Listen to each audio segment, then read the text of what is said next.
In the shadow-drenched corridors of London, Ontario's most prestigious hotels, where crystal chandeliers cast dancing phantoms on Persian carpets, a predator stalked his prey with methodical precision. Between 1969 and 1971, three young women, each with dreams, each with families waiting for their return, would meet their end at the hands of a monster who wore the mask of respectability by day. Gerald Thomas Archer, a name that would forever stain the pages of Canadian criminal history, turned the sanctuary of hospitality into hunting grounds of horror.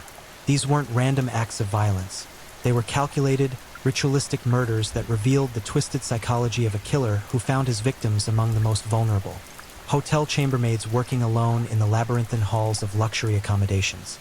Tonight, we descend into the abyss of Archer's reign of terror, where every turned doorknob could lead to death, and every cleaning cart became a potential crime scene. This is the story of how one man's darkness consumed three innocent lives and terrorized an entire city. Welcome to Crime Headquarters. I know many of you enjoy these stories to unwind and drift off to sleep, and tonight, you're in for something truly chilling and tragic. We'll be telling 5 different true crime stories in this video, each one more haunting than the last. So, get cozy, whether you're in bed or somewhere comfortable, and let go of the day. Before you let your mind drift off, take a moment to subscribe, like, share, and comment. We'd love to hear your thoughts. Also, feel free to tell us where you're watching from and what time it is in your corner of the world. Now, take a deep breath, relax, and get ready. This is the story of the London chambermaid slayer. The autumn of 1969 descended upon London, Ontario like a funeral shroud, bringing with it an unseasonable chill that seemed to seep into the very bones of the city. The leaves, once vibrant tapestries of gold and crimson, now lay decomposing on rain-slicked streets, their decay mirroring the rot that was about to infect the heart of this seemingly peaceful Canadian community. In the upscale district where the city's finest hotels stood like monuments to prosperity, few could have imagined that within their walls, a predator was already planning his first kill. Gerald Thomas Archer moved through the world with the calculated precision of a man who understood that appearances were everything.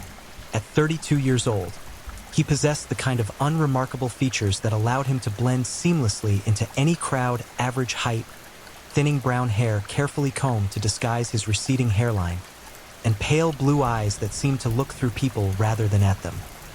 Those who encountered him in passing would later struggle to remember anything distinctive about him, a trait that would serve him well in the dark months to come.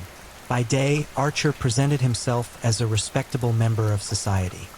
He held steady employment and maintained a modest apartment on the outskirts of the city, where he lived alone with his increasingly twisted fantasies. Neighbors would later describe him as quiet, perhaps even shy, the kind of man who kept to himself and never caused any trouble. They had no way of knowing that behind his mundane exterior, Archer was meticulously studying the rhythms and patterns of the city's hotel industry, learning the schedules of staff members, identifying the vulnerable moments when young women worked alone in isolated areas of these sprawling establishments. The hotels of London, Ontario in the late 1960s were experiencing a period of unprecedented growth.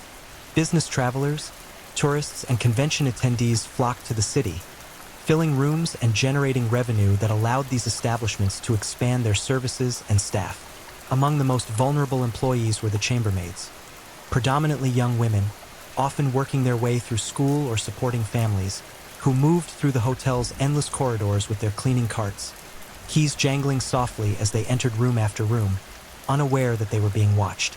Archer's method of surveillance was both patient and systematic. He would position himself in hotel lobbies, pretending to read newspapers or conduct business meetings, all while his predatory gaze tracked the movements of potential victims. He learned their schedules with the dedication of a scholar, noting which maids worked the late shifts, which ones were assigned to the more isolated upper floors, and which ones exhibited the kind of trusting nature that would make them easy to approach. The psychology driving Archer's compulsion was as complex as it was disturbing. Unlike killers motivated by rage or sexual gratification alone, Archer seemed driven by a need for absolute control over another human being. The chambermaids represented perfect targets, Women who were trained to be helpful and accommodating, who wouldn't immediately suspect danger from a well-dressed man claiming to need assistance. In his twisted worldview, these women existed for his pleasure and disposal, their lives meaningful only in the context of his deadly fantasies. As winter approached, Archer's preparations intensified. He began carrying what would later be identified as his kill kit, a collection of items carefully chosen for their ability to subdue and control his victims. The contents, discovered only after his eventual capture, painted a chilling picture of premeditation. Zip ties that could be quickly applied to restrain victims, a chloroform-soaked cloth to render them unconscious, and a variety of sharp instruments that served purposes too horrific to fully comprehend. The hotels themselves, with their maze-like layouts and countless hiding places, became extensions of Archer's twisted psychology. Service elevators that could transport victims to isolated areas without witnesses, laundry chutes that could dispose of evidence, and utility rooms where screams would be muffled by industrial noise.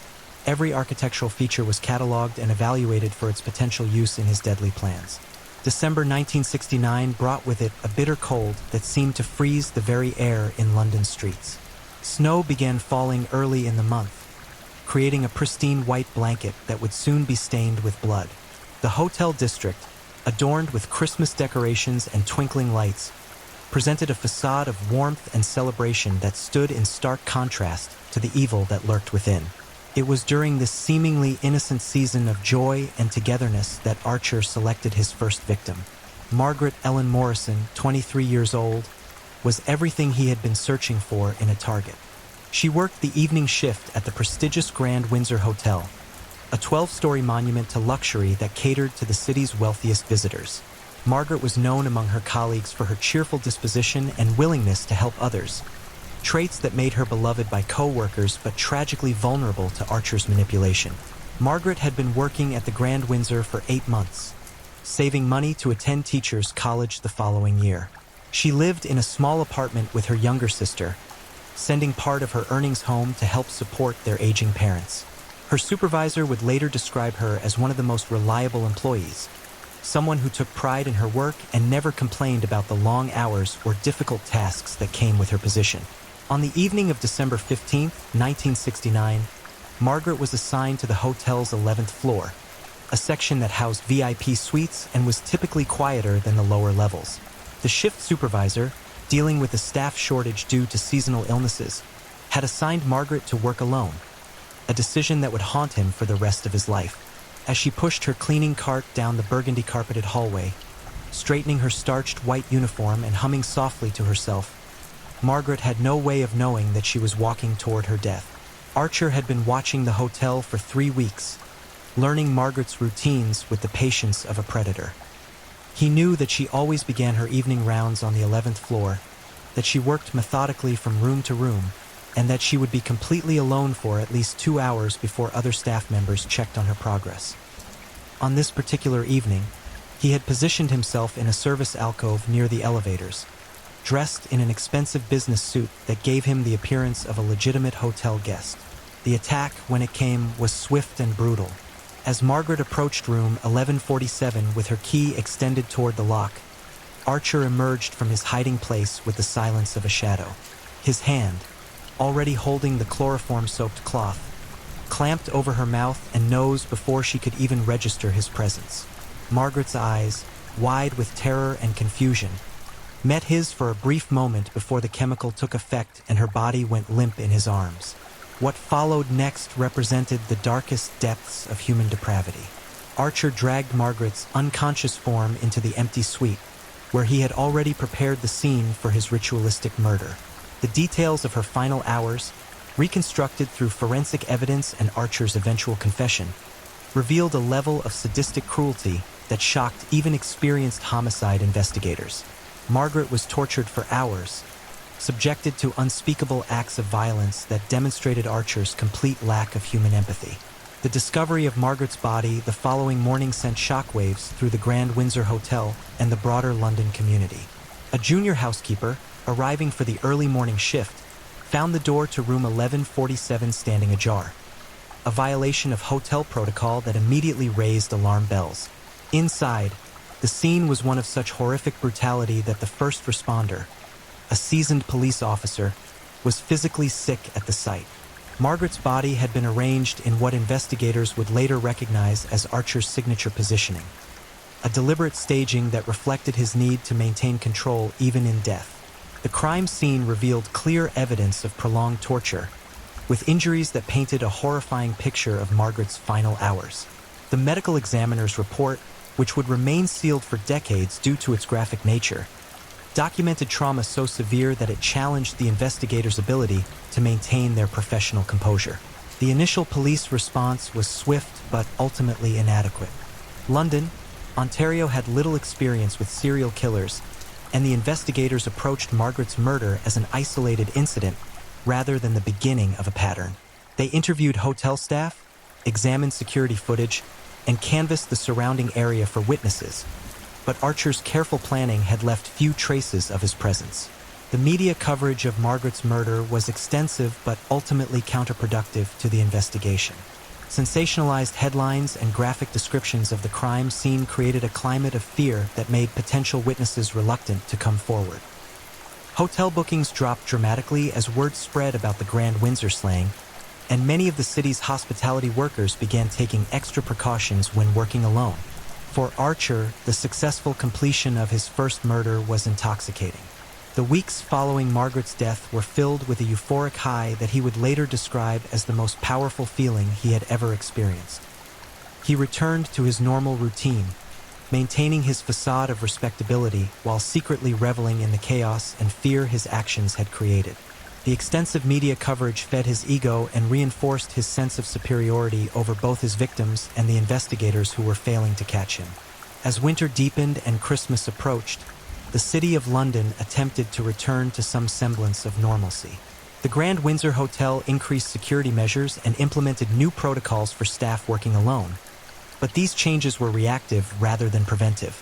Unknown to the investigators and the public, Archer was already selecting his second victim, studying the routines of chambermaids at other hotels throughout the city.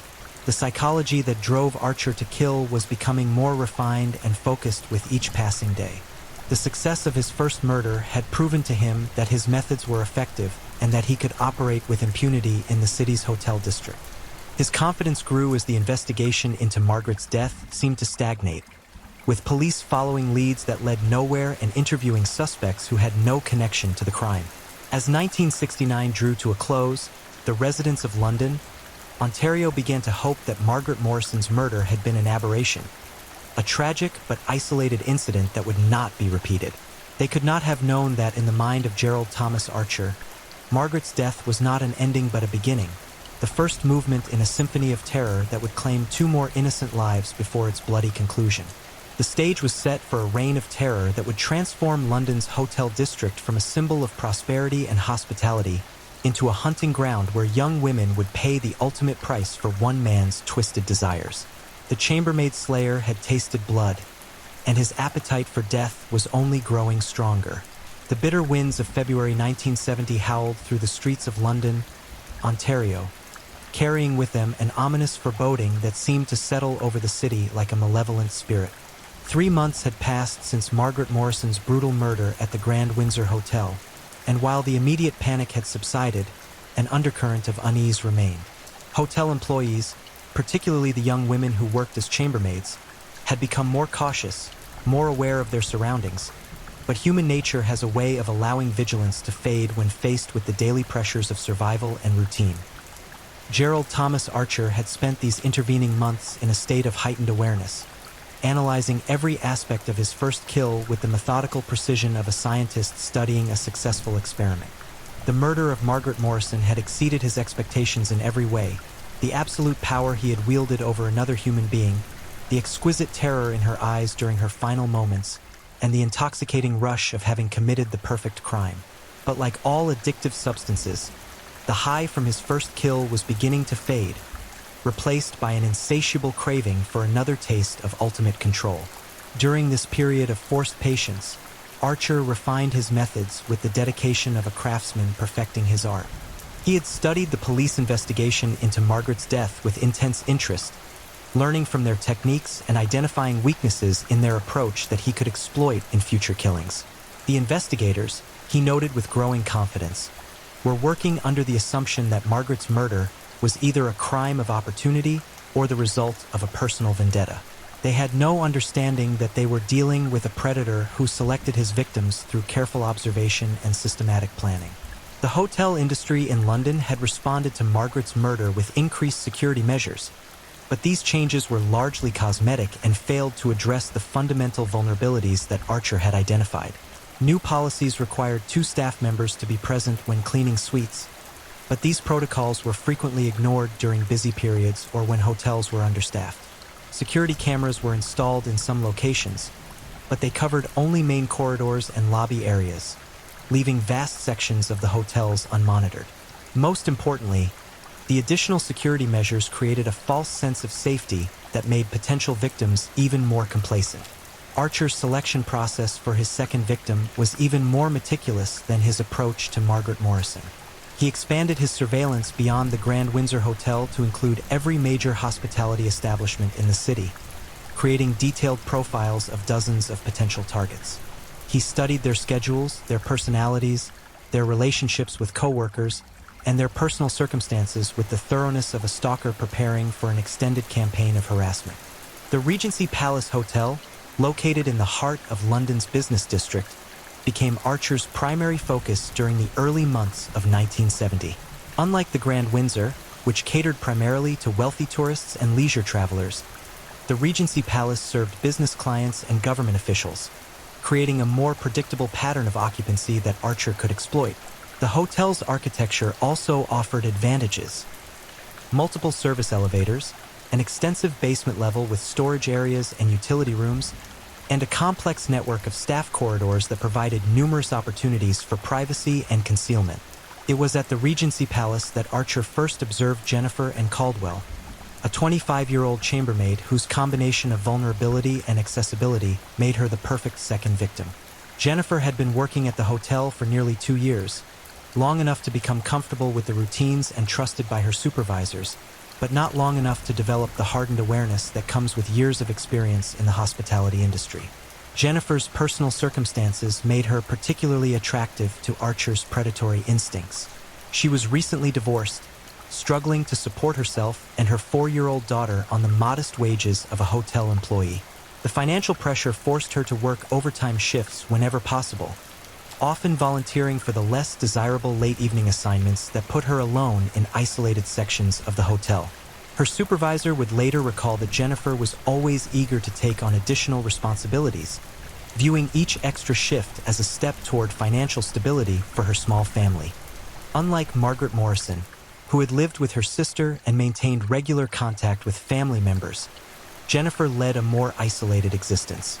Her divorce had strained relationships with her extended family, and the demands of single parenthood left little time for maintaining friendships. This isolation, while tragic in its own right, made Jennifer an ideal victim from Archer's perspective, someone whose disappearance might not be immediately noticed, buying him precious time to cover his tracks and plan his escape. Archer's surveillance of Jennifer extended over 6 weeks, during which he learned every detail of her personal and professional routines. He discovered that she typically worked the evening shift on Tuesdays and Thursdays, covering the hotel's 7th through 10th floors. He learned that she was assigned to clean the executive suites on the 10th floor, which were larger and more luxurious than standard rooms but also more isolated from other hotel activities. Most importantly, he identified that Thursday evenings were when Jennifer worked entirely alone, with no other housekeeping staff assigned to the upper floors. The psychological preparation for his second murder was even more elaborate than his first. Archer spent hours visualizing every aspect of the attack, from the initial approach to the final disposal of evidence. He refined his kill kit based on lessons learned from Margaret Morrison's murder, adding items that would allow him to maintain control for longer periods and inflict even greater suffering. The anticipation of Jennifer's death consumed his thoughts completely, transforming his daily routine into nothing more than a countdown to his next moment of absolute power. Thursday, March 12, 1970, arrived with a deceptive calm that belied the horror about to unfold. London was experiencing an early spring thaw, with temperatures rising above freezing for the first time in weeks and creating a false sense of renewal and hope.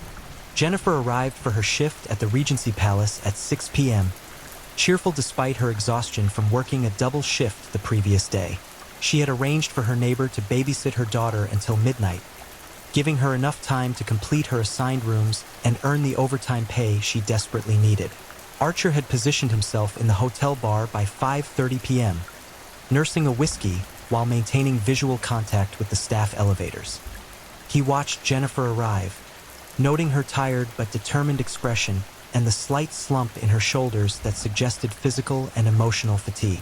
These observations fed into his predatory calculus. Tired victims were less likely to resist effectively, and Jennifer's obvious stress made her more vulnerable to his manipulation tactics. At approximately 9:15 p.m., Jennifer began cleaning the executive suites on the 10th floor, starting with room 1027 and working her way down the corridor toward the elevators. The floor was completely empty of guests, as the hotel's midweek occupancy was unusually low due to a canceled corporate conference. This isolation, combined with Jennifer's predictable pattern of room-by-room cleaning, created the perfect opportunity for Archer to strike. Archer made his approach as Jennifer was entering room 1019, using the same tactics that had proven successful with Margaret Morrison. Dressed in an expensive business suit and carrying a briefcase to enhance his appearance of legitimacy, he approached Jennifer with a story about being locked out of his room and needing assistance. Jennifer, trained to be helpful to hotel guests and seeing nothing obviously threatening about the well-dressed businessman, lowered her guard just long enough for Archer to strike. The attack was swift and brutal, but Jennifer proved to be more resilient than Margaret Morrison had been. Despite being caught off guard, Jennifer managed to struggle violently enough to knock over her cleaning cart, sending supplies scattering across the corridor floor. Her resistance forced Archer to improvise, using more physical force than he had planned and creating noise that risked attracting attention from other areas of the hotel. Jennifer's fight for survival was heroic but ultimately futile. Archer's greater size and strength, combined with the element of surprise and his prepared weapons, overcame her desperate resistance within minutes. The chloroform-soaked cloth eventually subdued her struggles, but not before she managed to scratch his face, leaving DNA evidence that would have been crucial if forensic technology had been more advanced in 1970. What followed Jennifer's subduing was a prolonged period of torture that exceeded even the horrific abuse inflicted on Margaret Morrison. Archer had learned from his first murder that the psychological aspect of victim control was as important to him as the physical domination. He kept Jennifer conscious for longer periods, forcing her to endure not only physical pain but also the psychological torment of knowing that her death was inevitable and that her young daughter would be left alone in the world. The discovery of Jennifer's body differed significantly from the Margaret Morrison case, revealing new aspects of Archer's evolving methodology. Rather than leaving the body in the hotel room where the murder occurred, Archer transported Jennifer's remains to a utility room in the hotel's basement level. This location, accessible through service elevators and hidden from normal hotel operations, wasn't discovered until 3 days after Jennifer's death, when maintenance workers investigating a reported sewage backup found her body in a storage area behind the hotel's main boiler system. The extended time between Jennifer's murder and the discovery of her body allowed Archer to thoroughly clean the original crime scene and remove most physical evidence of his presence. The delay also meant that potential witnesses had more time to forget details about unusual activities they might have observed, and security footage from the relevant time period had already been recycled in the hotel's standard procedure for managing video storage limitations. The police response to Jennifer's murder marked a turning point in the investigation, as detectives finally began to recognize patterns connecting the two deaths. Detective Inspector Robert McPherson, a 30-year veteran of the London Police Department, was assigned to lead a special task force dedicated to solving both murders. McPherson's experience with violent crime was extensive, but the calculating brutality displayed in both cases exceeded anything he had encountered in his career. The similarities between Margaret Morrison's and Jennifer Caldwell's murders were too significant to ignore. Both women were chambermaids working alone in isolated areas of upscale hotels. Both had been tortured for extended periods before being killed, and both crime scenes showed evidence of methodical planning rather than spontaneous violence. McPherson concluded that London had a serial killer targeting hotel employees, a revelation that sent shockwaves through the local law enforcement community. The media coverage of Jennifer's murder was even more intense than the attention given to Margaret Morrison's death, with newspapers and television stations focusing on the chambermaid killer theory and creating a climate of terror throughout the hospitality industry. Hotel bookings plummeted as potential guests sought accommodations in other cities, and many chambermaids requested transfers to day shifts or quit their jobs entirely rather than risk becoming the next victim. For Archer, the increased attention was both thrilling and concerning. The media coverage fed his ego and confirmed his belief that he was intellectually superior to the investigators pursuing him, but the heightened awareness of hotel employees made future hunting more challenging. He realized that his third kill would need to be even more carefully planned and executed, as potential victims were now actively looking for signs of danger. The psychological impact on London's hotel workers was devastating and long-lasting. Many chambermaids began working in pairs even when hotel policies didn't require it, sacrificing efficiency and overtime pay for the safety of numbers. Some hotels hired private security companies to provide additional protection for staff, while others installed panic buttons in rooms and corridors to allow employees to summon help quickly if threatened. Despite these precautions, the fundamental vulnerabilities that allowed Archer to operate remained largely unchanged. The hotel industry's dependence on customer service and hospitality made it impossible to completely eliminate situations where employees interacted with guests in isolated settings.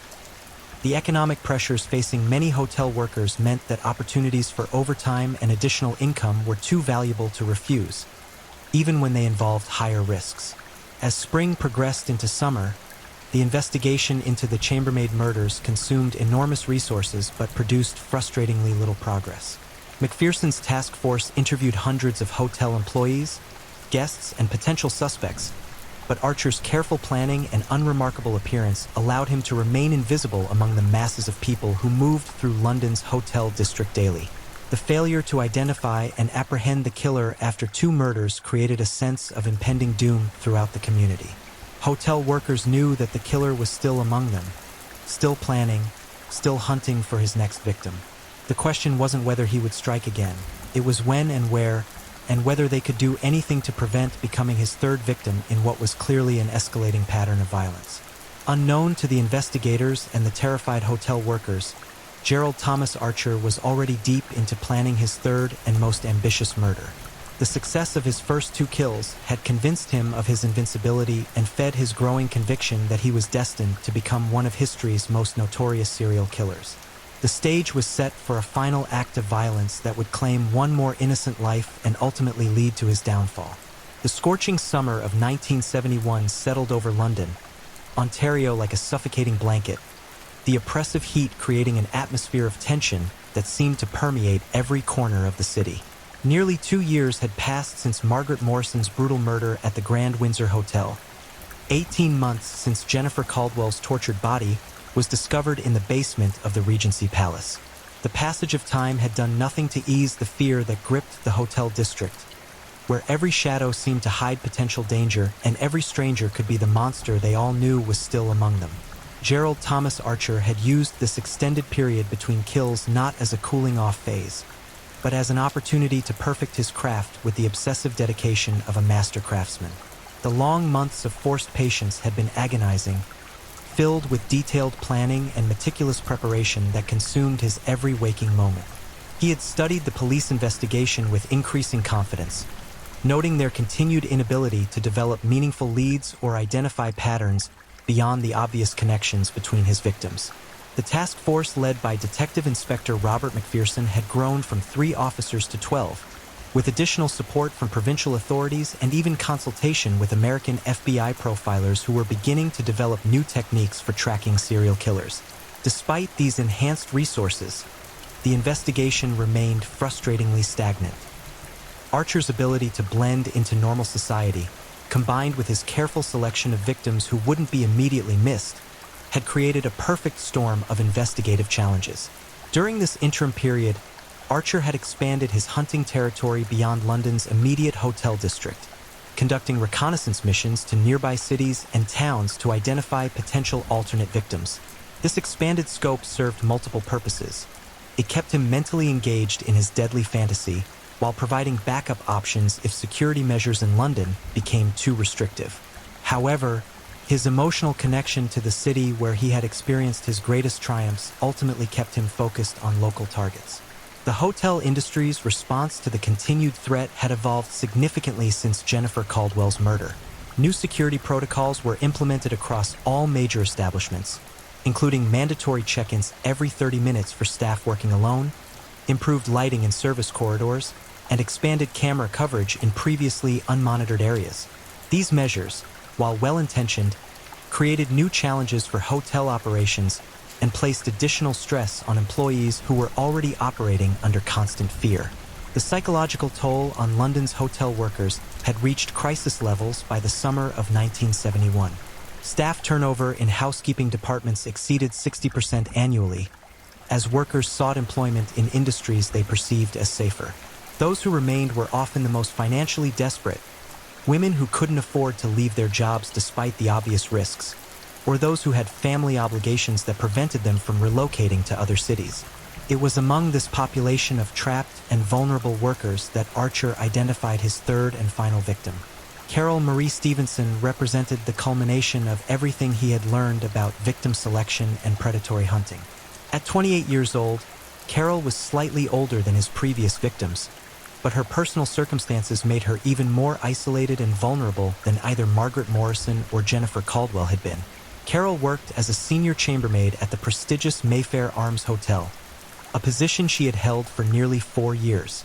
The Mayfair Arms was considered the most exclusive hotel in London, catering to wealthy international travelers and hosting important political and business events.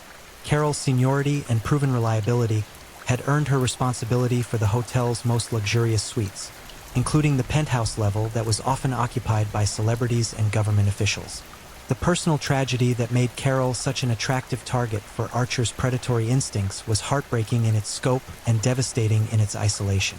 2 years earlier, Carol had lost her husband in an industrial accident, leaving her to raise 3 young children alone on a chambermaid's salary. The financial pressure was overwhelming.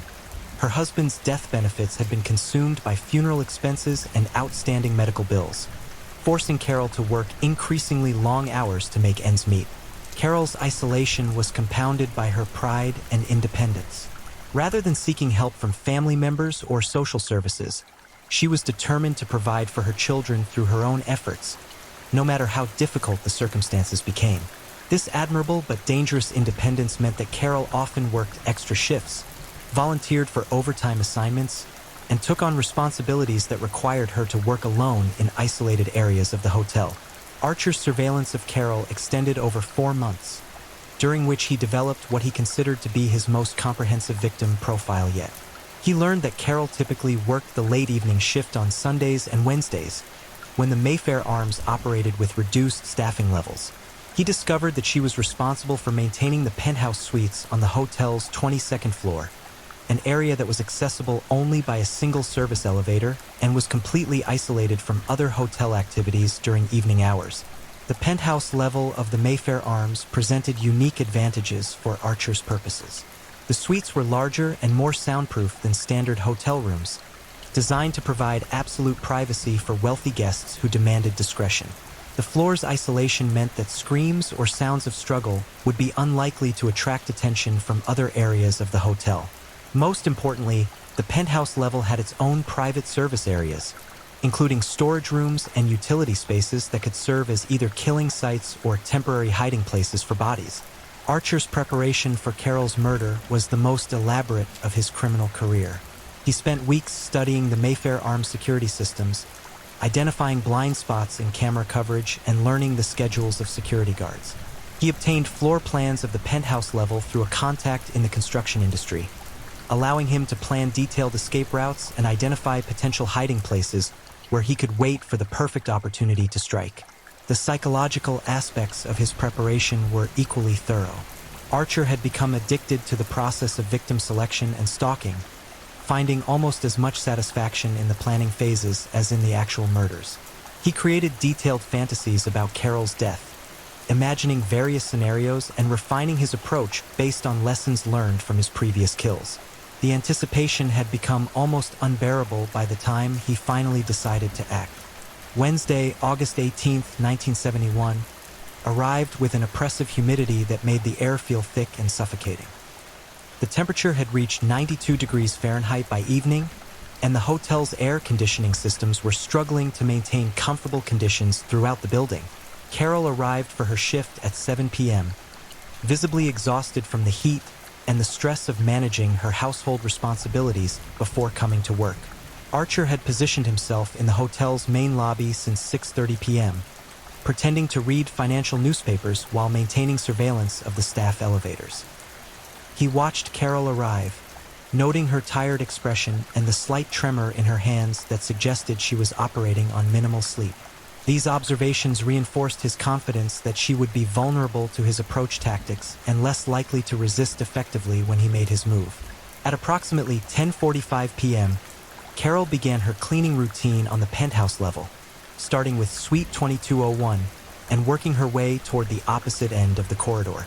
The floor was completely unoccupied, as no guests were staying in the penthouse suites during the midweek period when corporate bookings were at their lowest.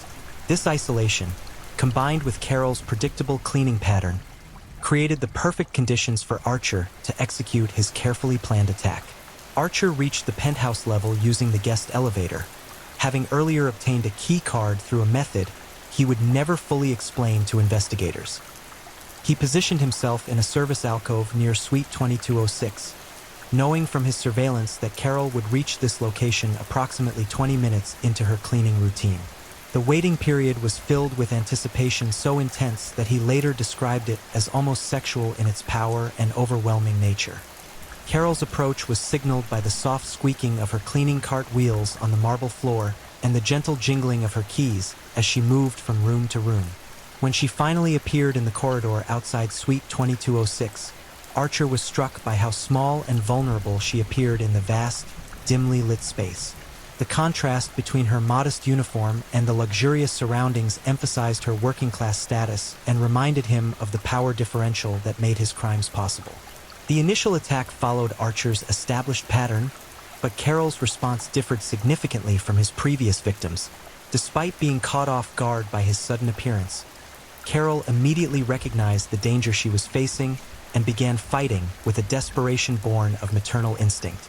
She knew that her 3 children depended on her survival, and this knowledge gave her strength that surprised both her attacker and, later, the investigators who would reconstruct the crime. Carol's resistance was fierce and sustained, lasting nearly 10 minutes before Archer finally managed to subdue her with chloroform. During the struggle, she managed to activate the emergency alarm on her cleaning cart, a new security feature that had been installed following the previous murders. The alarm signal was received by hotel security, but the guard's response was delayed by confusion about the alert's location and significance. The torture that followed Carol's subduing was the most prolonged and sadistic of Archer's criminal career. Having been frustrated by her unexpected resistance, he seemed determined to break her spirit completely before ending her life. The medical examiner's report, which remained classified for decades due to its disturbing content, documented injuries that revealed the full extent of Archer's sadistic nature and his complete lack of human empathy. Carol's final hours were filled with unimaginable suffering, but according to Archer's later confession, she never stopped fighting psychologically. Even when physical resistance was no longer possible, she continued to defy him verbally, speaking about her children and her determination to survive for their sake.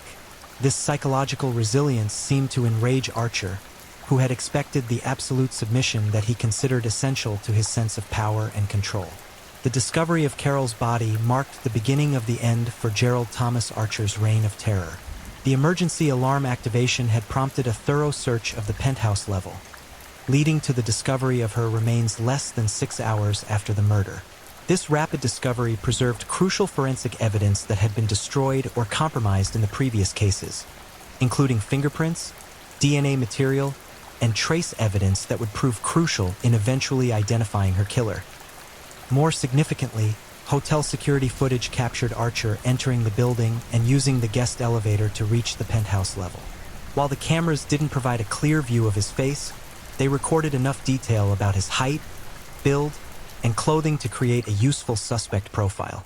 Combined with witness accounts from hotel staff who had observed him in the lobby, these recordings provided the first concrete leads in the investigation. Detective Inspector McPherson's response to Carol's murder reflected both the urgency created by having 3 connected killings and the improved investigative resources that had been developed over the preceding 2 years. The crime scene was processed with unprecedented thoroughness, using new forensic techniques that had recently become available to Canadian law enforcement. Every surface was examined for fingerprints, every fiber was collected and analyzed, and every possible piece of evidence was cataloged and preserved. The media coverage of Carol's murder was more extensive and sensational than anything London, Ontario had ever experienced. National news outlets picked up the story of the London chambermaid slayer, transforming a local tragedy into a national obsession. Television crews descended on the city like vultures, interviewing hotel workers, police officials, and anyone with even a tangential connection to the case. The intense scrutiny created additional pressure on investigators while simultaneously making it more difficult for them to conduct their work effectively. The psychological impact of Carol's murder on the remaining hotel workers was devastating beyond measure. The realization that their worst fears had been confirmed, that the killer was still active and still hunting, created a climate of terror that bordered on mass hysteria. Several hotels were forced to close entire floors due to staff shortages, as chambermaids either quit their jobs or refused to work alone under any circumstances. Carol's 3 children, aged 5, 7, and 9, became the tragic focal point of public sympathy and media attention. The image of these orphan children, left alone in the world by their mother's brutal murder, galvanized public opinion and created enormous pressure on law enforcement to solve the case quickly. Community organizations rallied to support the children financially, but no amount of money could repair the psychological damage caused by losing their mother in such a horrific manner. The investigation into Carol's murder differed significantly from the previous cases due to the improved evidence collection and the witness accounts that had been gathered. For the first time, investigators had a partial physical description of their suspect and security footage that could potentially identify him if he was apprehended. McPherson's team worked around the clock, following up on every lead and interviewing every person who had been in the Mayfair Arms during the relevant time period. The breakthrough came from an unexpected source, a hotel maintenance worker named Thomas Bradley who had been working late on August 18th to repair air conditioning units throughout the building. Bradley had observed Archer in the main lobby and later saw him waiting near the guest elevators, behavior that had seemed suspicious at the time but hadn't been reported until after Carol's murder was discovered. Bradley's description of the suspect, combined with the security footage, provided investigators with their most detailed profile yet. The forensic evidence from Carol's murder scene was processed using techniques that hadn't been available during the investigations of the previous killings. Fingerprints lifted from the service elevator buttons matched prints found on cleaning supplies in Suite 2206, confirming that the same person had been in both locations. More importantly, advances in blood typing and early DNA analysis techniques allowed investigators to identify biological evidence that could potentially be matched to a suspect if one was apprehended. The pressure on Archer following Carol's murder was unlike anything he had experienced after his previous kills. The intensive media coverage meant that his face might be recognized if he attempted to return to any of the hotels where he had previously conducted surveillance. The increased police presence throughout the hotel district made it dangerous for him to maintain his normal patterns of behavior and victim selection. For the first time since beginning his killing spree, Archer began to seriously consider the possibility that he might be caught. The forensic evidence left at Carol's murder scene was more extensive than anything from his previous crimes, and the witness descriptions were detailed enough that someone who knew him might recognize the suspect profile. The psychological pressure of living under constant threat of discovery began to take a toll on his mental stability and decision-making abilities. Rather than laying low or considering escape from the London area, Archer's response to the increased pressure was characteristically arrogant and self-destructive. He began taking unnecessary risks, returning to locations where he might be recognized and engaging in behavior that drew attention to himself. His need to relive the excitement of his murders drove him to visit the crime scenes and monitor the ongoing investigations, activities that would ultimately contribute to his downfall. The investigation reached a critical turning point in early September 1971, when Detective Inspector McPherson made the decision to release a composite sketch of the suspect to the public. The sketch, created with the help of Thomas Bradley and other witnesses, depicted a man matching Archer's general appearance and physical characteristics. While not perfect, the resemblance was close enough that several people who knew Archer began to view him with suspicion. The composite sketch was published in newspapers throughout Ontario and broadcast on television news programs, reaching an audience of millions of people who were asked to contact police if they recognized the suspect. The response was overwhelming, with hundreds of tips pouring in from across the province. Most of these leads proved to be false or irrelevant, but they created a massive investigative workload that strained the resources of McPherson's already overworked task force. Among the tips received was a call from Archer's former landlord, who recognized similarities between the composite sketch and his former tenant. The landlord reported that Archer had exhibited strange behavior during his tenancy, including keeping unusual hours and showing an inappropriate interest in newspaper coverage of the chambermaid murders. While this tip initially seemed no more promising than dozens of others, it would eventually prove to be the key that unlocked the entire case. As autumn approached, the investigation into the chambermaid murders had become the largest criminal case in London's history. The task force had grown to include officers from multiple jurisdictions, forensic specialists from Toronto and Ottawa, and even consultants from the United States who were experts in serial killer psychology. Despite these resources, Archer remained free and potentially planning his next attack. The community's fear reached unprecedented levels as the second anniversary of Margaret Morrison's murder approached. Hotel bookings had declined by more than 40% compared to pre-murder levels, and several smaller establishments had been forced to close permanently due to lack of business. The economic impact on London's tourism and hospitality industries was devastating, with losses estimated in the millions of dollars. For the hotel workers who remained employed, every shift had become an exercise in terror management. Even with improved security measures and mandatory buddy systems, the knowledge that a killer was still among them made normal work routines almost impossible. Many employees reported symptoms of chronic anxiety, insomnia, and depression that interfered with their ability to perform their duties effectively.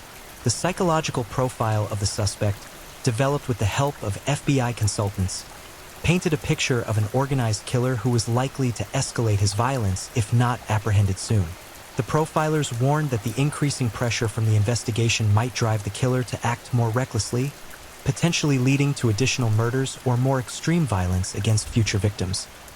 Unknown to the investigators, their psychological assessment was remarkably accurate. Archer was indeed feeling the pressure of the ongoing investigation and was beginning to plan what he intended to be his most spectacular murder yet. His growing paranoia and sense of invincibility were leading him toward increasingly risky behavior that would ultimately result in his capture. The stage was set for the final confrontation between Gerald Thomas Archer and the forces of law and order that had been pursuing him for nearly 3 years. The question was no longer whether he would be caught, but whether he could be stopped before claiming another innocent life in his twisted quest for ultimate power and control. The crisp October air of 1971 carried with it the promise of change.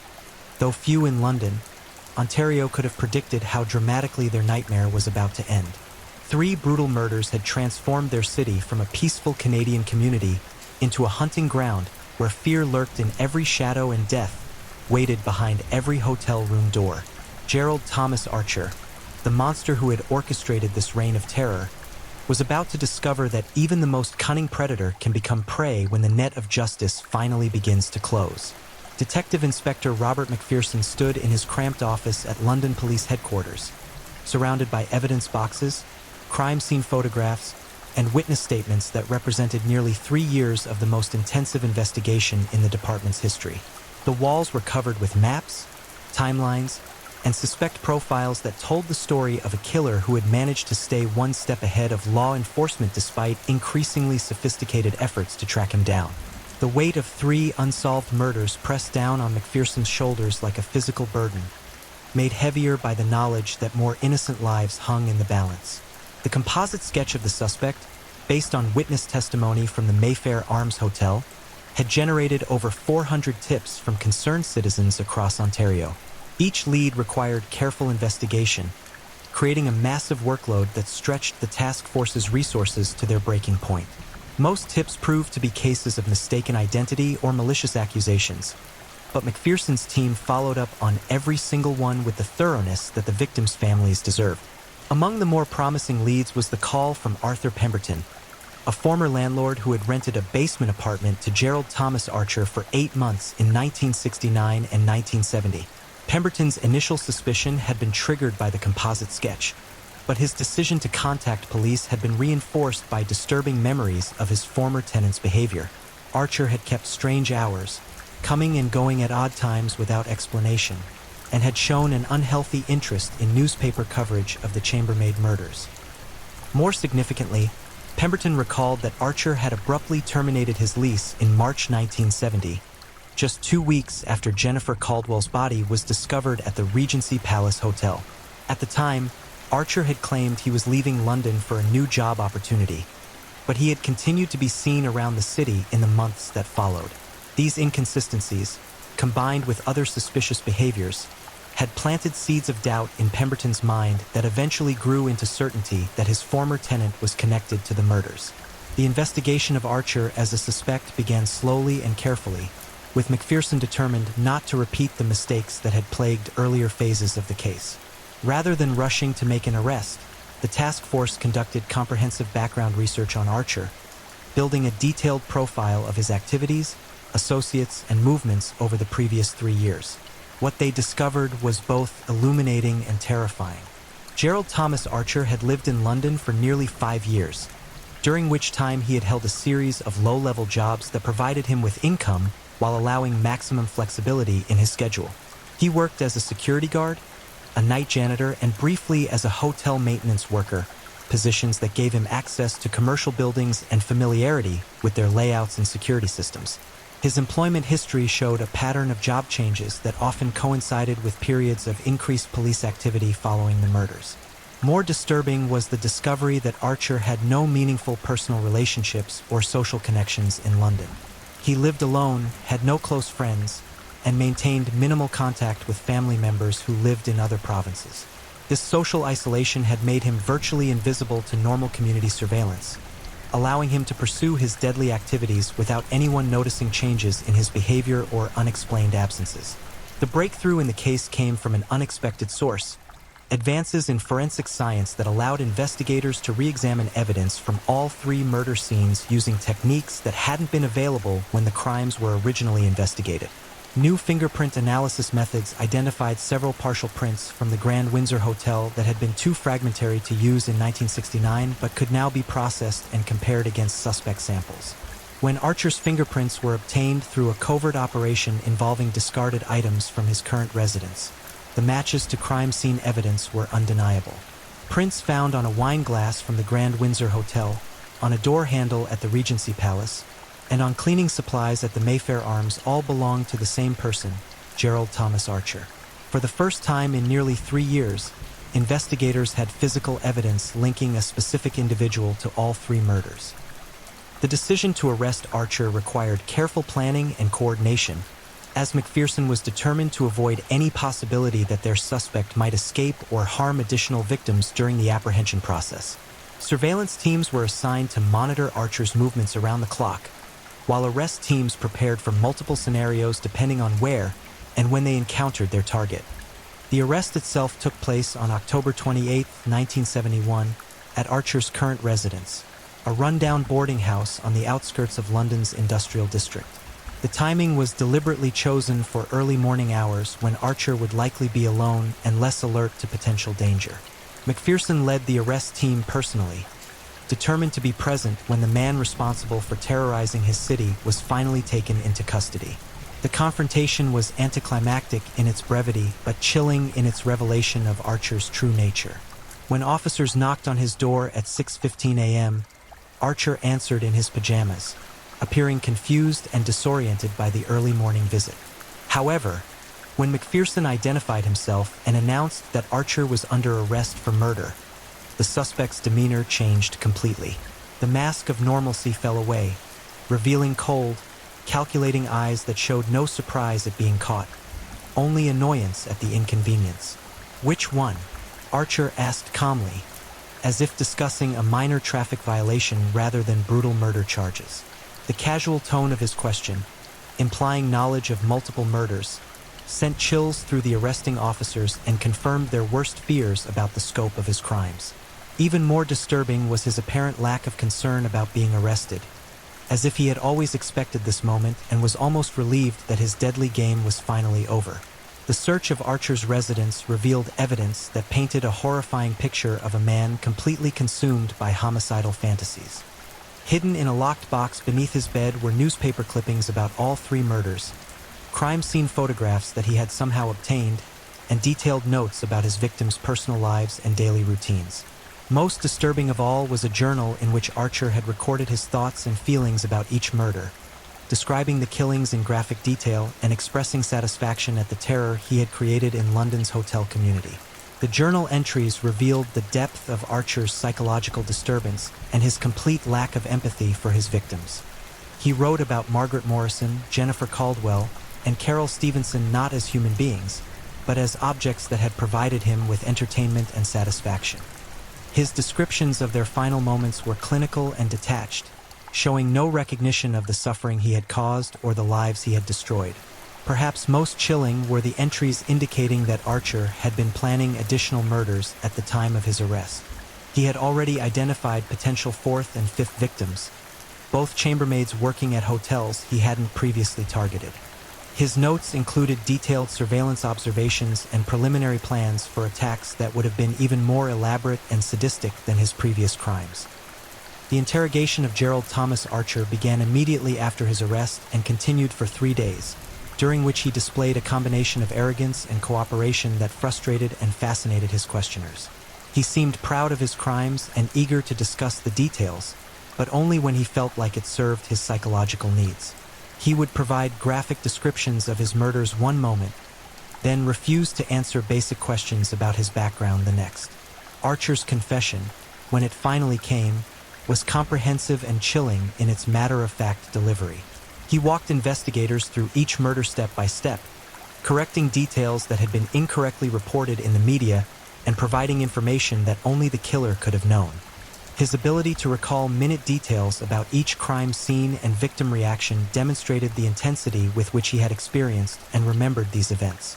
The psychological evaluation of Archer, conducted by Dr. Sarah Matthews from the University of Toronto's Criminology Department, revealed a complex personality disorder that combines psychopathic traits with sexual sadism and an overwhelming need for control. Dr. Matthews concluded that Archer was fully aware of the wrongfulness of his actions, but was driven by compulsions that he made no effort to control or resist. Most disturbing was Dr. Matthews' assessment that Archer showed no genuine remorse for his crimes and would likely kill again if given the opportunity. His cooperation with investigators appeared to be motivated not by guilt or a desire for redemption, but by narcissistic pride in his accomplishments and a need for recognition as a superior criminal mind.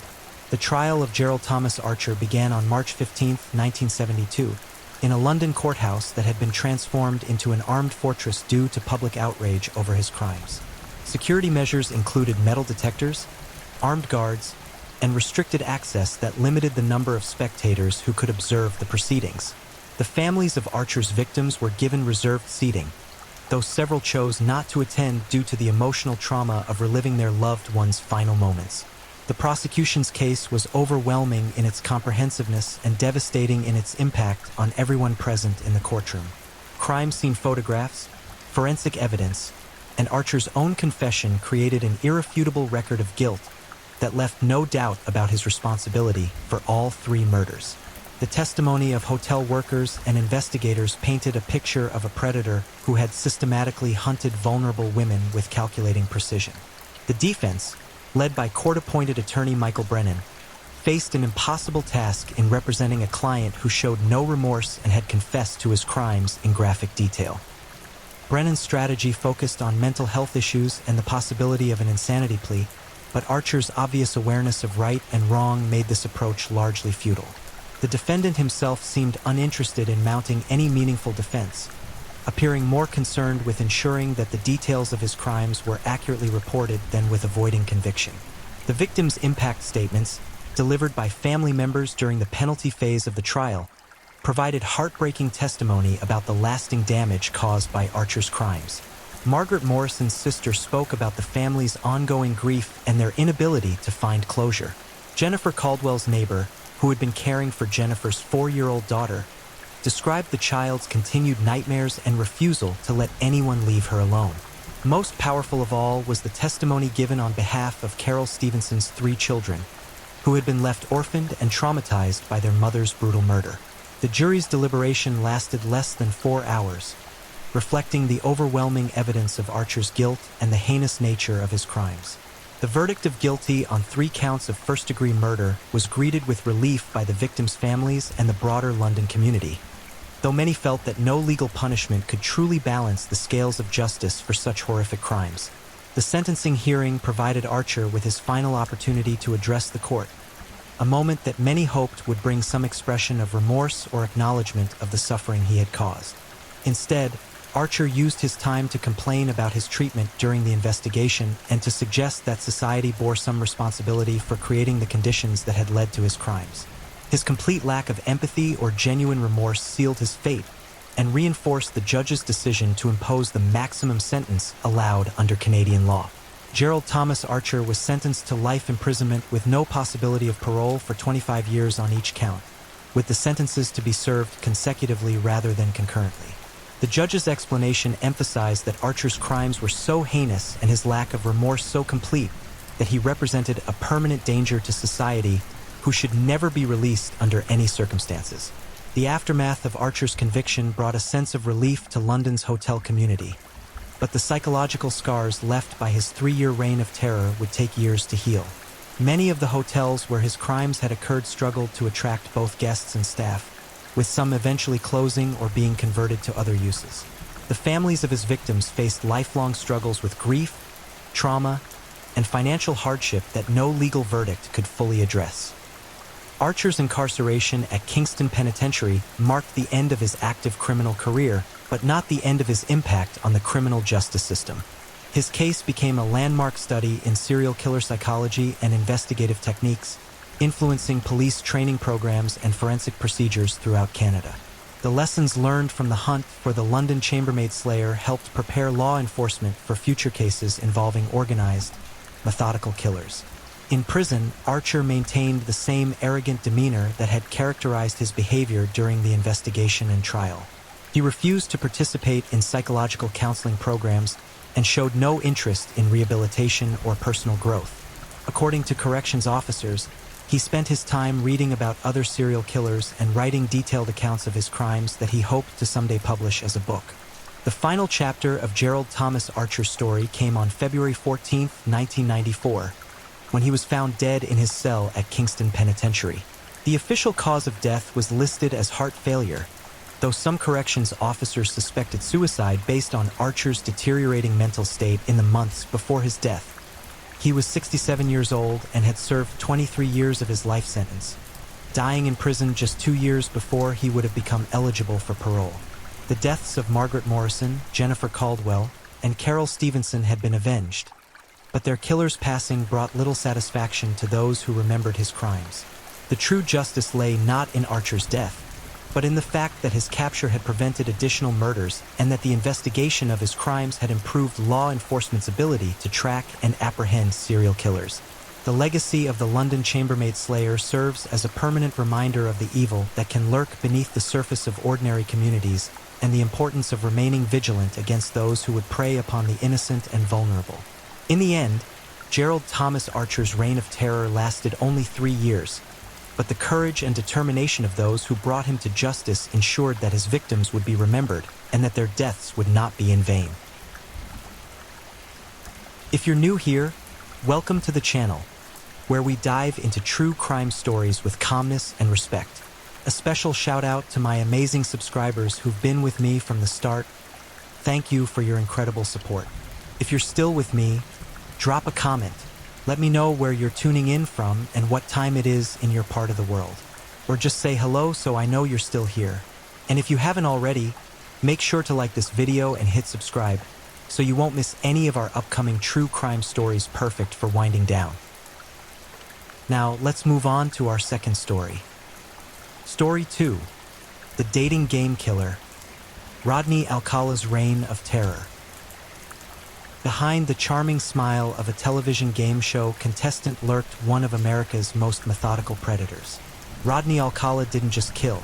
He collected trophies, photographed his victims, and turned murder into a twisted art form that would terrorize California for over a decade.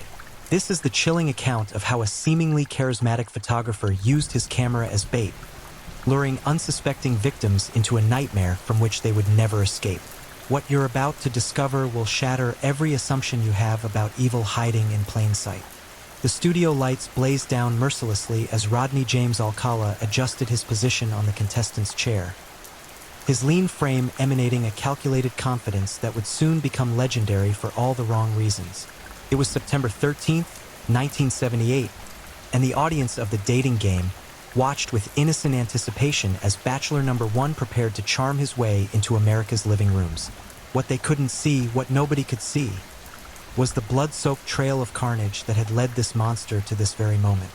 Alcala's voice carried a smooth, practiced cadence as he delivered his rehearsed lines, each word dripping with the kind of manufactured charm that had already claimed multiple lives. His dark hair was perfectly styled, his clothing impeccably chosen, and his smile, that haunting, predatory smile, would be burned into the memories of everyone who witnessed his performance that day. Behind those seemingly gentle eyes lurked the calculating mind of a killer who had perfected the art of deception to a terrifying degree. The transformation of Rodney Alcala from an ordinary child into America's most prolific serial killer began in the suffocating heat of San Antonio, Texas, where he was born on August 23, 1943. His early years were marked by the kind of instability that would later manifest in the most horrific ways imaginable. When his father abandoned the family, leaving behind a trail of emotional wreckage, young Rodney and his siblings were forced to relocate to Los Angeles with their devastated mother. This geographical shift would prove to be a death sentence for countless innocent victims who had yet to be born. The seeds of Alcala's future monstrosity were planted during these formative years, germinating in the toxic soil of abandonment and dysfunction. His mother, struggling to keep the family afloat, remained largely oblivious to the darkness that was slowly consuming her son's psyche. Neighbors would later recall the young boy as unusually quiet, possessing an intelligence that seemed almost predatory in its intensity. He would spend hours observing others, cataloging their movements and behaviors with the methodical precision of a scientist studying laboratory specimens. As Alcala entered his teenage years, the mask of normalcy began to crystallize. He discovered that his striking appearance and articulate manner could open doors that would otherwise remain locked. Teachers praised his academic performance, peers admired his apparent sophistication, and authority figures saw in him a young man destined for success. None of them recognized the monster that was gradually taking shape beneath this carefully constructed facade. The first glimpses of Alcala's true nature emerged during his time in the military, where the structured environment should have provided the discipline he desperately needed. Instead, the army became his training ground for violence and control. His superior officers noted disturbing behavioral patterns, an obsession with weapons, an inability to form genuine connections with fellow soldiers, and a tendency toward explosive rage when challenged or contradicted. These warning signs were dismissed as the growing pains of a young man adjusting to military life, a catastrophic misreading that would cost innocent lives in the years to come. It was during his brief military service that Alcala experienced what psychiatrists would later identify as his first complete psychotic break. The rigid hierarchy and constant surveillance triggered something primal and savage within his deteriorating mind. He began experiencing violent fantasies that grew more elaborate and detailed with each passing day. These weren't the occasional dark thoughts that plague ordinary individuals. These were comprehensive, methodical plans for inflicting maximum suffering on helpless victims. After receiving a medical discharge for what military doctors euphemistically termed personality disorders, Alcala returned to civilian life with a newfound understanding of his own capacity for evil. The military's rejection had stripped away another layer of his humanity, leaving him even more isolated and dangerous than before. He enrolled at the University of California, Los Angeles, where he pursued a degree in fine arts, a choice that would later provide him with the perfect cover for his predatory activities. The campus environment proved to be the ideal hunting ground for a predator of Alcala's sophistication. Surrounded by trusting young people who viewed him as a fellow student and potential friend, he began refining the techniques that would make him one of the most successful killers in American history. His photography classes provided him with legitimate reasons to approach attractive women, while his apparent artistic sensitivity disarmed even the most cautious potential victims. Alcala's transformation into a full-fledged predator accelerated during his college years. He discovered that his camera served as both a weapon and a shield. It gave him a reason to approach strangers while simultaneously creating a barrier that prevented genuine human connection. He would spend hours studying his photographs, not for their artistic merit, but for what they revealed about his subject's vulnerabilities and fears. Each image became a reconnaissance report, filed away for potential future use. The methodical nature of Alcala's preparation set him apart from the impulsive killers who dominated the criminal landscape of the 1960s and 1970s. While other predators relied on opportunity and luck, Alcala approached murder with the discipline of a professional. He studied police procedures, forensic techniques, and investigative methods with the same intensity that he had once applied to his academic pursuits. This knowledge would later allow him to evade capture for years while leaving a trail of destruction across multiple states. As Alcala's college years drew to a close, the final pieces of his murderous persona fell into place. He had learned to compartmentalize his life with frightening efficiency, maintaining the appearance of a normal, even admirable young man while secretly nurturing the savage impulses that would soon explode into a reign of terror. His graduation photograph shows a handsome, confident young man with his entire future ahead of him. What it doesn't show is that this future would be built on the broken bodies and shattered lives of innocent victims. The evolution from troubled young man to calculating killer was now complete. Rodney Alcala had successfully created the perfect disguise, that of an artistic, intelligent, and charming photographer whose very profession gave him unlimited access to the vulnerable and trusting. The stage was set for one of the most prolonged and horrific killing sprees in American criminal history, and the monster was ready to claim his first victim. The careful construction of Alcala's public persona represents one of the most chilling aspects of his criminal career. Unlike the stereotypical image of a serial killer as a socially awkward outcast, Alcala had mastered the art of appearing not just normal, but actively appealing to those around him. This ability to blend into society while harboring such monstrous intentions would make him infinitely more dangerous than killers who were obvious in their pathology. As he prepared to embark on his career of violence, Alcala possessed all the tools necessary for prolonged success as a predator. His intelligence allowed him to stay ahead of law enforcement. His charm provided him with a steady stream of victims, and his complete lack of empathy enabled him to commit acts of unspeakable brutality without remorse or hesitation.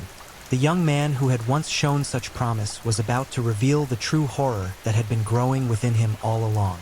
The transformation was complete, the monster was fully formed, and the hunt was about to begin. Southern California would never be the same, and the victims whose names we remember represent only a fraction of the lives that Rodney Alcala would destroy in his relentless pursuit of power, control, and the savage satisfaction that came from watching the light fade from another pair of innocent eyes. The scorching California sun beat down mercilessly on the cracked pavement of Hollywood Boulevard as 8-year-old Tali Shapiro skipped alongside her mother, her small hand clutching a precious ice cream cone that dripped steadily in the oppressive heat. It was September 25th, 1968, and this innocent moment would mark the beginning of Rodney Alcala's transformation from a disturbed individual into one of America's most methodical and savage killers. What happened next would send shockwaves through law enforcement and establish a pattern of violence so brutal and calculated that it would haunt investigators for decades to come. Alcala had been stalking potential victims for weeks, his camera serving as the perfect prop to approach children without arousing suspicion. He had studied the neighborhood with military precision, noting the times when parents were distracted, identifying secluded areas where screams would go unheard, and memorizing escape routes that would allow him to vanish like a phantom after completing his horrific work. His transformation from observer to predator was methodical and terrifying in its calculation. The moment Alcala's eyes locked onto young Tali, something primal and savage awakened within his twisted psyche. Here was the perfect victim, innocent, trusting, and completely vulnerable. He approached the child with practiced ease, his voice smooth and reassuring as he convinced her that he was a professional photographer who could make her famous. The lies rolled off his tongue with the fluency of someone who had rehearsed this scenario countless times in the privacy of his apartment. Tali's mother, distracted by the chaos of the busy street, failed to notice as her daughter was led away by the charming young man with the expensive camera. It wasn't until the child's absence registered fully that panic set in.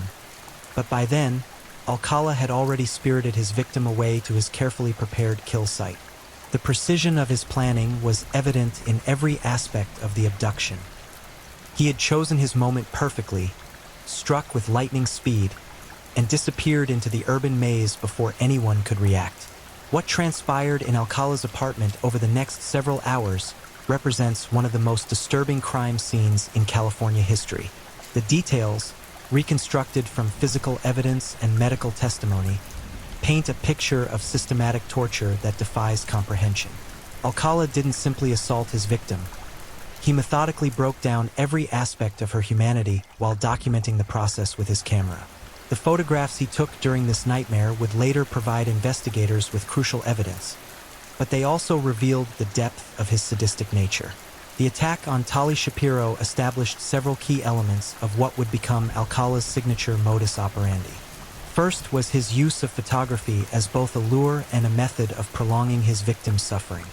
He forced them to pose in increasingly degrading positions while he captured their terror and pain on film. These images weren't simply trophies. They were integral to his psychological satisfaction, allowing him to relive and intensify his pleasure long after the physical assault had ended. The second element was the methodical nature of his violence. Alcala didn't kill in fits of rage or passion. He tortured his victims with the cold precision of a surgeon, carefully calibrating their suffering to maximize both their terror and his own gratification. He would alternate between moments of fake kindness and explosive brutality, keeping his victims in a constant state of psychological breakdown that made resistance virtually impossible. The third and perhaps most chilling aspect was his complete lack of remorse or human connection. Witnesses who saw Alcala immediately after his attacks described him as unnaturally calm and collected, showing no signs of the extreme violence he had just perpetrated. This emotional detachment allowed him to function normally in society while harboring the capacity for unimaginable cruelty. The discovery of Tali's brutalized body sent shockwaves through the Hollywood community and marked the beginning of one of the most intensive manhunts in LAPD history. The crime scene was so savage that veteran detectives, hardened by years of exposure to violence, found themselves physically sickened by what they encountered. The level of brutality inflicted on such a young victim challenged every assumption about the nature of evil and the depths to which human depravity could sink. Alcala's near capture following the Shapiro assault demonstrated both his cunning and his growing confidence as a predator. When a Good Samaritan noticed suspicious activity in Alcala's apartment building and alerted police, officers arrived to find the victim barely clinging to life and the perpetrator calmly cleaning up evidence of his crimes. The casual manner in which he disposed of bloody clothing and attempted to sanitize the crime scene revealed a mind that had already moved beyond this particular act of violence and was planning the next. The high-speed chase that followed Alcala's discovery showcased his desperation to avoid capture, but also his remarkable composure under pressure. Even while fleeing from multiple police units, he maintained enough presence of mind to dispose of additional evidence and attempt to establish an alibi. This ability to think strategically while under extreme stress would serve him well in the years to come, allowing him to evade justice time and again. Alcala's escape to New York represented a calculated decision rather than panicked flight. He had already identified the East Coast as a potential hunting ground and had established connections that would allow him to disappear into the urban landscape. The speed with which he reinvented himself, obtaining new identification, securing employment, and establishing a new base of operations, demonstrated the planning and foresight that made him such a dangerous predator. The years Alcala spent as a fugitive in New York were marked by a disturbing evolution in his methods and psychology. Free from the immediate threat of capture, he refined his techniques and expanded his victim profile. No longer content with opportunistic attacks, he began developing elaborate schemes to lure victims into situations where he could exercise complete control over their fate. His apartment became a carefully designed kill room, equipped with everything necessary to torture, murder, and dispose of victims without detection. During this period, Alcala's photography became increasingly central to his criminal activities. He would spend hours in darkrooms, developing and enhancing images of his victims' suffering. These photographs served multiple purposes.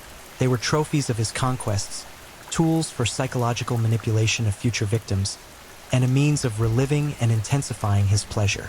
The meticulous care with which he organized and preserved these images revealed the extent to which his crimes had become the central focus of his existence. The transformation of Alcala's killing methodology during his New York years was both subtle and terrifying. While maintaining his facade as a charming photographer, he began targeting a wider range of victims and employing increasingly sophisticated techniques to avoid detection.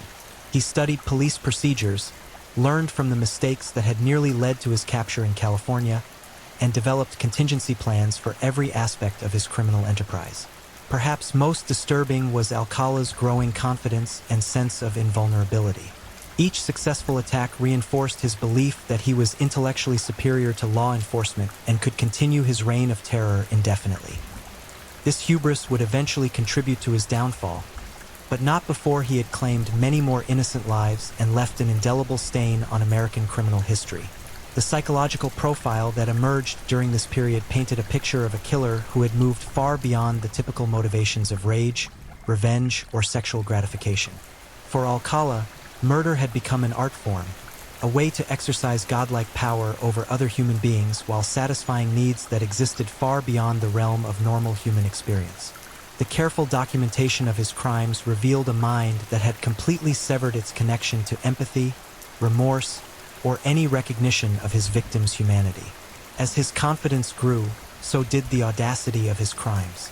Alcala began taking greater risks, targeting victims in more public settings, and leaving increasingly obvious clues at crime scenes. This escalation was driven not by carelessness, but by a pathological need to demonstrate his superiority over law enforcement and society at large. Each successful evasion of justice fed his narcissistic belief that he was untouchable and destined to continue his crimes indefinitely. The patterns established during Alcala's first confirmed kill would persist throughout his career, becoming a signature as distinctive as a fingerprint. The use of photography as both lure and trophy, the methodical torture designed to maximize psychological as well as physical suffering, and the complete emotional detachment from his victim's humanity. These elements would appear again and again in crime scenes across multiple states and spanning more than a decade of terror. The camera lens caught the dying rays of sunlight filtering through the grimy windows of Rodney Alcala's makeshift darkroom, casting eerie shadows across hundreds of photographs that lined the walls like a gallery of human suffering. Each image told a story of terror, capturing the exact moment when hope died in his victim's eyes. By 1970, Alcala had perfected his deadly craft, transforming photography from an art form into an instrument of torture that would claim dozens of innocent lives across the American landscape. His reputation as a photographer had grown considerably during his years as a fugitive in New York, but this professional success served only as camouflage for increasingly savage criminal activities. Alcala had learned to weaponize his artistic talents, using photography workshops, modeling sessions, and portfolio shoots as hunting grounds where trusting victims would willingly isolate themselves with a predator whose very presence spelled doom. The irony was as chilling as it was calculated. People paid him to take their pictures, never realizing they were financing their own destruction. The methodology Alcala developed during this period was both sophisticated and absolutely ruthless. He would scout potential victims for weeks or even months, studying their routines, identifying their vulnerabilities, and determining the optimal moment to strike. His camera bag contained not just photographic equipment, but also restraints, drugs, and tools designed to inflict maximum suffering while minimizing the chances of premature death. Every aspect of his operation was planned with military precision and executed with surgical coldness. Cornelia Crilly became one of Alcala's most significant victims during his New York period, though her connection to the photographer of death wouldn't be established until decades later. The 23-year-old flight attendant was found strangled in her Manhattan apartment on June 12, 1971, her body positioned in a manner that suggested the killer had spent considerable time with the corpse after death. The crime scene bore all the hallmarks of Alcala's evolving signature: evidence of prolonged torture, signs that photographs had been taken during and after the assault, and the distinctive ligature marks that would become his calling card. What made Crilly's murder particularly significant was the way it demonstrated Alcala's growing sophistication as a predator. Unlike his earlier, more impulsive attacks, this killing showed careful planning and preparation. He had somehow gained access to her secure apartment building, convinced her to let him inside, and then spent hours methodically breaking down her resistance before finally ending her life. The precision of his technique and the complete absence of forensic evidence suggested a killer who had learned from experience and was rapidly becoming one of the most dangerous predators in American criminal history. The psychological evolution visible in Alcala's crimes during this period was as disturbing as it was methodical. His earlier attacks had been driven primarily by opportunism and sexual gratification, but his later victims showed evidence of something far more sinister: a systematic exploration of human suffering that went far beyond physical assault. He had begun conducting what could only be described as experiments in terror, carefully calibrating his torture techniques to maximize psychological as well as physical trauma. Ellen Jane Hover's disappearance on July 15, 1977, marked another milestone in Alcala's development as a killer. The 23-year-old aspiring actress and goddaughter of Dean Martin vanished without a trace after telling friends she was meeting a photographer about a potential modeling opportunity. Her body wouldn't be discovered for nearly a decade, but when it was finally found, the remains told a story of unimaginable suffering that even hardened investigators struggled to comprehend. The circumstances surrounding Hover's abduction revealed how Alcala had refined his hunting techniques to near perfection. He had approached her with a professional portfolio, legitimate references, and a compelling story about a high-profile modeling assignment that would launch her career. Every detail of his deception was carefully crafted to overcome her natural caution and convince her to accompany him to what she believed would be a routine photo session. The reality was a nightmare that defied description. Alcala's ability to maintain his facade while harboring such monstrous intentions demonstrated a level of compartmentalization that psychiatrists would later identify as nearly unprecedented in the annals of criminal psychology. Colleagues in the photography industry described him as talented, professional, and entirely normal in his interactions. They had no idea that the man they worked alongside was using his legitimate career as cover for a killing spree that was claiming victims across multiple states. The technical sophistication of Alcala's photography became increasingly important to his criminal activities during this period. He had invested in high-end equipment that allowed him to work in low-light conditions, capture images with extraordinary detail, and develop photographs that preserved every nuance of his victims' suffering. These weren't simply trophies. They were comprehensive documentation of his crimes that served both as evidence of his power and as tools for psychological manipulation of future victims. The darkroom Alcala maintained became the epicenter of his criminal enterprise, a place where the boundaries between art and atrocity were completely obliterated. Investigators who later examined this space described it as one of the most disturbing crime scenes in their experience. Walls covered with photographs depicting every stage of his victims' ordeals, equipment designed for both photography and torture, and evidence of crimes that spanned years and crossed state lines. What made Alcala's photographic documentation so particularly chilling was the evident pleasure he derived from reviewing and organizing these images. He had developed elaborate filing systems that categorized victims by appearance, type of assault, and duration of suffering.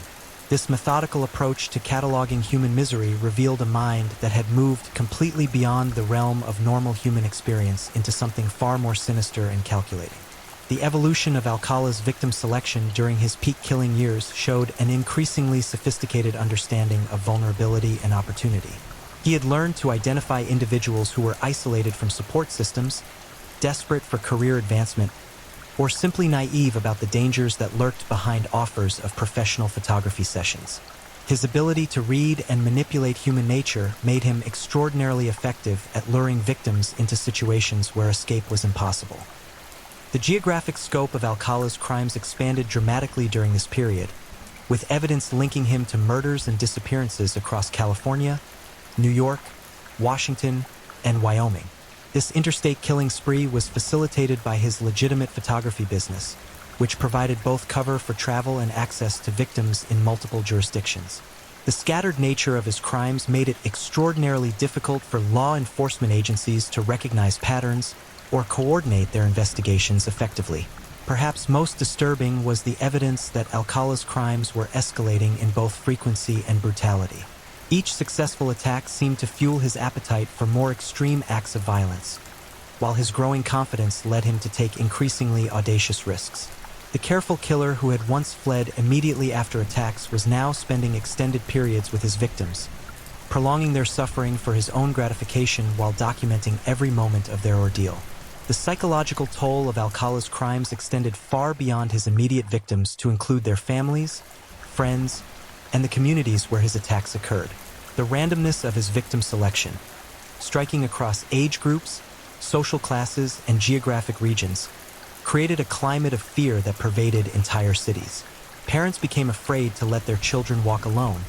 Young women avoided photography studios, and the very profession that Alcala used as camouflage became associated with danger and predation.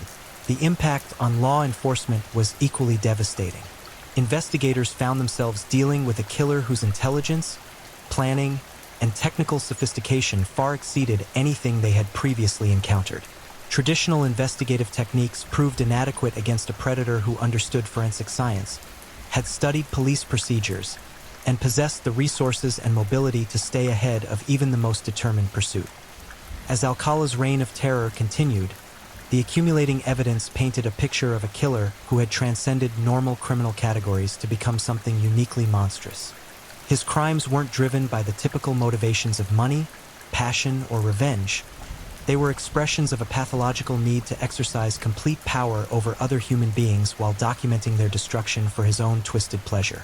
The photographer of death had created his masterpiece, a gallery of human suffering that would haunt investigators and communities for generations to come. The realization that such evil could hide behind such an ordinary facade challenged every assumption about the nature of predators and their place in society. Alcala's success in maintaining his double life for so many years demonstrated how effectively monsters could camouflage themselves among us, using our own trust and naivety as weapons against the very people they were meant to serve and protect. The fluorescent lights of Studio 4 at Chuck Barris Productions hummed ominously as Rodney Alcala straightened his tie and prepared for what would become the most infamous appearance in television game show history. It was September 13th, 1978, and The Dating Game was about to provide a platform for one of America's most prolific serial killers to charm his way into millions of living rooms. What the audience couldn't see was that Bachelor Number 1 had already claimed multiple victims and was actively hunting for more, using his television appearance as just another tool in his deadly arsenal of manipulation and deception. The irony of Alcala's appearance on a show designed to bring people together for romance was as chilling as it was calculated. Here was a man who had spent over a decade systematically destroying lives, presenting himself as the perfect romantic partner while harboring impulses that defied human comprehension. His responses to the Bachelorette's questions were smooth, practiced, and utterly convincing, the performance of a predator who had perfected the art of mimicking human emotion while feeling absolutely nothing himself. Cheryl Bradshaw, the young woman tasked with choosing between 3 eligible bachelors, found herself inexplicably disturbed by Alcala's presence despite his superficial charm. Years later, she would describe experiencing an overwhelming sense of unease that she couldn't quite explain, a primitive warning system that may have saved her life. Her decision to reject Alcala's advances after the show demonstrated the power of intuition in recognizing predators, even when they've perfected their disguise.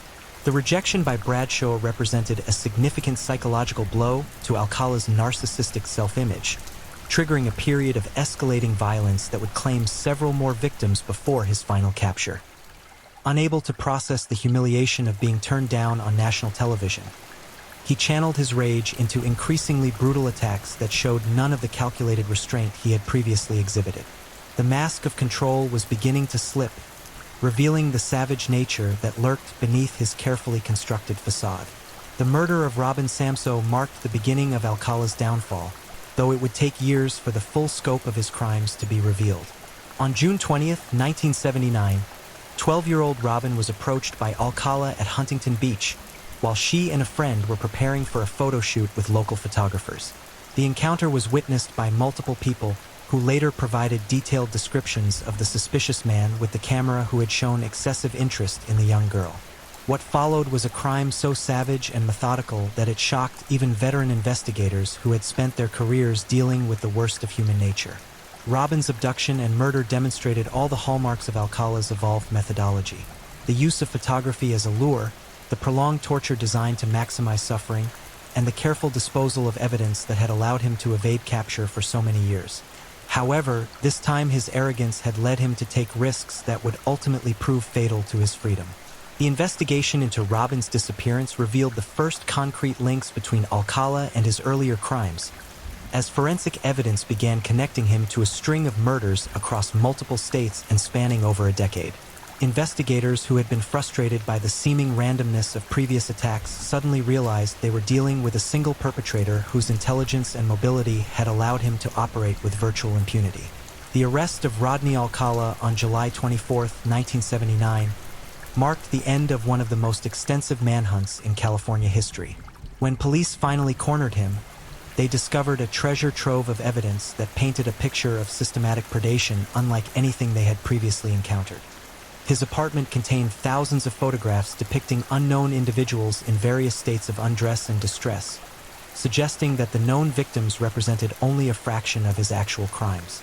The photographs discovered in Alcala's possession became some of the most important evidence in criminal history, providing investigators with crucial leads while simultaneously revealing the true scope of his predatory activities.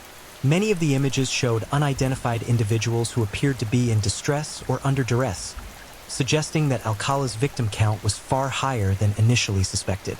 The methodical organization of these photographs demonstrated the extent to which documenting suffering had become central to his psychological gratification. The legal proceedings against Alcala were complicated by the sheer volume of evidence and the multi-jurisdictional nature of his crimes. Prosecutors faced the challenge of presenting a coherent case against a defendant whose criminal activities spanned more than a decade and crossed multiple state lines.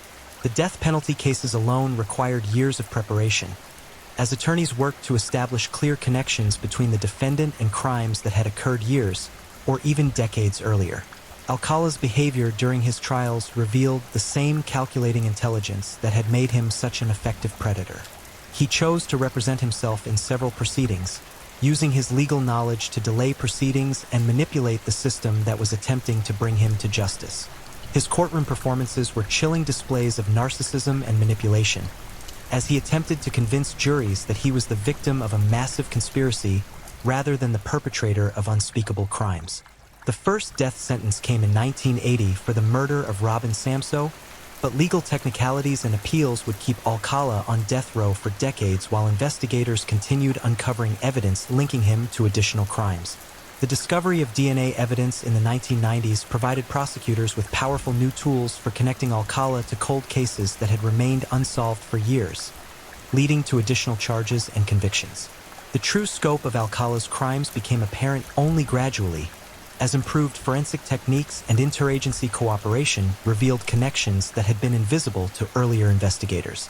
By the time his legal proceedings were complete, he had been convicted of 7 murders across 2 states, but investigators believed the actual number of victims could be significantly higher.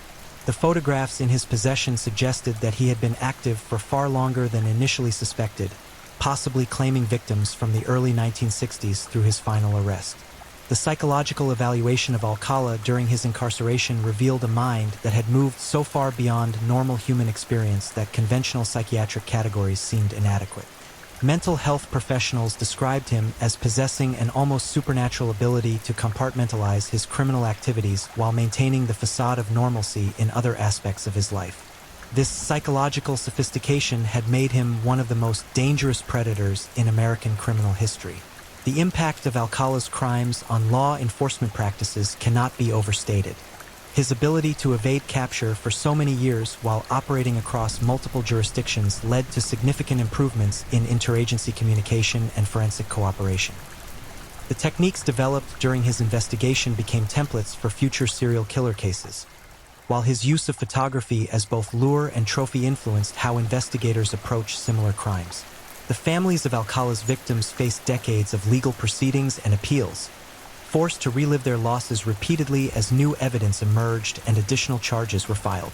Their courage in testifying against one of the most dangerous predators in American history provided crucial support for prosecutors, while ensuring that justice would ultimately prevail despite the many obstacles placed in its path. The media coverage of Alcala's crimes created a new awareness of how effectively predators could camouflage themselves in ordinary society. His appearance on The Dating Game became a symbol of how evil could hide behind charm and sophistication, while his use of photography as a professional cover demonstrated the need for greater vigilance in situations that appeared completely normal on the surface. The final chapter of Rodney Alcala's story was written not in a courtroom or execution chamber, but in a prison hospital bed where natural causes claimed his life on July 24, 2021, exactly 42 years after his arrest. His death ended one of the most prolonged legal sagas in American criminal history, but it also closed the door on potential answers about crimes that may never be fully resolved. The legacy of the Dating Game killer extends far beyond his confirmed victim count to encompass the broader impact his crimes had on American society. His case demonstrated how traditional assumptions about predators could be dangerously inadequate when confronted with individuals who possessed the intelligence, resources, and psychological sophistication to operate on such an extensive scale. The lessons learned from his investigation continue to influence law enforcement practices and public awareness campaigns designed to protect potential victims from similar predators. In the end, Rodney Alcala's reign of terror serves as a chilling reminder that evil can wear many faces and operate in the most unexpected places. His transformation from a charming photographer into one of America's most prolific serial killers challenges every assumption about the nature of predators and their place in our society.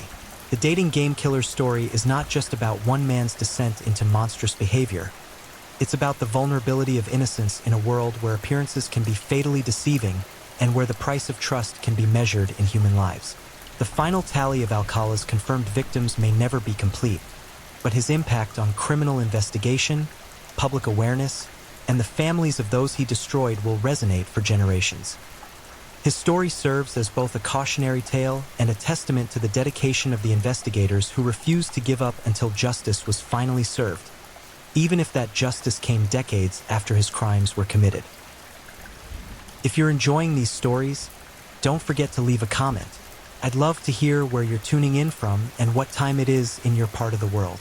And if you haven't already, be sure to like this video and subscribe so you don't miss the next true crime story to help you drift off to sleep. Now, let's move on to our third story. Story 3, The Vampire Rapist, When Evil Walked Among Us. In the shadowed streets of Montreal, where winter's breath carried whispers of unspoken fears, something sinister prowled the darkness. Between 1968 and 1971, for young women would vanish into the abyss of a predator's twisted desires, their lives extinguished by a killer whose signature would revolutionize forensic investigation forever. This is not merely a story of murder. It's a chilling exploration of how one man's monstrous compulsions would earn him a name that still sends shivers down the spine of seasoned investigators: the Vampire Rapist. Tonight, we descend into the labyrinthine mind of Wayne Clifford Bowden, a killer whose bite marks would become the key to his own destruction. The autumn of 1968 descended upon Montreal like a funeral shroud, carrying with it an atmosphere thick with anticipation and dread. The city, already steeped in the cultural revolution sweeping across North America, pulsed with youthful energy and rebellion. Young women walked the streets with newfound freedom, their bell-bottom jeans and flowing hair symbols of liberation from previous generations' constraints. Yet beneath this veneer of progressive awakening, something ancient and malevolent stirred, a darkness that would soon manifest in ways that would forever scar the collective psyche of Montreal. Wayne Clifford Bowden moved through this urban landscape like a phantom, his presence barely registering in the consciousness of those around him. Standing at average height with unremarkable features, he possessed the most dangerous quality a predator could have: invisibility. His brown hair was meticulously groomed, his clothes pressed and neat, his demeanor that of any ordinary citizen navigating the rhythms of city life. But behind his pale blue eyes lurked an insatiable hunger, a compulsion that had been growing stronger with each passing day, fed by fantasies that grew more vivid and violent with time. Born into a working-class family in 1948, Bowden's early years had been marked by an unsettling pattern of behavior that those around him dismissed as childhood mischief. Teachers noted his tendency toward manipulation, his ability to charm adults while displaying cruel indifference toward his peers.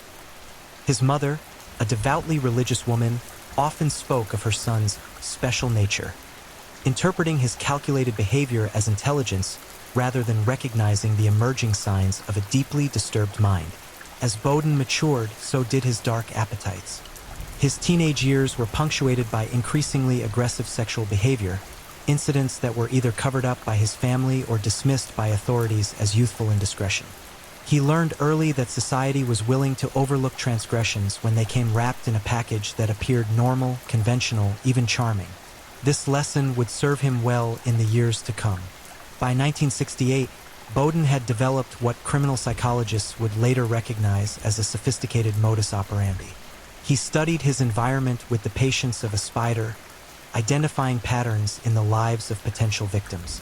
He frequented coffee shops, libraries, and universities, places where young women gathered, often alone, absorbed in their studies or conversations. His approach was methodical, almost scientific in its precision. The first hint of his true nature emerged in the humid summer nights of 1968. Montreal's nightlife thrived in the warm evenings, with young people gathering in parks, on street corners, and in the dimly lit cafes that dotted the city's bohemian quarters. It was during these sultry nights that Bowden began his reconnaissance, following women at a distance, learning their routines, memorizing their paths home. His method of selection was both random and calculated. Random in that any attractive young woman could catch his attention, calculated in that he would only act when conditions were absolutely perfect. He sought victims who lived alone or in situations where their absence might not be immediately noticed. He studied their schedules, their relationships, their vulnerabilities with the dedication of a scholar. The transformation from observer to predator occurred gradually, like the slow heating of water before it boils. Bowden's fantasies, once confined to the privacy of his own mind, began to demand physical manifestation. He started with smaller transgressions, following women more closely, attempting to enter buildings where they lived, testing the boundaries of his own boldness and their security. Criminal psychologist Dr. Robert Hare would later describe this phase of Bowden's development as the rehearsal period, a time when killers practice and refine their methods before committing to murder. Bowden's rehearsals were extensive and methodical. He would approach apartment buildings under various pretenses, testing security measures and escape routes. He studied the patterns of night shift workers, the timing of police patrols, the habits of building superintendents. The city itself became his accomplice. Montreal in the late 1960s was an urban environment in transition, with old neighborhoods being demolished and new developments sprouting like concrete flowers. This constant state of change created numerous opportunities for a predator. Abandoned buildings, construction sites, poorly lit streets where darkness could swallow screams. Bowden's psychological profile, reconstructed years later by forensic psychiatrists, revealed a mind capable of compartmentalization that bordered on the supernatural. By day, he maintained employment and social relationships that appeared entirely normal. Co-workers described him as quiet but reliable. Neighbors found him polite and unremarkable. Yet this facade concealed a parallel existence where he meticulously planned acts of violence with the same attention to detail that others might bring to a business presentation. The sexual component of his crimes was inextricably linked to power and control rather than mere physical gratification. Bowden's victims were not randomly chosen objects of lust, but carefully selected symbols of everything he felt entitled to possess and destroy. His hatred of women was not the crude misogyny of an obviously disturbed individual, but something far more insidious, a sophisticated resentment wrapped in superficial charm. As autumn deepened into winter, Bowden's internal pressure reached a critical point. The fantasies that had once satisfied his dark urges now felt inadequate, like shadows compared to the blazing reality his mind craved. He began to carry tools, items that could be explained away if discovered but would serve his true purposes when the moment arrived. A length of rope, supposedly for moving furniture. A sharp knife, ostensibly for work purposes. These objects became talismans of his intended transformation from fantasist to killer. The final psychological barrier fell on a night when snow began to dust the streets of Montreal like powder from a cosmic makeup compact. Bowden walked through the Plateau neighborhood, his breath forming small clouds in the frigid air, when he saw her, a young woman struggling with grocery bags as she approached her apartment building. The sight of her vulnerability, the awkward dance she performed while trying to manage her keys and bags, triggered something primal and unstoppable in his psyche. This was the moment when Wayne Bowden ceased to be merely a disturbed individual and became something far more dangerous, a predator who had finally decided to hunt. The transformation was complete. The man who had spent months preparing, planning, and fantasizing now stood on the threshold of action. In his mind, he had already crossed the point of no return. The question was no longer whether he would kill, but when and how. The city of Montreal, with its 4 million unsuspecting residents, had no idea that one of history's most distinctive serial killers had just been born. As the snow continued to fall, covering the city in a blanket of deceptive purity, Wayne Bowden returned to his apartment to make final preparations. Tomorrow, or perhaps the next day, or the day after that, he would claim his first victim. The vampire rapist was ready to feed. The morning of July 23, 1968, dawned with the oppressive heat that only Montreal summers could produce. A thick, suffocating blanket of humidity that made the air itself seem to pulse with malevolent life. In her modest apartment on Hutchinson Street, 21-year-old Norma Valancourt moved through her morning routine with the unconscious grace of youth, completely unaware that she had already been marked for death by eyes that had watched her for weeks. Norma represented everything that Wayne Bowden both desired and despised in his twisted psychological landscape. She was beautiful in an effortless way that seemed to mock his own ordinary appearance, with long dark hair that caught the light when she walked and eyes that sparkled with an intelligence and confidence that he found both attractive and infuriating. She worked as a secretary at a downtown office, a job that required her to dress professionally and carry herself with a poise that Bowden interpreted as arrogance deserving of punishment. For 3 weeks, Bowden had conducted his surveillance with the patience of a professional intelligence operative. He knew that Norma lived alone in the second-floor apartment, that she typically arrived home from work around 6:30 p.m., and that she had a habit of stopping at the corner grocery store on Thursday evenings to buy supplies for the weekend. He had observed her social patterns, noting that she rarely brought men to her apartment and seemed to maintain a relatively solitary lifestyle, factors that made her an ideal target in his calculating mind. The building itself had become as familiar to him as his own residence. Built in the 1940s, it featured the kind of security that was standard for its era, which is to say, virtually none by today's standards. The main entrance remained unlocked during daylight hours, the hallways were dimly lit, and many of the apartment doors featured locks that could be defeated by someone with basic knowledge and simple tools. Bowden had tested these vulnerabilities during his reconnaissance, discovering that Norma's particular door could be opened with nothing more sophisticated than a credit card applied to the latch. As evening approached on that fateful July day, Bowden positioned himself in a coffee shop across the street from Norma's building, nursing a cup of coffee that had long since grown cold, while his eyes remained fixed on the entrance. His outward appearance gave no hint of the storm of anticipation and dark excitement raging within his mind. To casual observers, he might have been any young man waiting for a date or simply killing time before heading home. At exactly 6:27 p.m., Norma appeared at the end of the block, her heels clicking against the concrete sidewalk in a rhythm that seemed to sync perfectly with Bowden's accelerated heartbeat. She carried a small purse and what appeared to be takeout food from a local restaurant, details that Bowden's predatory mind immediately processed as advantages. She would be tired from work, focused on her meal, and likely to let her guard down once she reached the perceived safety of her own apartment. Bowden waited until Norma had entered the building before making his own move. His approach was neither hurried nor hesitant, but carried the measured pace of someone who had rehearsed this moment countless times in his imagination. He crossed the street with the casual gait of a resident returning home, entered the building as if he belonged there, and climbed the stairs to the second floor with footsteps so carefully modulated that they produced barely a whisper of sound. Standing outside apartment 2B, Bowden paused to listen for any indication of activity from neighboring units. The building seemed to exhale around him with the settling sounds of wood and plaster, but no human voices or movements suggested that anyone else was nearby. This isolation, which Norma had probably appreciated for its privacy and quiet, now worked entirely in her killer's favor.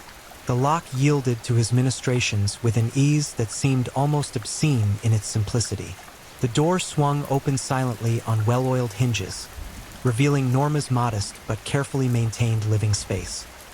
She had heard the door open and turned from where she stood in the small kitchen, her expression shifting from mild curiosity to confusion to growing alarm as she processed the sight of a stranger in her home. "Who are you?" she asked, her voice carrying the kind of forced calm that people use when they're trying to maintain control in a situation that their instincts tell them is dangerous. "You can't be here. You need to leave." Bowden's response was to smile. Not the reassuring expression she might have hoped for, but something cold and predatory that made her blood freeze in her veins. "I think there's been a misunderstanding," he said in a voice that was conversational, almost friendly, but carried undertones of menace that made her skin crawl. "I'm exactly where I'm supposed to be." What followed was a psychological chess match that Norma was destined to lose, not because she lacked intelligence or courage, but because she was facing an opponent who had spent weeks preparing for this exact scenario while she had been living her normal life, unaware that she had become the central figure in someone else's murderous fantasy. Bowden had developed his approach through careful study of criminal psychology texts that he had borrowed from the library under the pretense of academic research. He understood that the initial moments of an attack were crucial, that victims who were allowed to process the reality of their situation and mount organized resistance were far more likely to escape or summon help. His strategy was to overwhelm Norma's cognitive processing through a combination of verbal manipulation and physical intimidation that would leave her unable to think clearly enough to mount effective resistance. "I know you've been waiting for me," he continued, taking a step closer while maintaining that same horrible smile. "I've seen how you look at me when you pass by the coffee shop. You want this to happen." The psychological manipulation was as violent as any physical assault. By suggesting that she had somehow invited or desired this encounter, Bowden was attempting to create doubt in Norma's mind about her own perceptions and responses. This gaslighting technique, combined with the shock of finding an intruder in her private space, was designed to paralyze her decision-making abilities long enough for him to gain complete physical control. Norma's response demonstrated both her intelligence and her courage. Rather than becoming frozen by confusion or attempting to argue with her attacker's twisted logic, she immediately began to back toward the telephone that sat on a small table near the living room window. Her movement was not panicked but purposeful. She had quickly assessed her situation and identified her best chance of survival. "Stay away from me," she said, her voice growing stronger as her initial shock transformed into determination. "I'm calling the police right now." It was at this moment that Wayne Bowden revealed the true extent of his preparation and the depth of his commitment to violence. Rather than attempting to talk her out of calling for help or trying to physically prevent her from reaching the phone, he simply laughed, a sound so devoid of human warmth that it seemed to drop the temperature in the room by several degrees. "Go ahead," he said. "Call them. See how long it takes them to get here." The implication was clear and terrifying. He had calculated the police response time and was confident that he could complete his planned assault and escape before help could arrive. This revelation struck Norma with the force of a physical blow as she realized that she was not dealing with an impulsive criminal or opportunistic attacker, but someone who had planned this encounter with methodical precision. The physical assault that followed was characterized by the same calculated brutality that had marked Bowden's psychological preparation. His violence was not frenzied or passionate but controlled and purposeful, designed to inflict maximum trauma while maintaining the clear thinking necessary to avoid leaving evidence that could later be traced back to him. The sexual assault was accompanied by verbal abuse that revealed the extent of Bowden's misogynistic rage. He seemed to view Norma not as an individual human being, but as a representative of all the women who had ever rejected, ignored, or failed to recognize what he saw as his inherent superiority. His words, punctuated by acts of physical violence, painted a picture of a mind that had constructed an elaborate mythology justifying the most heinous crimes as somehow deserved by their victims. It was during this assault that Bowden's most distinctive signature emerged, the bite marks that would eventually lead to his identification and capture. The biting was not incidental or accidental, but deliberate and ritualistic, carried out with the same methodical precision that characterized every other aspect of his crimes. He bit his victims multiple times in specific locations, with enough force to leave clear impressions of his dental patterns in their flesh. Criminal psychologists would later theorize that the biting served multiple psychological functions for Bowden. It satisfied his need to literally consume his victims, to possess them in the most intimate and permanent way possible. It also served as a form of signature, a mark of ownership that would remain even after death. Most disturbingly, it appeared to provide him with a form of sexual gratification that was directly connected to the infliction of pain and the assertion of absolute dominance. The murder itself was carried out with the same cold efficiency that had marked every other aspect of the attack. Bowden had come prepared with a length of rope that he used to strangle Norma, a method that was both silent and provided him with the extended time frame he seemed to require for psychological gratification. The strangulation was not quick or merciful, but prolonged, allowing him to watch the life fade from his victim's eyes while maintaining complete control over the timing and manner of her death. In the aftermath of the murder, Bowden's behavior revealed the extent of his psychological detachment from the reality of what he had done. He spent several minutes rearranging the crime scene, not to eliminate evidence, but to create a tableau that satisfied some aesthetic requirement that existed only in his twisted mind. He positioned Norma's body in a specific pose, arranged her clothing in a particular way, and even took time to straighten items of furniture that had been disturbed during the struggle. This post-mortem ritual served as a form of psychological signature that would become characteristic of all Bowden's crimes. It suggested that the murder itself, horrific as it was, represented only one component of a larger fantasy that required completion through these additional acts of control and manipulation of the victim's body and environment. When Bowden finally left the scene, he did so with the same measured calm that had marked his arrival. He locked the door behind him, walked down the stairs at a normal pace, and exited the building as if he were simply a resident heading out for the evening. His psychological compartmentalization was so complete that within minutes of committing murder, he was able to assume the role of an ordinary citizen going about his business. Norma Valancourt's body would not be discovered for 3 days, when her failure to appear at work finally prompted her supervisor to contact the police for a welfare check. By that time, Wayne Bowden had already begun planning his next attack, feeding off the psychological high of his successful kill while analyzing what he had learned about technique, timing, and victim selection. The vampire rapist had claimed his first victim, and Montreal would never be the same. The discovery of Norma Valancourt's body on July 26, 1968, sent shockwaves through Montreal's law enforcement community that would reverberate for months to come. Detective Inspector Jean-Claude Poirier, a 20-year veteran of the Montreal Police Service, had seen his share of violent crimes, but nothing had prepared him for the scene that awaited him in apartment 2B on Hutchinson Street. "Mon Dieu," Poirier whispered as he surveyed the crime scene, his trained eye immediately recognizing that they were dealing with something far more sinister than a simple breaking and entering gone wrong. The methodical arrangement of the victim's body, the ritualistic positioning of objects in the room, and most disturbing of all, the distinctive bite marks that covered Norma's neck and breasts, painted a picture of a killer operating from a psychological playbook that defied conventional criminal behavior. The bite marks themselves were unlike anything in Montreal's criminal records. They were deep, deliberate impressions that had been inflicted with enough force to break the skin and leave permanent indentations in the flesh. More unsettling was their distribution and pattern. They appeared to follow some internal logic known only to the perpetrator, creating a grotesque constellation of wounds that spoke to the killer's need to mark and claim his victim in the most intimate and permanent way possible.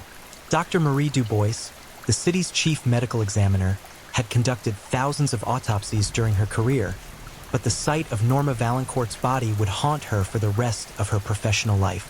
"The bite marks are post-mortem," she explained to Detective Poirier during her preliminary examination, "which means he continued to assault the body even after death. This suggests a level of psychological disturbance that goes beyond anything we've encountered in this city." The forensic analysis revealed details that painted an even more disturbing picture of the killer's methods and mindset. The sexual assault had been prolonged and brutal, characterized by a methodical cruelty that suggested the perpetrator derived psychological gratification from the victim's suffering.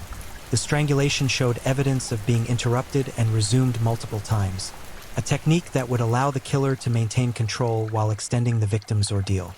But it was the bite marks that provided the most significant investigative leads while simultaneously creating the deepest psychological impact on those who studied them. Forensic odontologist Dr. Robert Chen, brought in from Toronto specifically to analyze the unusual evidence, confirmed what everyone feared. The impressions were too distinctive and numerous to be incidental or accidental. The perpetrator has an unusual dental configuration, Dr. Chen reported to the investigative team. There's a distinctive gap between the upper incisors and what appears to be a chipped canine tooth on the left side.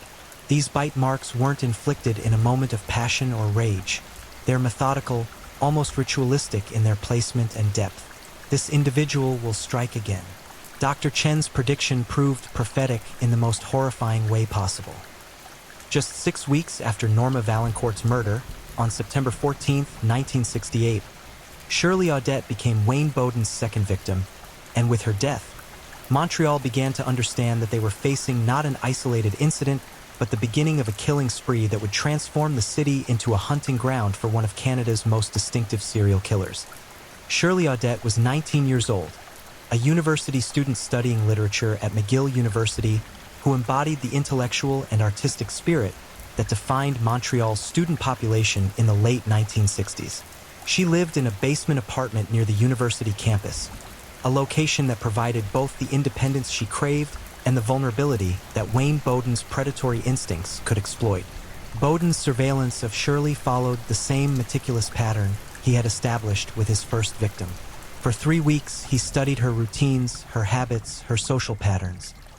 He learned that she typically stayed late in the university library, often walking home alone through poorly lit streets that provided numerous opportunities for an ambush. He discovered that her basement apartment, while private and affordable, was isolated from her neighbors and accessible through a poorly secured rear entrance. The psychological impact of his first successful kill had transformed Bowden from a fantasizing predator into something far more dangerous, a killer who had tasted blood and found it intoxicating beyond his wildest imagination. The weeks following Norma's murder had been a period of psychological integration, during which Bowden had relived every moment of the crime, analyzing his performance, identifying areas for improvement, and planning modifications to his technique for future attacks. His approach to Shirley demonstrated this evolution in his methods. Rather than entering her apartment through lock manipulation as he had with Norma, Bowden chose to confront his second victim in the alley behind her building as she returned home from a late evening at the library. This modification served multiple purposes. It reduced the risk of being trapped inside a building, provided multiple escape routes, and allowed him to control the encounter from the very beginning. "Excuse me, miss," Bowden called out as Shirley fumbled with her keys at the rear entrance to her building. His voice carried the same carefully modulated tone of friendly concern that he had perfected during his surveillance activities. "I think you dropped this." Shirley turned to see a young man of average appearance holding what appeared to be a library card, a prop that Bowden had specifically chosen because it would seem natural in the university environment and would require Shirley to come closer to examine it. The psychological manipulation was subtle but effective. By positioning himself as someone trying to help her recover a lost item, he created a social obligation for her to engage with him rather than immediately fleeing. "Oh, thank you," Shirley replied, stepping closer to examine the card. "But I don't think this is mine. The name is different." It was at that moment, when Shirley was close enough to read the false name on the library card, that Bowden struck with the lightning-fast precision of a predator who had spent weeks rehearsing this exact scenario. His hand clamped over her mouth before she could scream, while his other arm encircled her waist with enough force to lift her feet off the ground. The struggle that followed was brief but intense. Shirley's youth and fitness allowed her to mount more resistance than Norma had been able to manage, but Bowden's preparation and psychological advantage proved decisive. He had brought restraints, zip ties that could be applied quickly and would not loosen regardless of how much the victim struggled.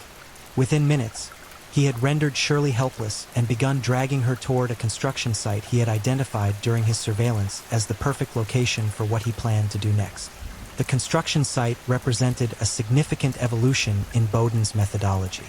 Rather than conducting his assault in the victim's private space, where discovery was always a risk, he had identified a location that provided complete privacy, multiple escape routes, and the kind of industrial desolation that would muffle any sounds his victim might make. The site also satisfied his psychological need for a space that he could control completely, a temporary kingdom where his twisted fantasies could be enacted without interruption.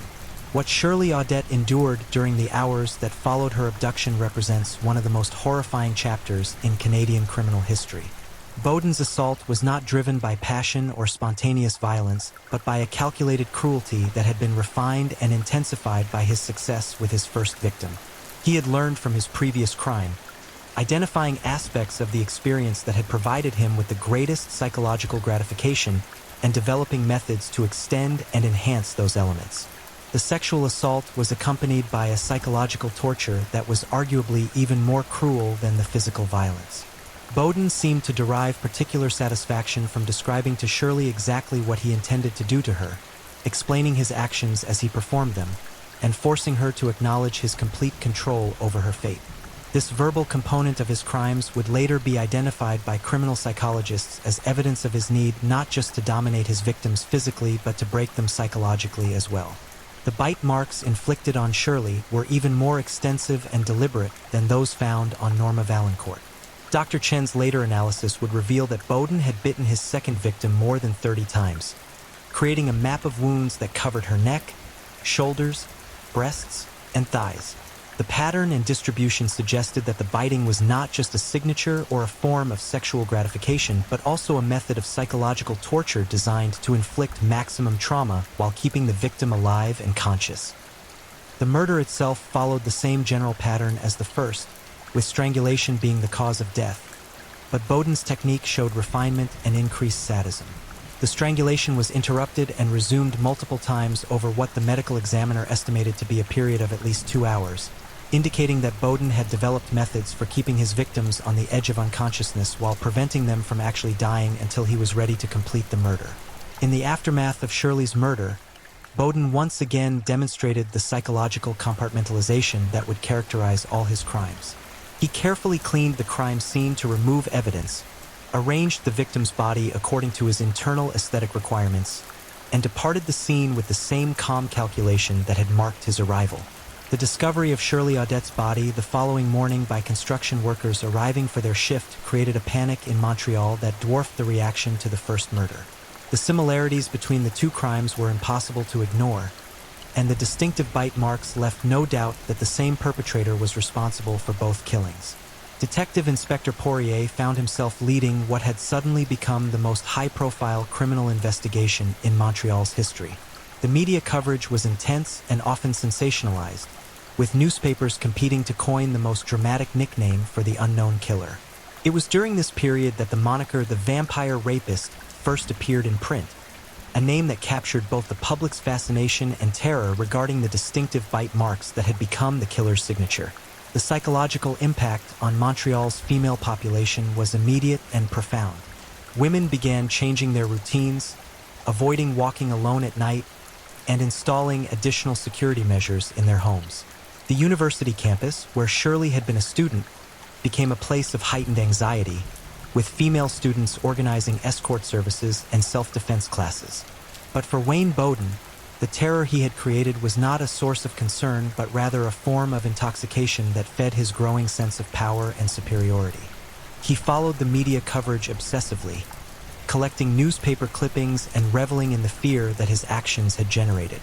The knowledge that an entire city was afraid of him provided a psychological gratification that was almost as satisfying as the murders themselves.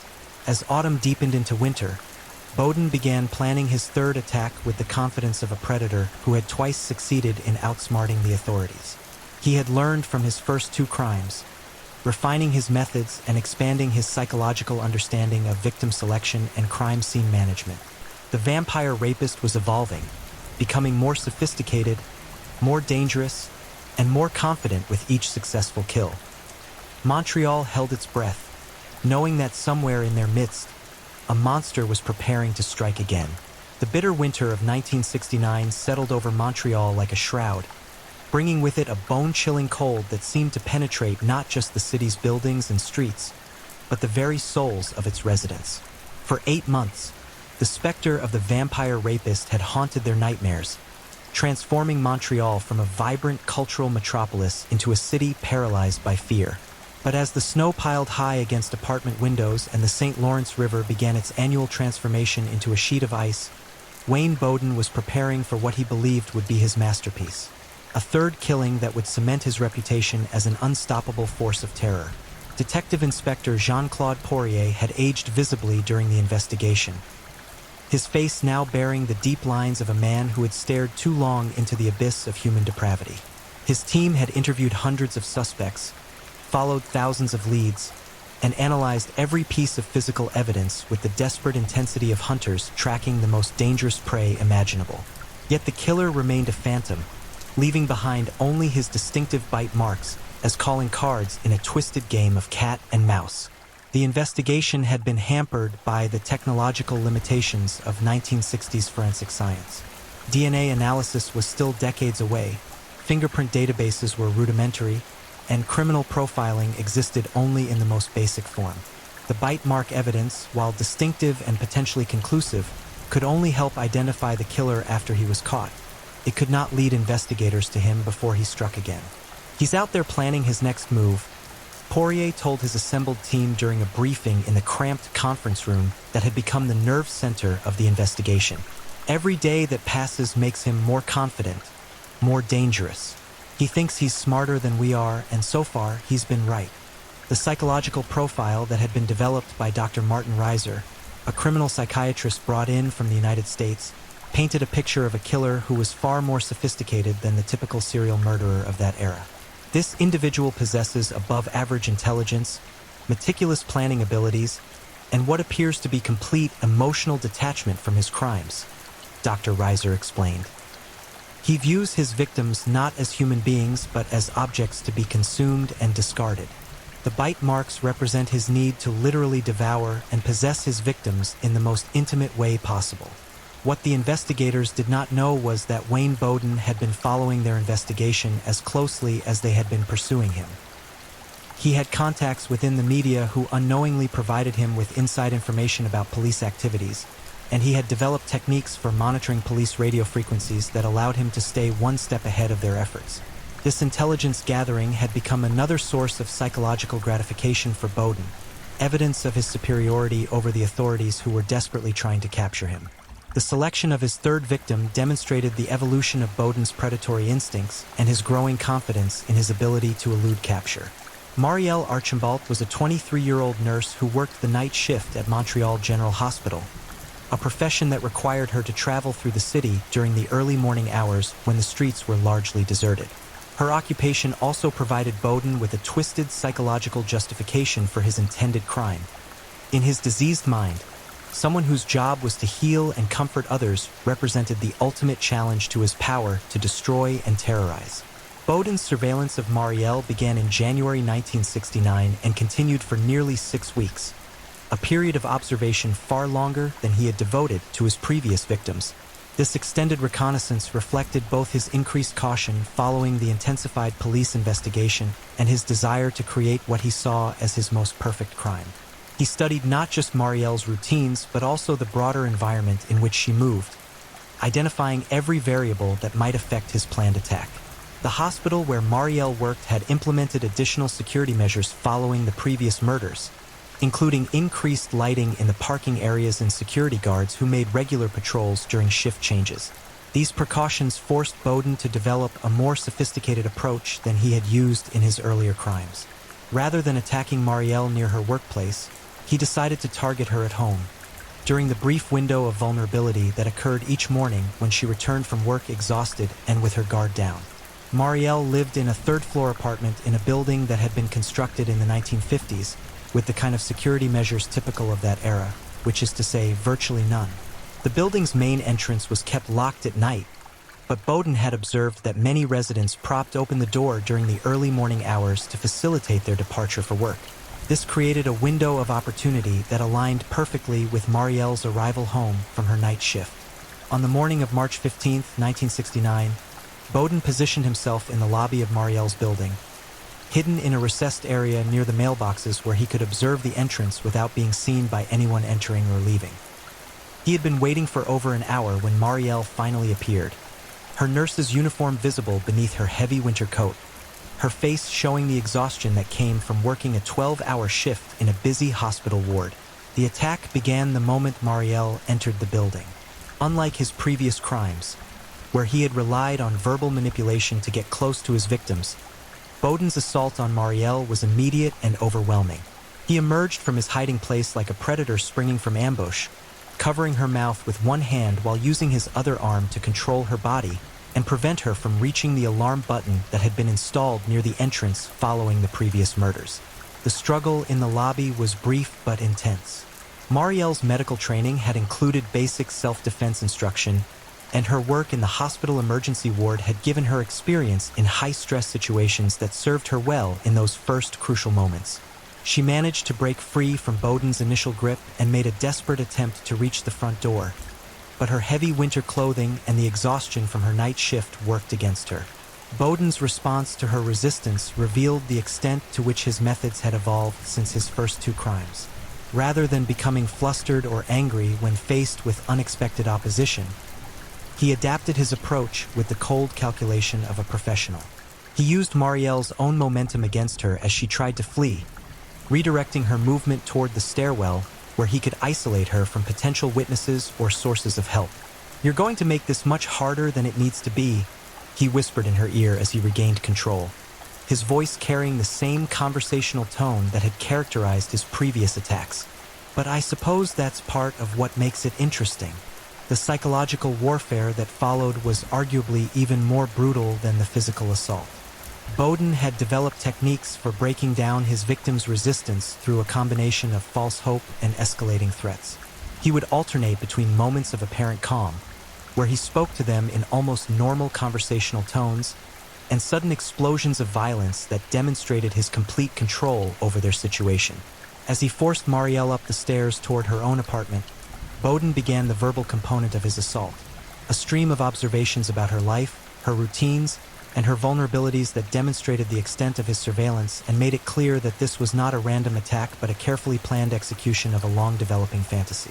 "I've been watching you for weeks," he told her as they reached the third floor. "I know about your schedule, your friends, your habits. I know that nobody expects you home for hours, and nobody will miss you until tomorrow night when you don't show up for work. We have all the time in the world." The psychological impact of this revelation was devastating.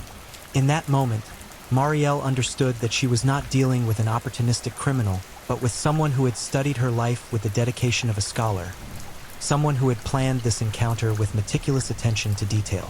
The realization that she had been living unknowingly under the observation of a predator for weeks transformed her fear into something approaching despair.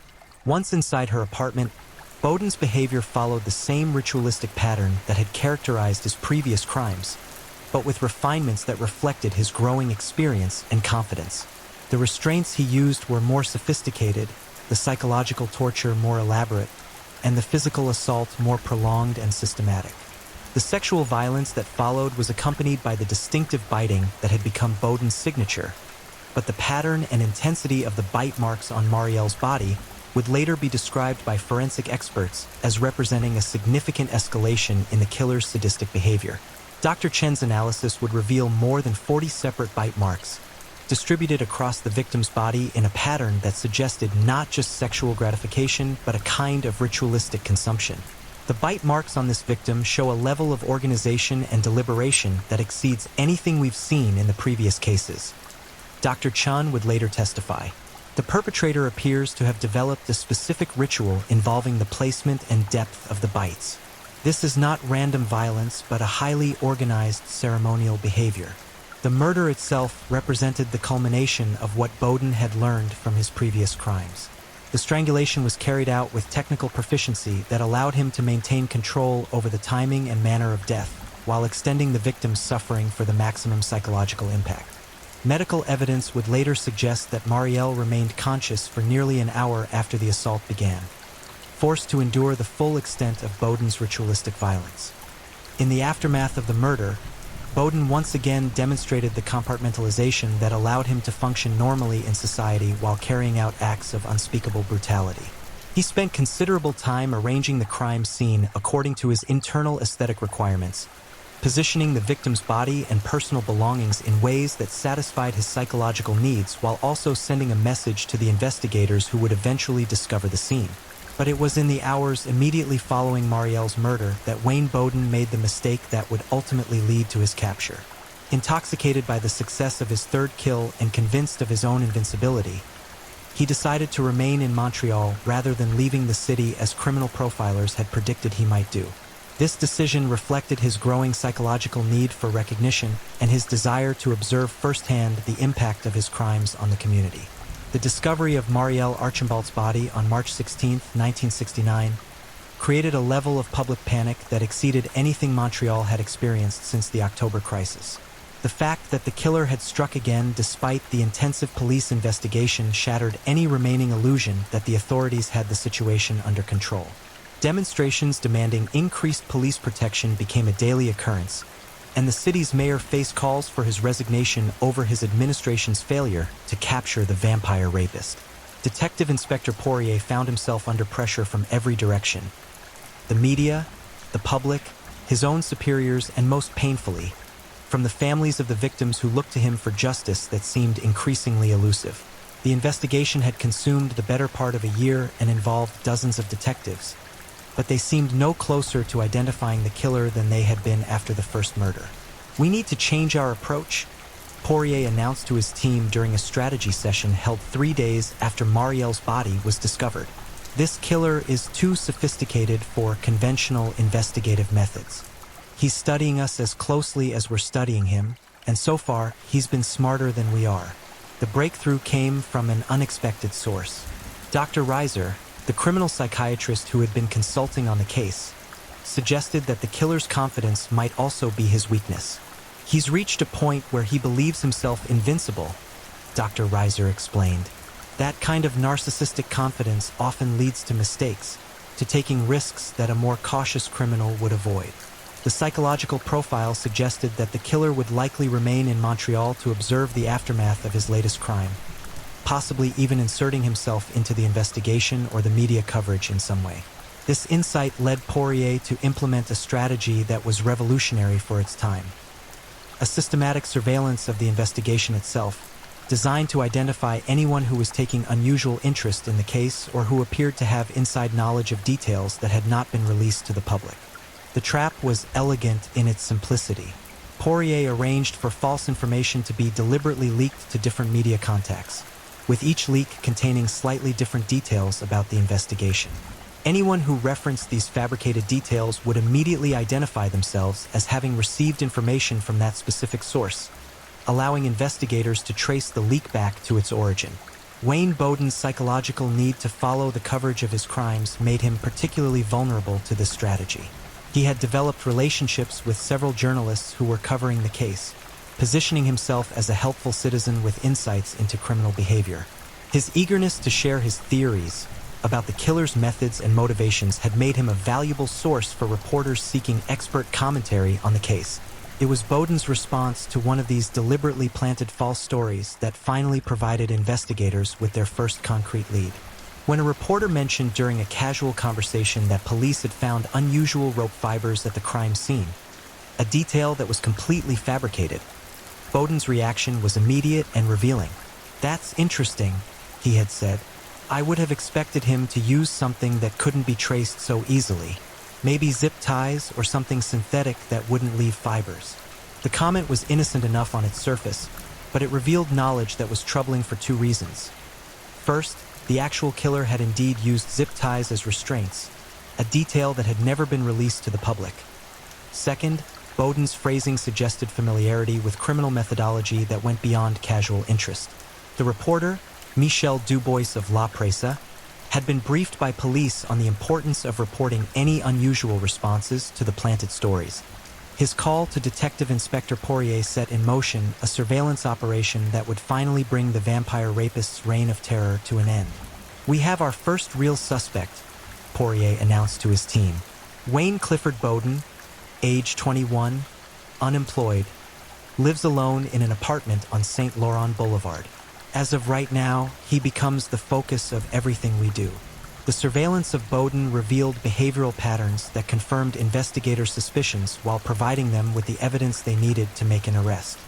He was observed conducting reconnaissance of potential victims, purchasing items that could be used in sexual assaults, and displaying the kind of methodical planning behavior that the psychological profile had predicted.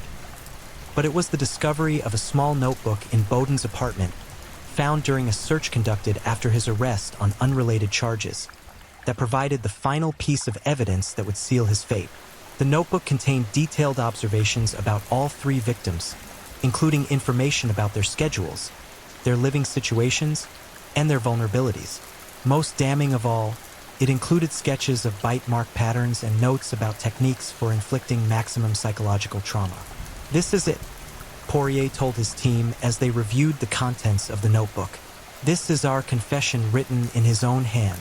Wayne Bowden is the vampire rapist, and we finally have the evidence to prove it." The arrest took place on July 12, 1969, nearly 1 year after Norma Valancourt's murder had launched the investigation. Bowden's reaction to being taken into custody revealed the extent of his narcissistic confidence. Rather than maintaining his innocence or expressing surprise at the accusations, he seemed almost pleased that his identity had finally been discovered. "I wondered when you would figure it out," he told Detective Inspector Poirier during his first interrogation. "I was beginning to think you never would."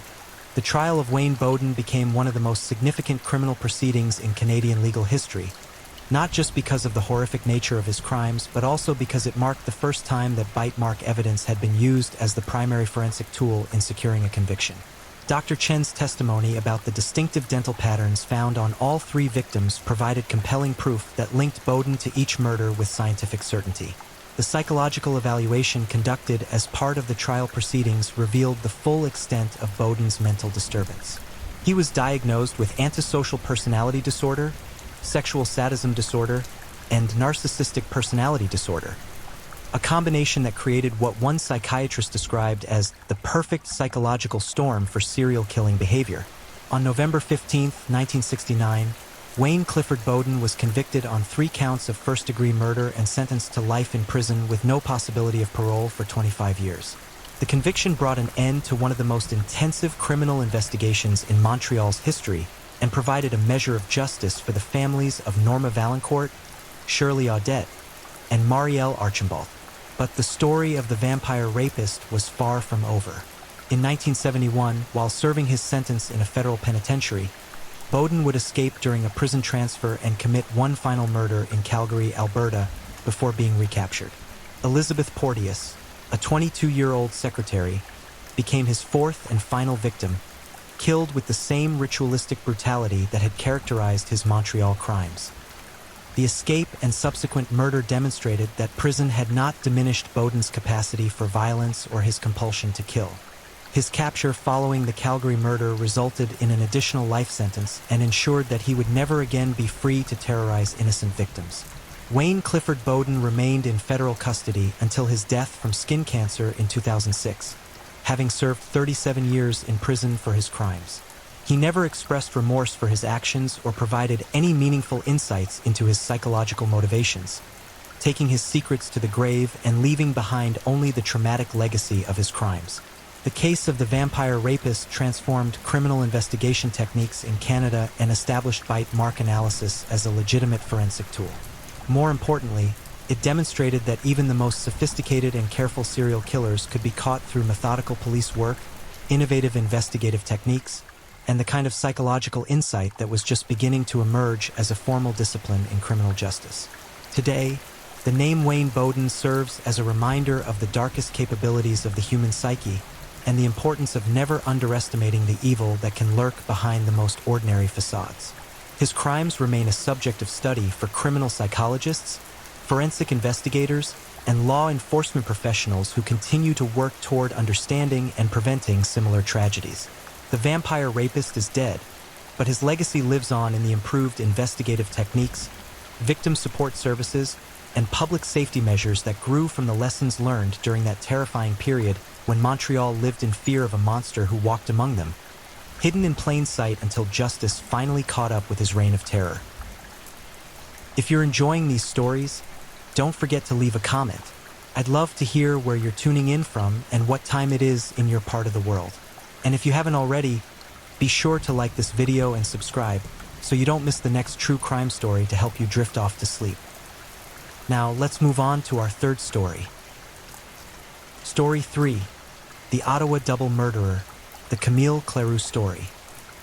In the quiet, tree-lined neighborhoods of Ottawa, where maple leaves danced in autumn winds and children's laughter echoed through pristine suburban streets, a monster walked among the innocent. For 2 decades, death stalked the unsuspecting, wearing the mask of a devoted husband, a trusted neighbor, a man who smiled at community gatherings while harboring secrets so dark they would make seasoned detectives wake in cold sweats.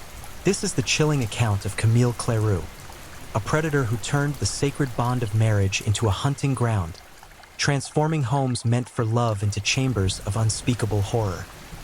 3 lives would be brutally extinguished by hands that had once promised protection and devotion. 3 families would be shattered by a man whose very presence became synonymous with calculated evil. Welcome to a journey into the abyss of human depravity, where trust becomes a weapon, love turns lethal, and the most dangerous predator is the one sleeping beside you. This is the story of how one man's twisted psychology created a reign of terror that would haunt Ottawa for decades, leaving investigators scrambling to understand how someone could kill not once, but 3 times, each murder more calculated and cold-blooded than the last. Prepare yourself for a descent into darkness, where every shadow holds secrets, every smile conceals malice, and every "I do" becomes a death sentence. The morning mist clung to the Ottawa River like ghostly fingers, refusing to release their grip as the sun struggled to pierce through the gray October sky of 1990. In the affluent Rockcliffe Park neighborhood, where diplomats' children rode expensive bicycles and manicured lawns spoke of prosperity and security, no one could have imagined that evil had just claimed its first victim. Inside a modest 2-story colonial home on Elm Ridge Drive, the silence was deafening. The kind of silence that screams louder than any sound. Heavy, oppressive, suffocating. It was the silence of death, and it had a name. Marie-Claire Cleroux, age 34, beloved wife, devoted mother, and the first casualty in what would become a decades-long nightmare. Camille Cleroux stood in the doorway of their bedroom, his calloused hands still trembling, not from remorse, but from the adrenaline that coursed through his veins like liquid fire. The man who neighbors knew as quiet, dependable, perhaps a little too intense, had just crossed a line that would define the rest of his existence. He had become a killer. Marie-Claire lay motionless on the blood-soaked sheets, her once vibrant brown eyes now staring sightlessly at the ceiling she had painted pale yellow just months before, a color she said reminded her of sunshine and hope. The irony was not lost on the universe. Hope had died in that room along with her dreams, her laughter, her plans for growing old with the man she had trusted with her heart. The weapon, a heavy crystal paperweight that had been a wedding gift from her mother, lay discarded on the hardwood floor, its surface now painted crimson with the evidence of betrayal. 3 vicious blows to the skull had ended Marie-Claire's life, but the planning that led to this moment had been brewing in Camille's twisted mind for months. To understand the monster, one must first examine the facade. Camille Cleroux was 42 years old, a man of average height with prematurely graying hair and pale blue eyes that seemed to look right through people. He worked as a maintenance supervisor at a local manufacturing plant, a job that suited his need for control and his preference for working behind the scenes. Those who knew him described him as methodical, punctual, and unervingly quiet. He was the type of man who noticed everything but revealed nothing, who remembered every slight and catalogued every perceived betrayal. His childhood in rural Quebec had been marked by poverty and violence. His father, a logger with hands like hawks and a temper fueled by cheap whiskey, had taught Camille that problems were solved with force. His mother, a meek woman who flinched at sudden movements and spoke in whispers, had shown him that victims stayed victims until they stopped breathing. These lessons would ferment in young Camille's mind like poison, creating a worldview where power meant everything and human life meant nothing. Marie-Claire had met Camille at a church social in 1987.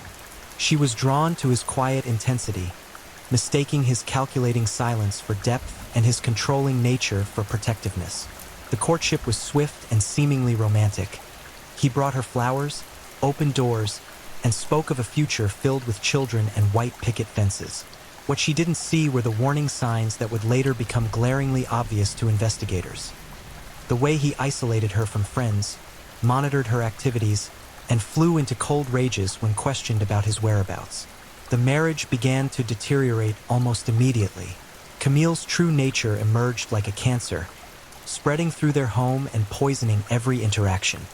He demanded absolute obedience, questioned every expenditure, and flew into terrifying rages over perceived slights. Marie-Claire, trapped by societal expectations and her own diminishing self-worth, endured years of psychological torture before she finally found the courage to consider escape. It was her decision to file for divorce that sealed her fate.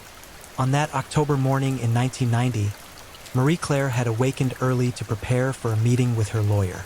The divorce papers were hidden in her purse, and she had finally gathered the strength to serve them to Camille that very day.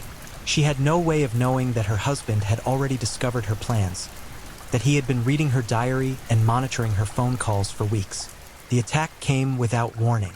As Marie-Claire brushed her hair in front of their bedroom mirror, practicing what she would say when she handed him the papers, Camille appeared behind her like a specter of death.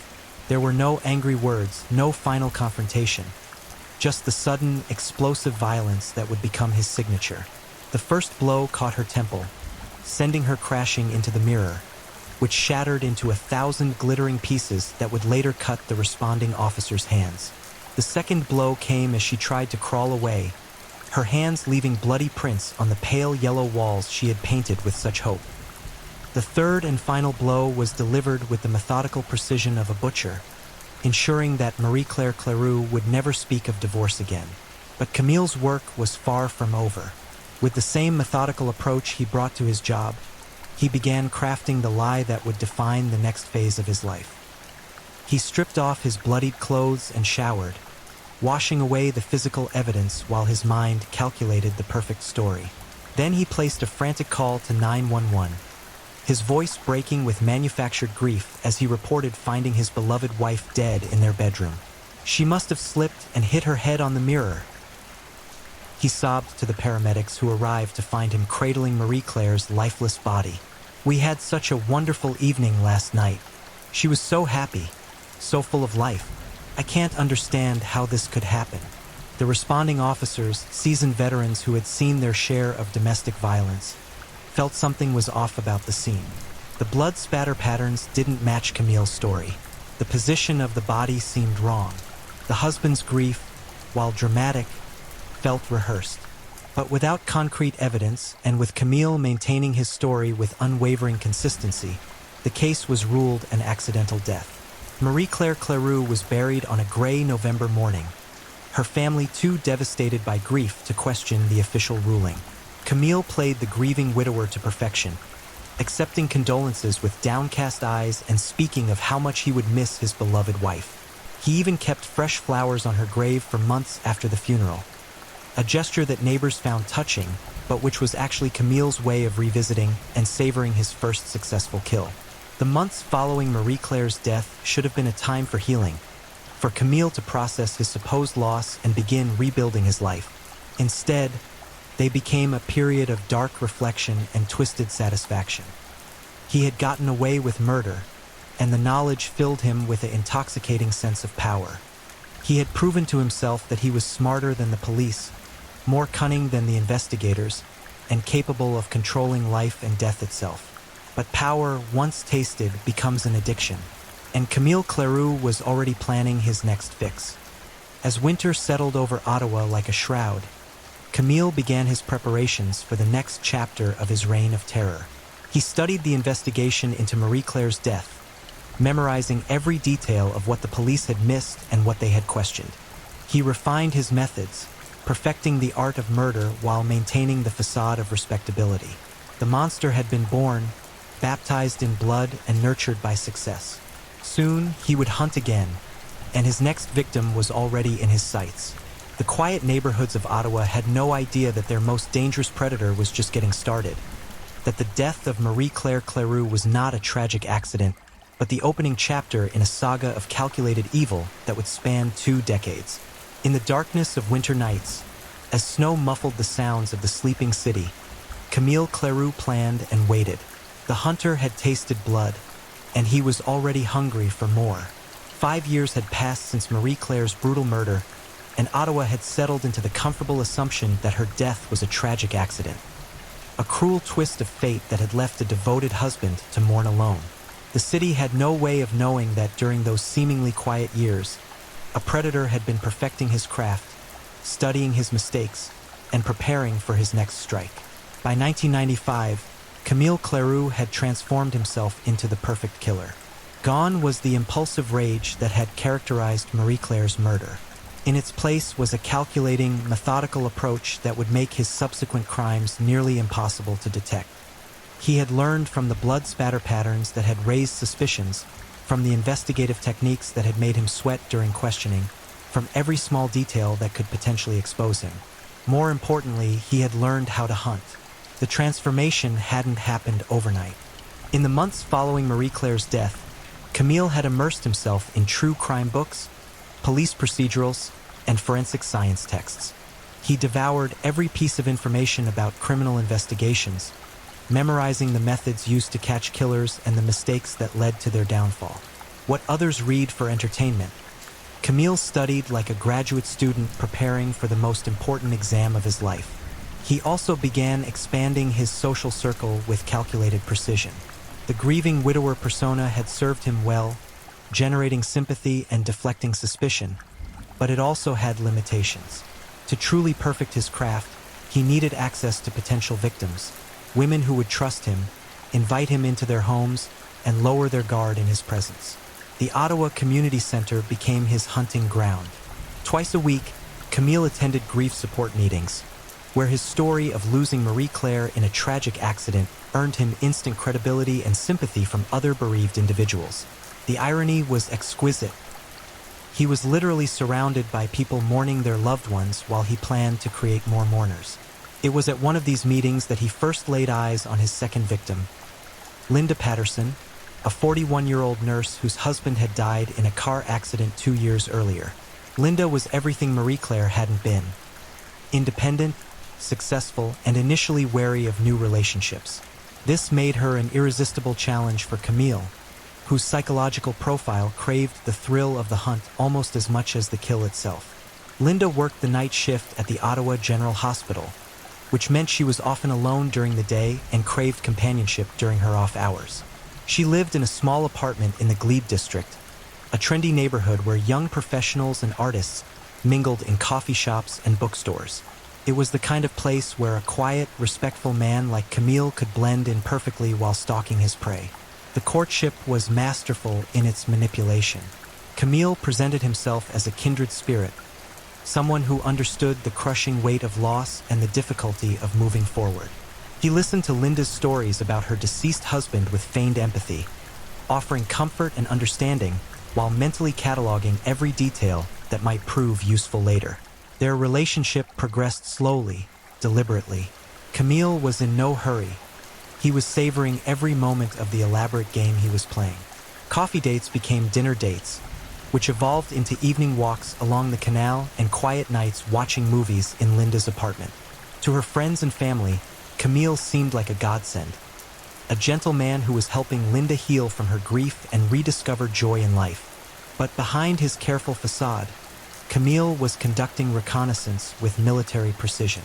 During his visits to Linda's apartment, he memorized the layout, identified potential weapons, and noted the neighbors' schedules. He studied Linda's routines, her work schedule, her social connections, and her personal habits. Most importantly, he identified her vulnerabilities, the fears and insecurities that he could exploit when the time came to strike. Linda's greatest vulnerability was her desire to help others.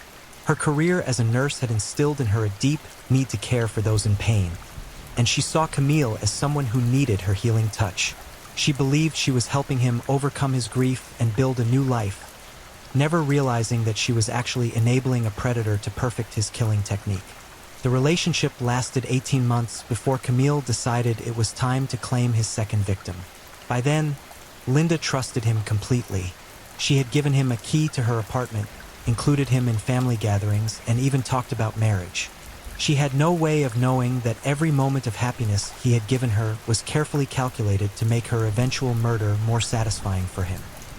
The murder itself was a masterpiece of premeditation. Unlike the spontaneous violence that had killed Marie Claire, Linda's death was planned with the precision of a military operation.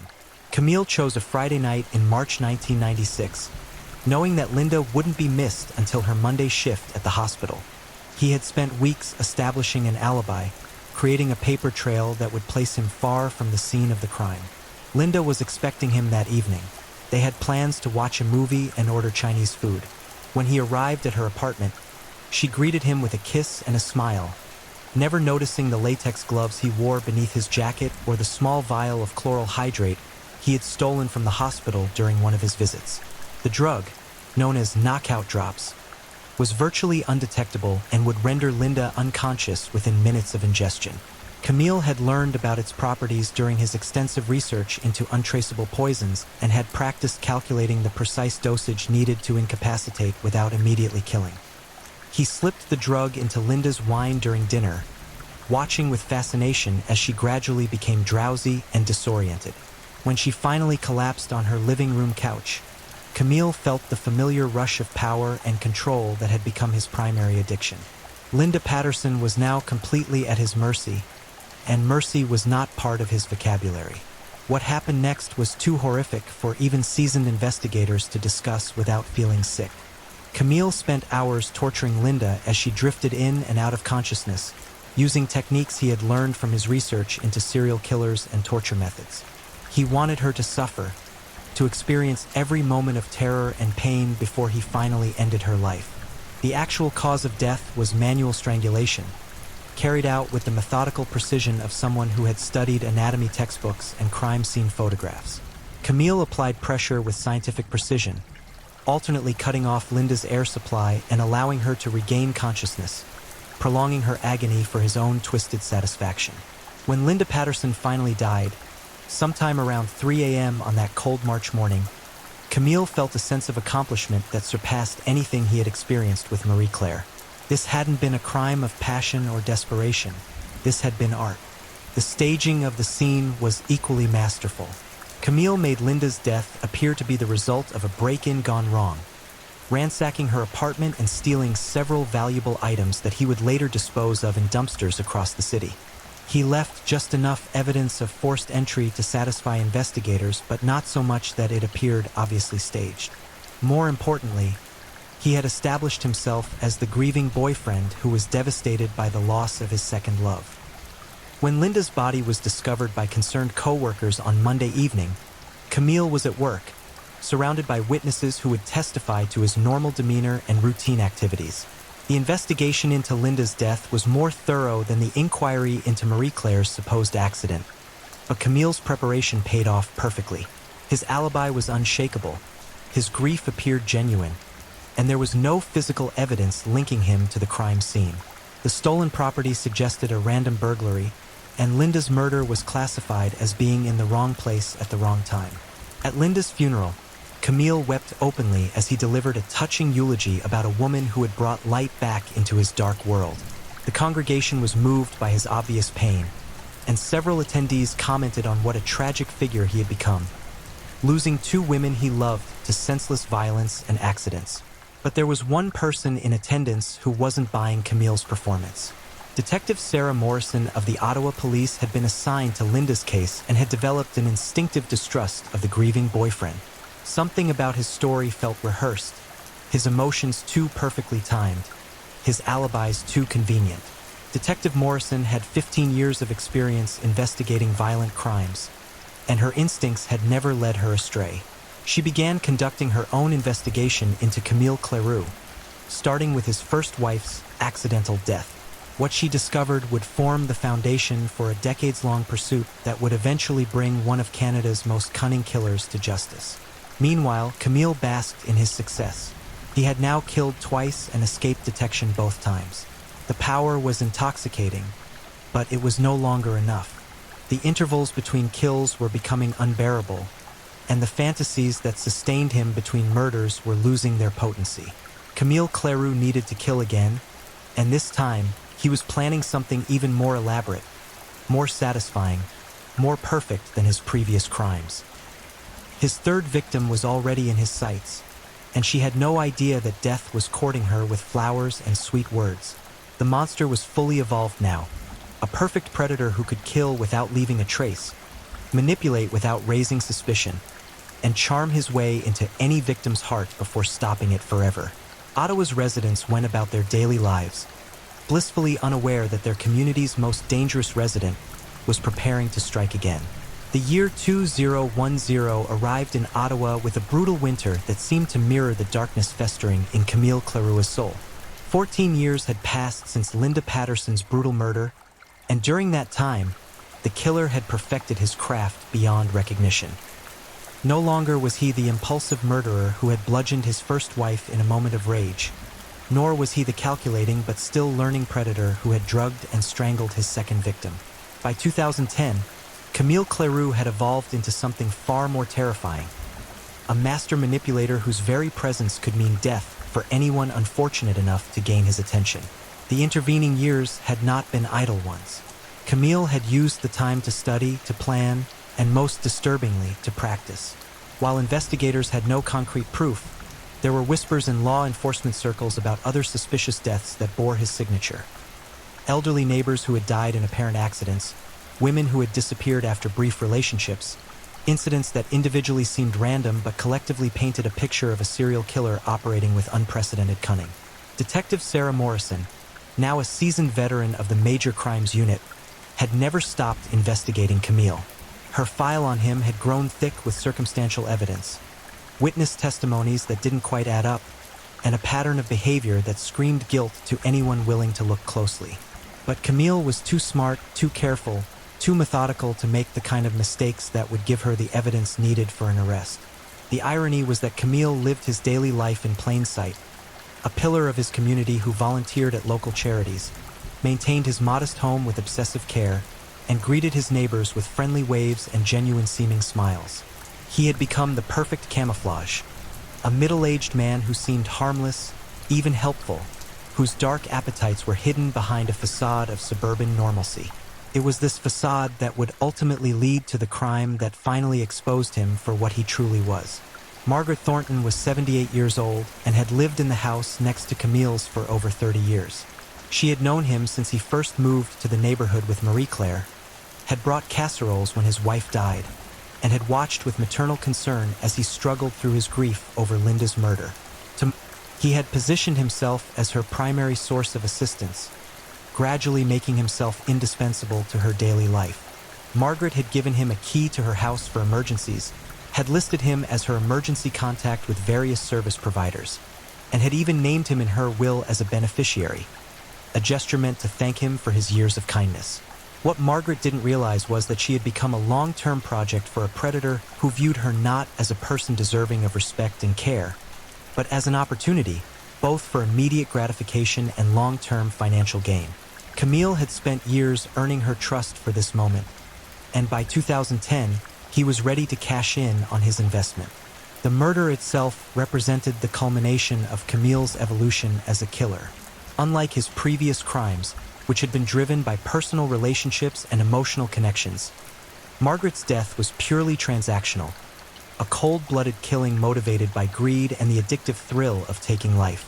The attack came on a Thursday evening in February, during one of the worst blizzards in Ottawa's history. The timing was perfect. The storm had knocked out power to several neighborhoods. Emergency services were overwhelmed with weather-related calls, and the brutal cold meant that neighbors were unlikely to venture outside or pay attention to unusual sounds. Camille had volunteered to check on Margaret during the storm, a gesture that her few remaining friends would later remember as touching evidence of his caring nature. He arrived at her door around 8 p.m., carrying a thermos of hot soup and wearing the concerned expression that had become his trademark mask. Margaret welcomed him into her warm kitchen, grateful for both the food and the company. She had been alone all day, listening to the wind howl outside and worrying about her aging heating system. Camille's presence was a comfort, a reminder that she wasn't completely alone in the world. They sat at her kitchen table, sipping soup and talking about the weather, neighborhood gossip, and Margaret's memories of previous storms. To any observer, it would have appeared to be a heartwarming scene. A kind neighbor checking on an elderly woman during a dangerous storm. The reality was far more sinister.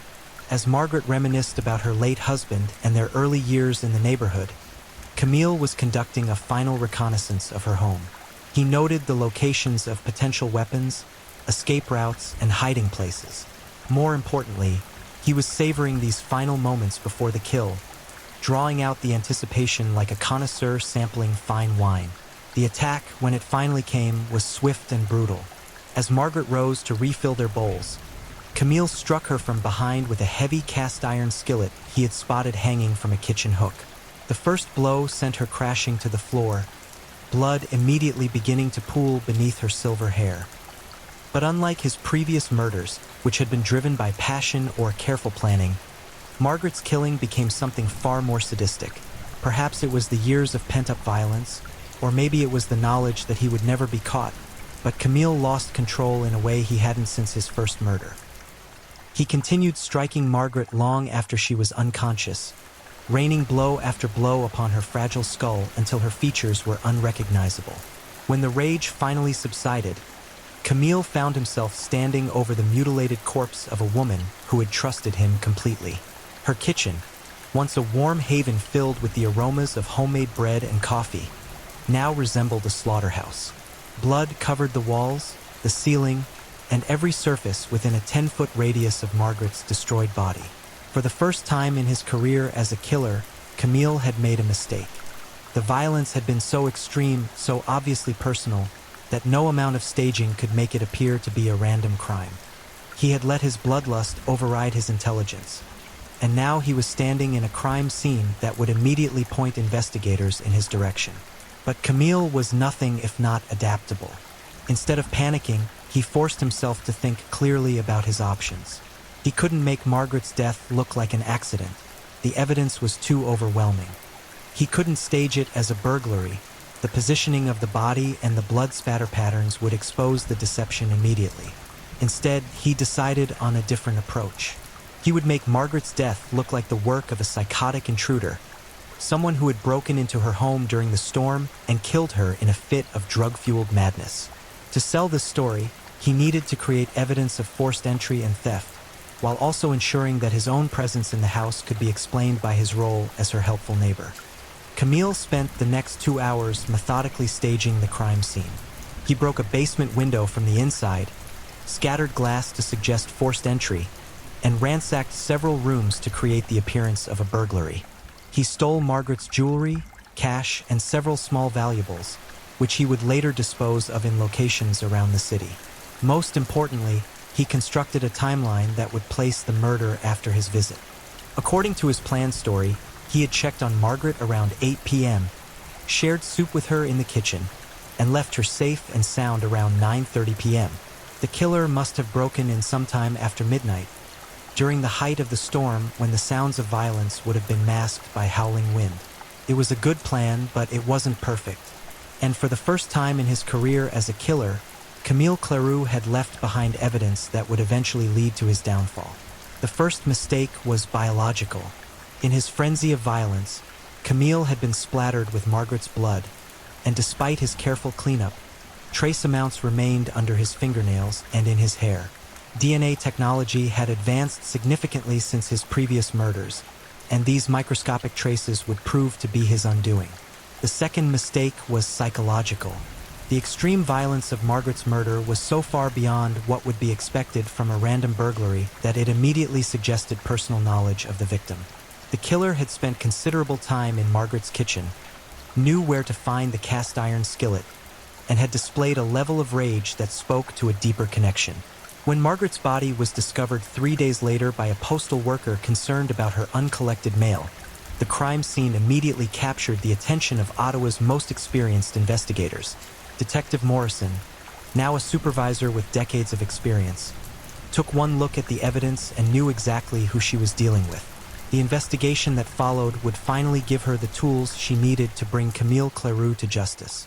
Advanced forensic techniques, improved DNA analysis, and a thorough re-examination of his previous victims would create a web of evidence that even his considerable cunning couldn't escape.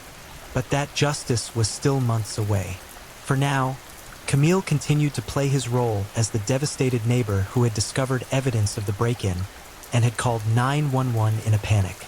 He attended Margaret's funeral, comforted her grieving relatives, and spoke movingly about what a wonderful woman she had been. Inside, however, he was already planning his next move. The killing of Margaret Thornton had awakened something even darker in his twisted psyche, and he was already fantasizing about his next victim. The monster had evolved once again, becoming something even more dangerous and unpredictable than before. Ottawa's most cunning killer was about to discover that even perfect predators can be brought down by their own success. The fluorescent lights in interview room 3 of the Ottawa Police Headquarters cast harsh shadows across the weathered face of Camille Cleroux as he sat across from Detective Sarah Morrison on that gray December morning in 2010. 20 years had passed since he had first killed, and in all that time, he had never imagined that this moment would come. The man who had evaded justice for 2 decades, who had refined murder into an art form, who had walked among his victims' families accepting their condolences while planning his next kill, was finally sitting in the hot seat. But even now, with the walls closing in around him, Camille maintained the facade that had served him so well for so long. To anyone observing the interrogation, he appeared to be exactly what he had always claimed to be: a tragic figure who had lost multiple loved ones to violence, a helpful neighbor devastated by the brutal murder of an elderly woman he had cared for like family. Detective Morrison, now 53 years old with silver threading through her auburn hair, had been waiting for this moment since 1996. She had spent 14 years building a case against Camille, collecting evidence that individually seemed circumstantial but collectively painted an undeniable picture of guilt. The brutal murder of Margaret Thornton had finally given her the physical evidence she needed, but she knew that Camille would not confess easily. The investigation that had led to this moment had been a masterpiece of modern police work. Within hours of discovering Margaret's mutilated corpse, Morrison had assembled a team of forensic specialists, criminal psychologists, and cold case investigators. She had also reached out to law enforcement agencies across Canada, sharing details about Camille's background and requesting information about any suspicious deaths in areas where he had lived or traveled. The response had been overwhelming. Police departments in 3 provinces reported incidents that potentially connected to Camille: elderly victims who had died in apparent accidents, women who had disappeared after brief relationships, and a pattern of suspicious deaths that followed his movements with uncanny precision. While much of this information couldn't be used in court, it confirmed Morrison's long-held belief that Camille Cleroux was not just a killer, but a serial killer whose true victim count might never be known. The physical evidence from Margaret's murder was damning. Despite Camille's careful cleanup, forensic technicians had recovered microscopic traces of the victim's blood from under his fingernails and embedded in his hair follicles. DNA analysis conclusively linked him to the crime scene, while blood spatter analysis proved that he had been present during the actual murder, not simply during the aftermath as he claimed. More damning was the timeline evidence. Camille's story about leaving Margaret alive and well at 9:30 p.m. was contradicted by time of death analysis, which placed her murder between 8:30 and 9 p.m., exactly when he claimed to have been sharing soup with her in her kitchen. Cell phone records showed that his phone had remained in Margaret's house until after 11 p.m., despite his claims of leaving hours earlier. But perhaps most compelling was the psychological profile that Dr. Elena Vasquez, a renowned criminal psychologist, had developed based on the 3 confirmed murders. Her analysis painted a picture of a highly intelligent psychopath who derived sexual satisfaction from the planning and execution of elaborate murders. The progression from Marie Claire's impulsive killing to Linda's calculated torture murder to Margaret's frenzied brutality showed a killer who was escalating both in violence and frequency. The subject exhibits classic traits of an organized serial killer, Dr. Vasquez had written in her report. He is highly intelligent, socially competent, and capable of maintaining long-term relationships with potential victims. However, the increasing violence of his crimes suggests that he is losing control of his psychological needs. The murder of Margaret Thornton represents a significant escalation that indicates he is entering a phase where killing will become more frequent and more brutal. Now, sitting across from Morrison in the sterile interrogation room, Camille was about to face the accumulated weight of 2 decades of investigation. The detective had prepared for this moment with the thoroughness of a general planning a military campaign. She had studied every aspect of his psychology, memorized every detail of his crimes, and anticipated every possible defense he might offer. "Camille," Morrison began, her voice calm and professional despite the emotions churning beneath the surface. "We need to talk about Margaret Thornton for just a moment, so briefly that someone less experienced might have missed it." Something flickered behind Camille's pale blue eyes. It wasn't fear exactly, but recognition. He knew that this wasn't going to be another routine interview where he could play the grieving neighbor and walk away free. This was different. "That poor woman," he replied, his voice heavy with manufactured sorrow. "I can't believe someone would do that to her. She was like a grandmother to everyone in the neighborhood."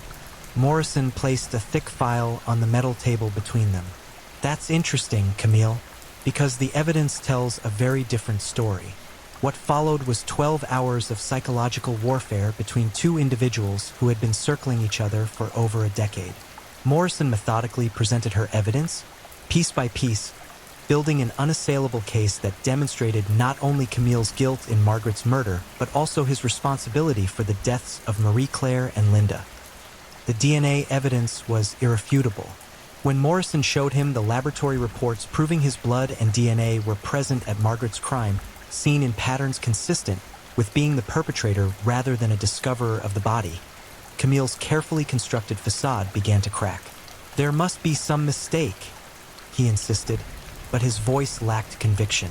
"I was there earlier to check on her, like I told you. Maybe some of my DNA got transferred then." "That's not how DNA transfer works, Camille," Morrison replied, producing photographs of the blood spatter analysis. "This evidence shows you were present when Margaret was being beaten to death. It shows you were standing over her as she died." The photographs spread across the table like accusatory fingers, each one a window into the nightmare that had been Margaret Thornton's final moments. Crime scene images showed the kitchen transformed into an abattoir, with blood spray patterns that forensic experts could read like a violent novel. Morrison pointed to specific areas in the photos, her voice clinical as she described the physics of murder. "See this pattern here? This is cast-off blood from the weapon, the same cast-iron skillet that belonged to Margaret. And this spray pattern here? It shows the killer was standing right where you claimed to be sitting, sharing soup like a caring neighbor." As the evidence mounted, something began to change in Camille's demeanor.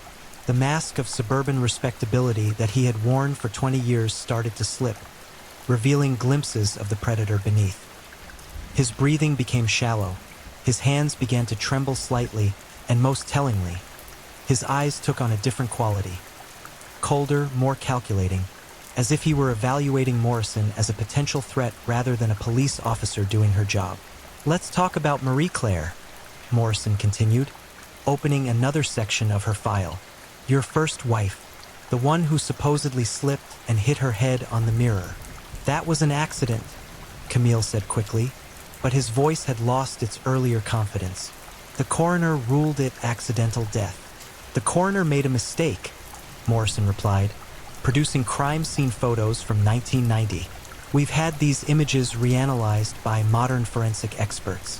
The blood spatter patterns are completely inconsistent with an accidental fall. They show multiple impacts from a heavy object, very similar to what we found at Margaret's house. Morrison then produced the most damning evidence of all, a series of photographs showing the crystal paperweight that had killed Marie Claire, taken from different angles and enhanced with modern imaging technology. Hidden in the fracture patterns of the broken crystal were traces of blood and tissue that had been invisible to investigators in 1990 but which modern techniques had revealed. We also found something interesting when we re-examined Marie Claire's personal effects. Morrison continued, her voice gaining momentum. She had been keeping a diary, hidden in her jewelry box. Would you like to know what it said about her marriage to you, Camille? For the first time since the interrogation began, genuine fear flickered across Camille's face. He had known about Marie Claire's diary, had read it obsessively in the weeks before her murder, using her private thoughts to torment her with psychological warfare. But he had never found it after her death, had assumed it had been lost or destroyed. Morrison began reading excerpts in Marie Claire's own words, her voice carrying across the decades the fear and desperation of a woman trapped in a marriage to a monster. He watches me constantly now. I feel his eyes on me even when he's not in the room. Yesterday I found him reading my mail, going through my purse. When I confronted him, he just smiled that cold smile and asked if I had something to hide. I'm starting to think he's capable of things I don't want to imagine. She was planning to leave you, wasn't she, Camille? Morrison asked. She had contacted a divorce lawyer, had started making plans to escape. That's why you killed her. The silence in the interrogation room was deafening. Camille sat motionless, his pale eyes fixed on the photographs spread across the table, as if he were seeing his crimes from an outside perspective for the first time. When he finally spoke, his voice was barely above a whisper. You don't understand what it was like, he said, living with someone who looked at you like you were a stranger. Marie Claire changed after we got married. She became distant, secretive. She was planning to take everything. The house, the savings, even my dignity. Morrison leaned forward slightly, recognizing that Camille was beginning to crack. So you decided to take everything from her instead. Her life, her future, her chance to escape. It wasn't supposed to happen like that, Camille continued, his carefully maintained facade crumbling with each word. I just wanted to talk to her, to make her understand. But she wouldn't listen. She kept talking about lawyers and divorce, about how she couldn't live with me anymore. And then she turned her back on me, started walking away, and the confession hung in the air like poison gas. For 20 years, the truth about Marie Claire's death had been buried beneath lies and official incompetence. Now, with those few words, Camille had finally admitted to his first murder. But Morrison wasn't finished. She moved methodically through the evidence connecting Camille to Linda Patterson's death, producing witness statements from hospital staff who remembered his suspicious visits, phone records showing his extensive communication with Linda in the weeks before her murder, and most damning of all, surveillance footage from a pharmacy where he had attempted to purchase chloral hydrate just days before Linda's death. The pharmacist remembered you because you asked so many specific questions about the drug's effects, Morrison said. He thought it was odd that someone would be so interested in the exact dosage needed to render someone unconscious. By this point, Camille had stopped protesting his innocence. Instead, he seemed almost relieved to finally be discussing his crimes openly. The weight of maintaining his facade for 2 decades had taken its toll, and there was something almost therapeutic about finally being able to talk about the murders that had defined his existence. Linda was different from Marie Claire, he said, his voice taking on the tone of someone discussing a hobby rather than multiple murders. She was a challenge, independent, suspicious. It took months to earn her trust, to make her believe I was just another grieving widower looking for companionship. But you enjoyed that, didn't you? Morrison asked. The planning, the manipulation, the gradual breaking down of her defenses? Camille's eyes took on a distant quality, as if he were reliving pleasant memories. She thought she was helping me heal. Every kindness she showed me, every moment of compassion, was actually helping me plan her death. There was something beautiful about that irony. The clinical way Camille described his psychological manipulation of Linda Patterson sent chills down Morrison's spine. She had interviewed dozens of killers during her career, but rarely had she encountered someone who could discuss torture and murder with such detached satisfaction. "And Margaret," Morrison asked, "she trusted you for years. She invited you into her home, gave you her key, treated you like family. What did that trust mean to you?" For the first time during the interrogation, Camille smiled. Not the manufactured expression of grief he had worn at funerals and crime scenes, but a genuine smile of satisfaction and pride.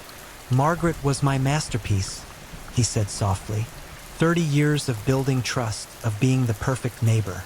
She never suspected, not even for a moment, that the man helping her with her groceries was planning her death. The night I killed her, she was actually thanking me for being such a good friend. Morrison felt physically ill listening to Camille describe Margaret's murder with such casual cruelty, but she forced herself to continue the questioning. Each admission was being recorded, each detail adding to the overwhelming evidence that would ensure Camille Cleroux never walked free again. "Why did you escalate the violence with Margaret?" she asked. "Your previous murders were more controlled, more calculated. But Margaret's death was brutal." Camille's expression grew thoughtful, as if he were genuinely considering the question from an academic perspective. "I had been planning her death for so long that when the moment finally came, I couldn't control myself," he admitted. 20 years of fantasizing about it, of perfecting every detail. When I finally had her helpless in front of me, all that anticipation exploded into action. I wanted her to suffer for every moment of satisfaction her death would give me. The confession continued for hours, with Camille providing details about his crimes that only the killer could have known. He described the layout of each victim's home, their personal habits, their final words, and most horrifically, their expressions of betrayal when they realized that their trusted friend had become their executioner. But perhaps most chilling was his discussion of the other victims, the ones Morrison suspected but could never prove. When she asked about suspicious deaths in other cities where he had lived or traveled, Camille's smile grew wider. "You'll never know about all of them," he said with obvious satisfaction. "Some were so perfect, so carefully planned, that they'll never be connected to me. I've been doing this much longer than you think, detective. Margaret, Linda, and Marie-Claire were just the ones where I got careless." By the time the interrogation concluded, Morrison had obtained confessions to 3 murders and strong suggestions of additional victims. The man who had terrorized Ottawa for 2 decades had finally been exposed for what he truly was. Not a tragic figure haunted by loss, but a calculating predator who had turned murder into an obsession. As Camille was led away in handcuffs, he turned back to Morrison one final time. "You know what the funny thing is, detective?" he said. "Even now, even with all your evidence and my confessions, part of me is already planning my next move. That's what you'll never understand about people like me. We never really stop hunting."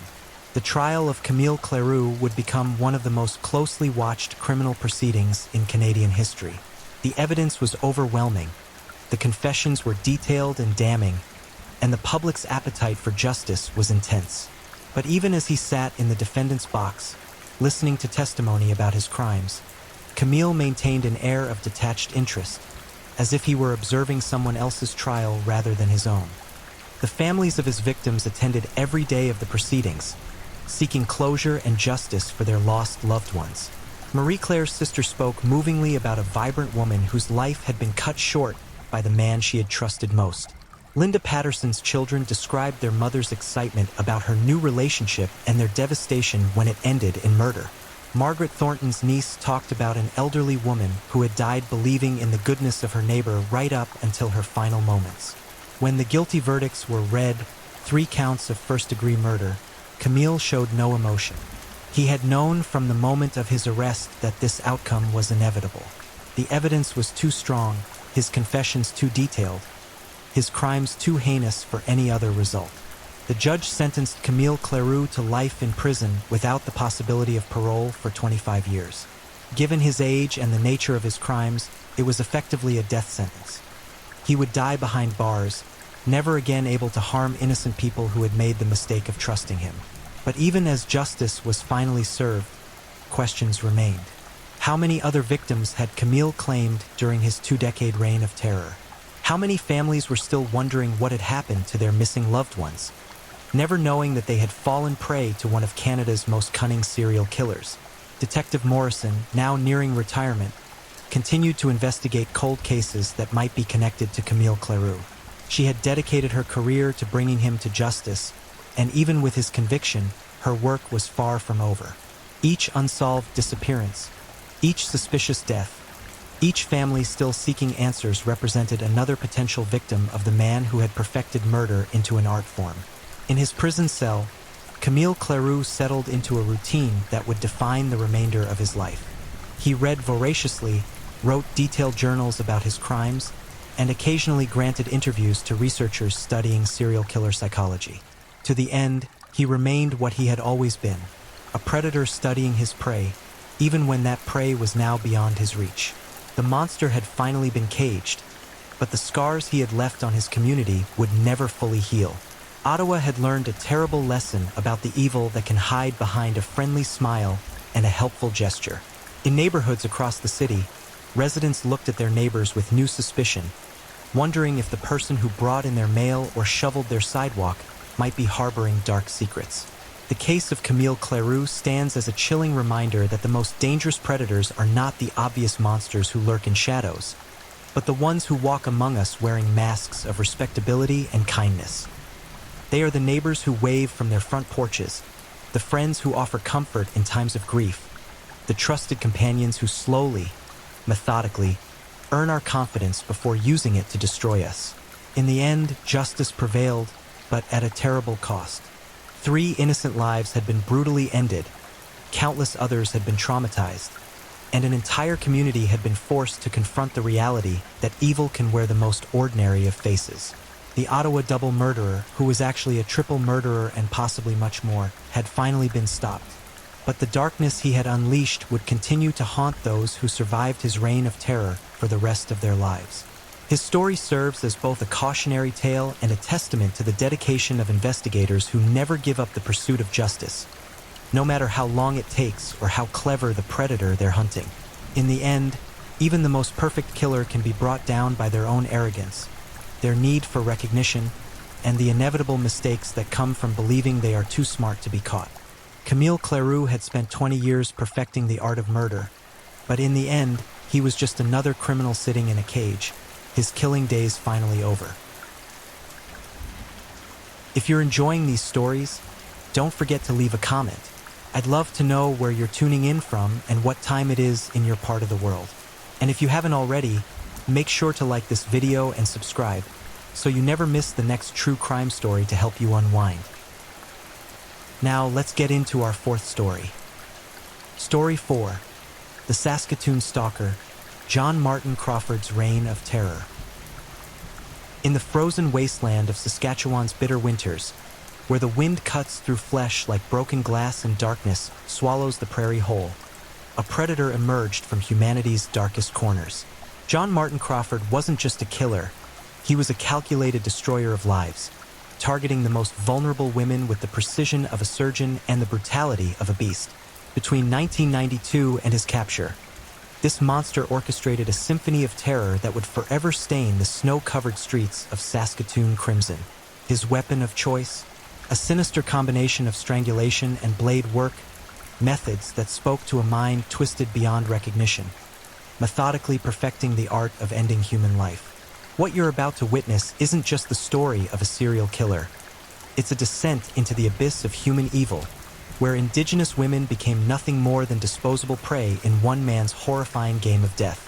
Prepare yourself for a journey through shadows so dark, they'll follow you long after the final chapter closes. The bitter winds of Saskatchewan have witnessed countless tragedies, but none more chilling than the emergence of John Martin Crawford, a name that would become synonymous with terror, brutality, and the systematic destruction of innocent lives. Born into a world that seemed destined to forge him into something monstrous, Crawford's early years were marked by the kind of darkness that breeds killers. The prairie city of Saskatoon, with its unforgiving winters and endless horizons, provided the perfect hunting ground for what would become one of Canada's most notorious serial predators. But Crawford's path to becoming a killer wasn't forged overnight. It was a gradual descent into an abyss so profound that it would claim the lives of multiple innocent women, each death more horrifying than the last. Crawford's childhood read like a blueprint for creating a psychopath. Abandoned by his biological parents and thrust into a foster system that failed to provide the stability and love every child deserves, he became a product of neglect and institutional indifference. The young Crawford learned early that human life held little value, a lesson that would prove catastrophically prophetic in his adult years. By the time Crawford reached adolescence, warning signs were already manifesting like cracks in a dam ready to burst. Teachers reported disturbing behavior, social workers noted his difficulty forming normal relationships, and those unfortunate enough to cross his path early began to sense something fundamentally wrong with this quiet, brooding teenager who seemed to harbor an inexplicable rage against the world.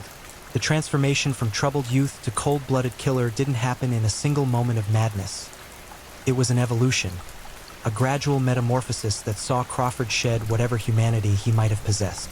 Like a snake molting its skin, he discarded empathy, compassion, and basic human decency, replacing these qualities with an insatiable hunger for control and domination. Crawford's first encounters with the criminal justice system came during his early 20s, minor infractions that hinted at the monster lurking beneath the surface. Police reports from this period paint a picture of a man already disconnected from society's norms, someone who viewed others not as fellow human beings but as objects to be manipulated or discarded at will. The early 1990s found Crawford prowling the streets of Saskatoon like a predator sizing up potential prey.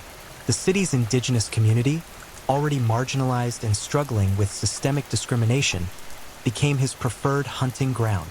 These women mothers, daughters, sisters, represented easy targets in Crawford's twisted worldview, individuals he believed society would barely notice if they disappeared.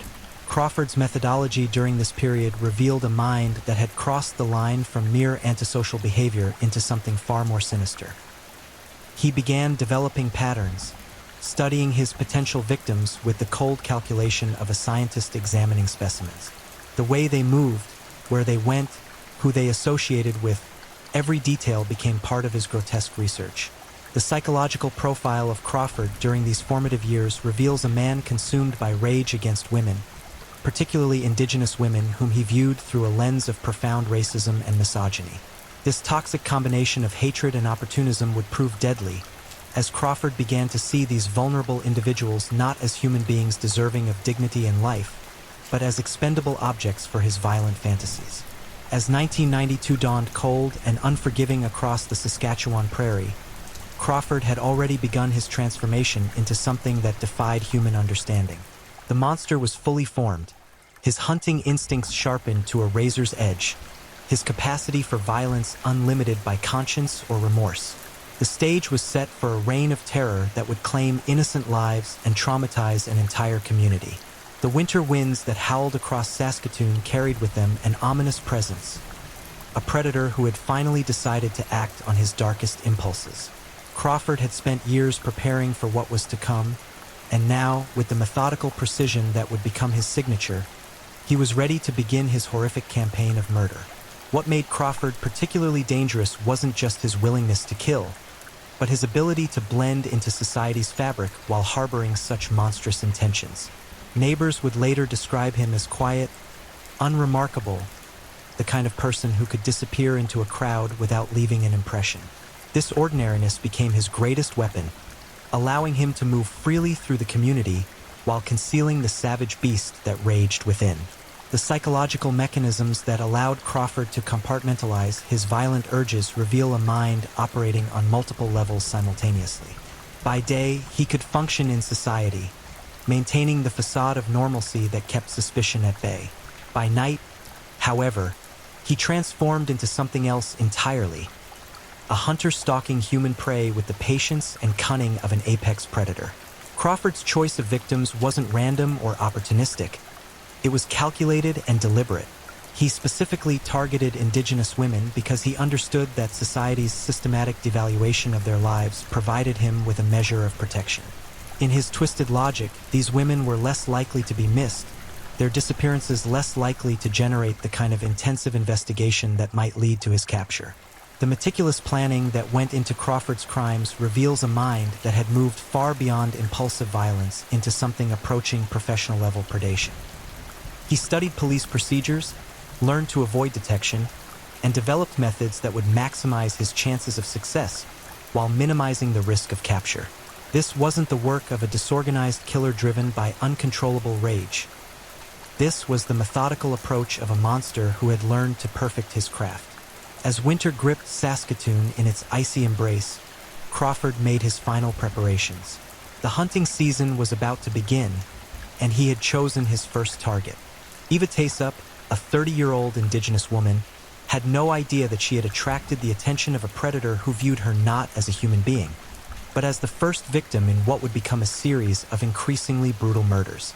The stage was set, the monster was ready, and the streets of Saskatoon were about to become a hunting ground where innocence would be destroyed and lives would be snuffed out with the cold efficiency that characterized Crawford's approach to murder.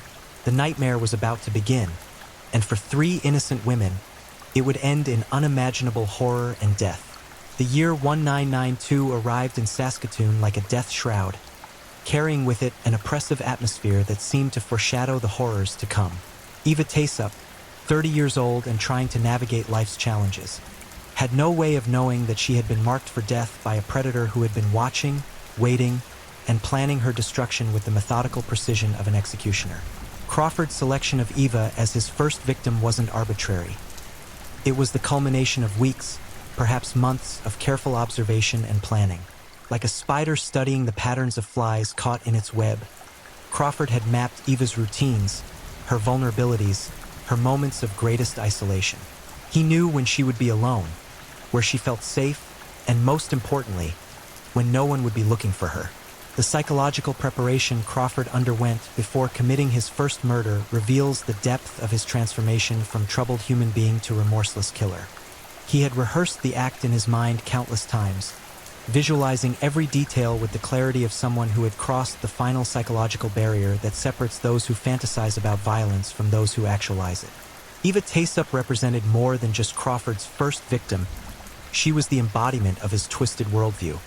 A woman he had dehumanized in his mind to such an extent that ending her life became not just possible, but inevitable.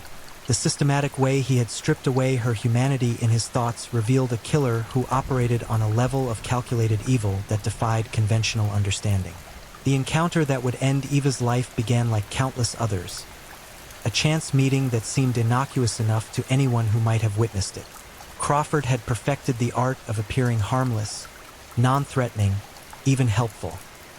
His ability to mask his true intentions allowed him to approach victims without triggering the natural alarm bells that might have saved their lives. What happened next occurred in a location carefully chosen by Crawford for its isolation and his familiarity with the terrain. This wasn't a crime of opportunity or passion.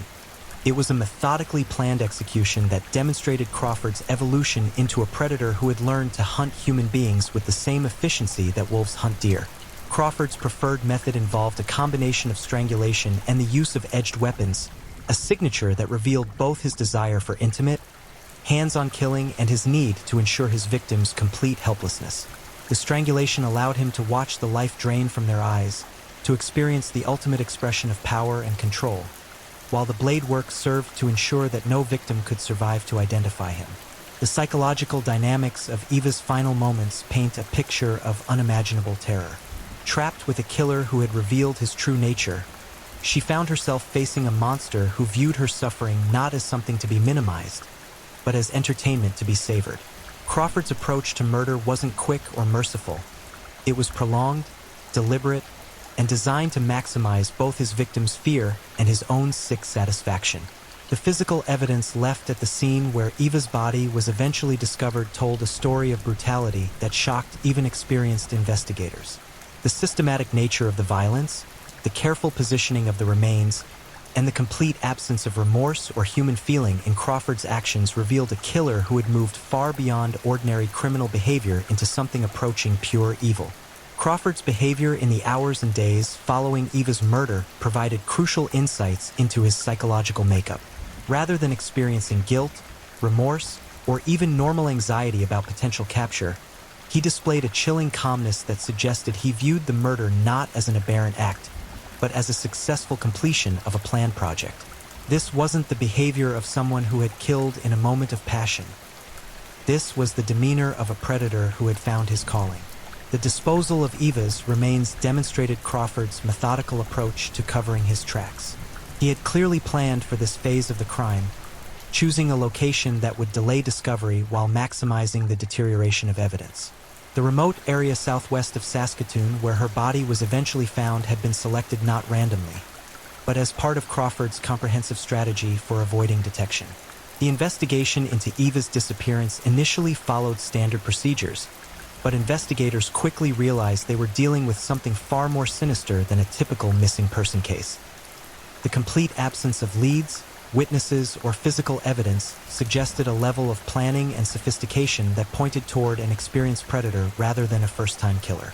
Eva's body wasn't discovered until 1994, 3 years after her disappearance, a delay that allowed Crawford to perfect his methods while creating the psychological distance necessary for him to view his crimes with the detached satisfaction of a craftsman admiring his work.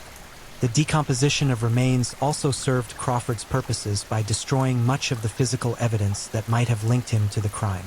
Crawford's psychological state following Eva's murder revealed a man who had successfully crossed the ultimate taboo without experiencing the expected psychological consequences.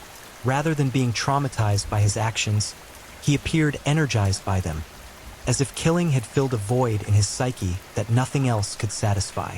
This absence of normal human response to committing murder marked Crawford as a true psychopath, someone for whom other people existed only as objects for his gratification. The weeks following Eva's murder saw Crawford begin to plan his next kill with the same methodical approach he had used for the first. Like an addict who had discovered his drug of choice, Crawford found that one murder was not enough to satisfy his growing hunger for violence and control. The successful completion of his first kill had removed whatever psychological barriers might have previously restrained him, opening the floodgates for the carnage that was to follow. Crawford's ability to return to his normal routine while harboring such monstrous secrets demonstrated the compartmentalization skills that made him particularly dangerous.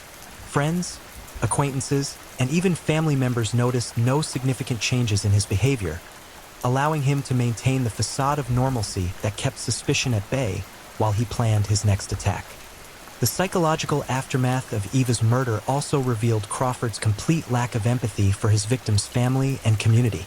While those who loved Eva suffered through the agony of not knowing what had happened to her, Crawford felt nothing but satisfaction at having successfully avoided detection. Their pain was invisible to him, irrelevant to his narcissistic worldview that recognized only his own desires and gratification. As winter gave way to spring and spring to summer, Crawford began the hunt for his second victim. Eva Taysup had been his first taste of ultimate power, his initiation into a realm of violence that would consume him completely. The monster had tasted blood, and like all predators, he had developed an insatiable hunger for more. The success of Eva's murder had taught Crawford valuable lessons about victim selection, crime scene management, and evidence disposal. Each element of his methodology had been tested and proven effective, giving him the confidence to expand his operations while refining his techniques. He was no longer a first-time killer learning through trial and error. He had become an experienced predator perfecting his craft. The community of Saskatoon, still unaware that a serial killer was hunting in their midst, continued with their daily lives while Crawford prowled their streets like a wolf among sheep. His next victim had already caught his attention, and the process of selection, surveillance, and planning was beginning anew. The nightmare that had claimed Eva Taysup's life was far from over. It was merely the first movement in a symphony of terror that would claim more innocent lives before Crawford's reign of horror finally came to an end. The successful murder of Eva Taysup had unleashed something primordial and savage within John Martin Crawford's twisted psyche. Like a shark that has tasted blood in the water, he became consumed with an insatiable hunger that could only be satisfied through increasingly brutal acts of violence. His next targets would be Kalinda Waterhen, 22 years old, and Shelley Knappel, just 16, two more Indigenous women who had the profound misfortune of crossing paths with a monster who viewed them as nothing more than objects for his violent gratification. The psychological evolution Crawford underwent between his first murder and subsequent kills revealed a predator who was learning, adapting, and becoming more dangerous with each successful crime. The confidence gained from Eva's murder had eliminated whatever minimal restraints might have previously existed in his warped mind, transforming him from a tentative first-time killer into a calculating predator who approached murder with the methodical precision of a professional. Crawford's victim selection process had become refined through experience and success. He no longer needed to spend months studying potential targets. He had developed an almost supernatural ability to identify vulnerable women who fit his preferred victim profile.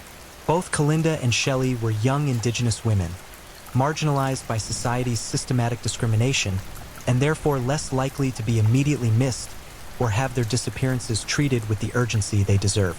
The hunting patterns Crawford employed during this phase of his killing spree demonstrated a predator who had learned to exploit societal weaknesses for his own murderous purposes. He understood that indigenous women faced additional barriers when seeking help, were often dismissed by authorities, and lived in communities where disappearances might be attributed to other factors before murder was seriously considered. This knowledge became a weapon in his arsenal, providing him with additional protection from detection while he continued his reign of terror. Kalinda Waterhen became Crawford's second confirmed victim, though the precise circumstances of her death reveal the escalating brutality that characterized his evolution as a killer. Where Eva's murder might have contained elements of experimentation or uncertainty, Kalinda's death showed signs of a predator who had gained confidence and was beginning to elaborate on his basic methodology. The violence was more extreme, the torture more prolonged, and the overall cruelty more refined. Crawford's signature combination of strangulation and blade work reached new levels of savagery with Kalinda's murder. The physical evidence suggested that her death was neither quick nor merciful. Instead, it appeared that Crawford had taken considerable time to savor her terror and pain, drawing out the process of dying to maximize his own twisted pleasure. This wasn't simply murder. It was ritualistic torture performed by someone who had discovered that inflicting suffering had become his primary source of satisfaction. The psychological dynamics of Kalinda's final hours paint a picture of horror that defies human comprehension. Trapped with a killer who had revealed his true nature, she found herself at the mercy of someone who possessed no mercy whatsoever. Crawford's approach to her murder demonstrated that he had moved beyond viewing killing as merely a means to an end for him. The process of murder had become an end in itself, a form of entertainment that fed whatever dark hunger consumed his soul. Crawford's behavior during and after Kalinda's murder revealed a killer who was becoming increasingly comfortable with his chosen profession. The methodical way he approached the crime, the careful disposal of evidence, and his ability to return to normal life without betraying any signs of stress or guilt demonstrated a level of compartmentalization that marked him as a true psychopath. He wasn't struggling with his actions or fighting internal battles about right and wrong. He had embraced his identity as a killer completely. The murder of Shelley Knapp Oak represented perhaps the most horrifying chapter in Crawford's campaign of terror. At just 16 years old, Shelley was barely more than a child when she encountered the monster who would end her life with the same cold calculation he had applied to his previous victims. Her youth made Crawford's crime even more heinous, revealing a predator who recognized no boundaries and respected no innocence. Shelley's murder demonstrated that Crawford's appetite for violence was not only undiminished but actively growing. The physical evidence from her death scene suggested that Crawford had spent even more time with this victim, prolonging her suffering while perfecting his techniques of torture and control. What had begun as relatively straightforward murders had evolved into extended sessions of sadistic violence that revealed the true depths of Crawford's depravity. The psychological impact of murdering someone so young appears to have had no effect whatsoever on Crawford's conscience, if indeed he still possessed one. Rather than being deterred by Shelley's age and innocence, he seemed energized by it, as if her youth added an extra dimension of forbidden pleasure to his crime. This complete absence of normal human response to harming a child marked Crawford as beyond redemption, a monster who had severed all connections to human feeling and empathy. Crawford's methodology during Shelley's murder showed further refinement and elaboration of his signature techniques. The combination of strangulation and blade work had become more sophisticated, more ritualized, and infinitely more cruel. He had learned to maximize his victims' terror while ensuring their complete helplessness, creating scenarios of absolute power imbalance that fed his narcissistic need for domination and control. The disposal of both Kalinda's and Shelley's remains followed the same methodical pattern Crawford had established with Eva's murder, but with even greater attention to concealment and evidence destruction. Their bodies were discovered in 1994 alongside Eva's remains in the same remote area southwest of Saskatoon, revealing that Crawford had created his own personal graveyard where he could dispose of his victims while maintaining easy access should he wish to revisit the scenes of his crimes. The psychological significance of Crawford's choice to dispose of all his victims in the same location cannot be understated.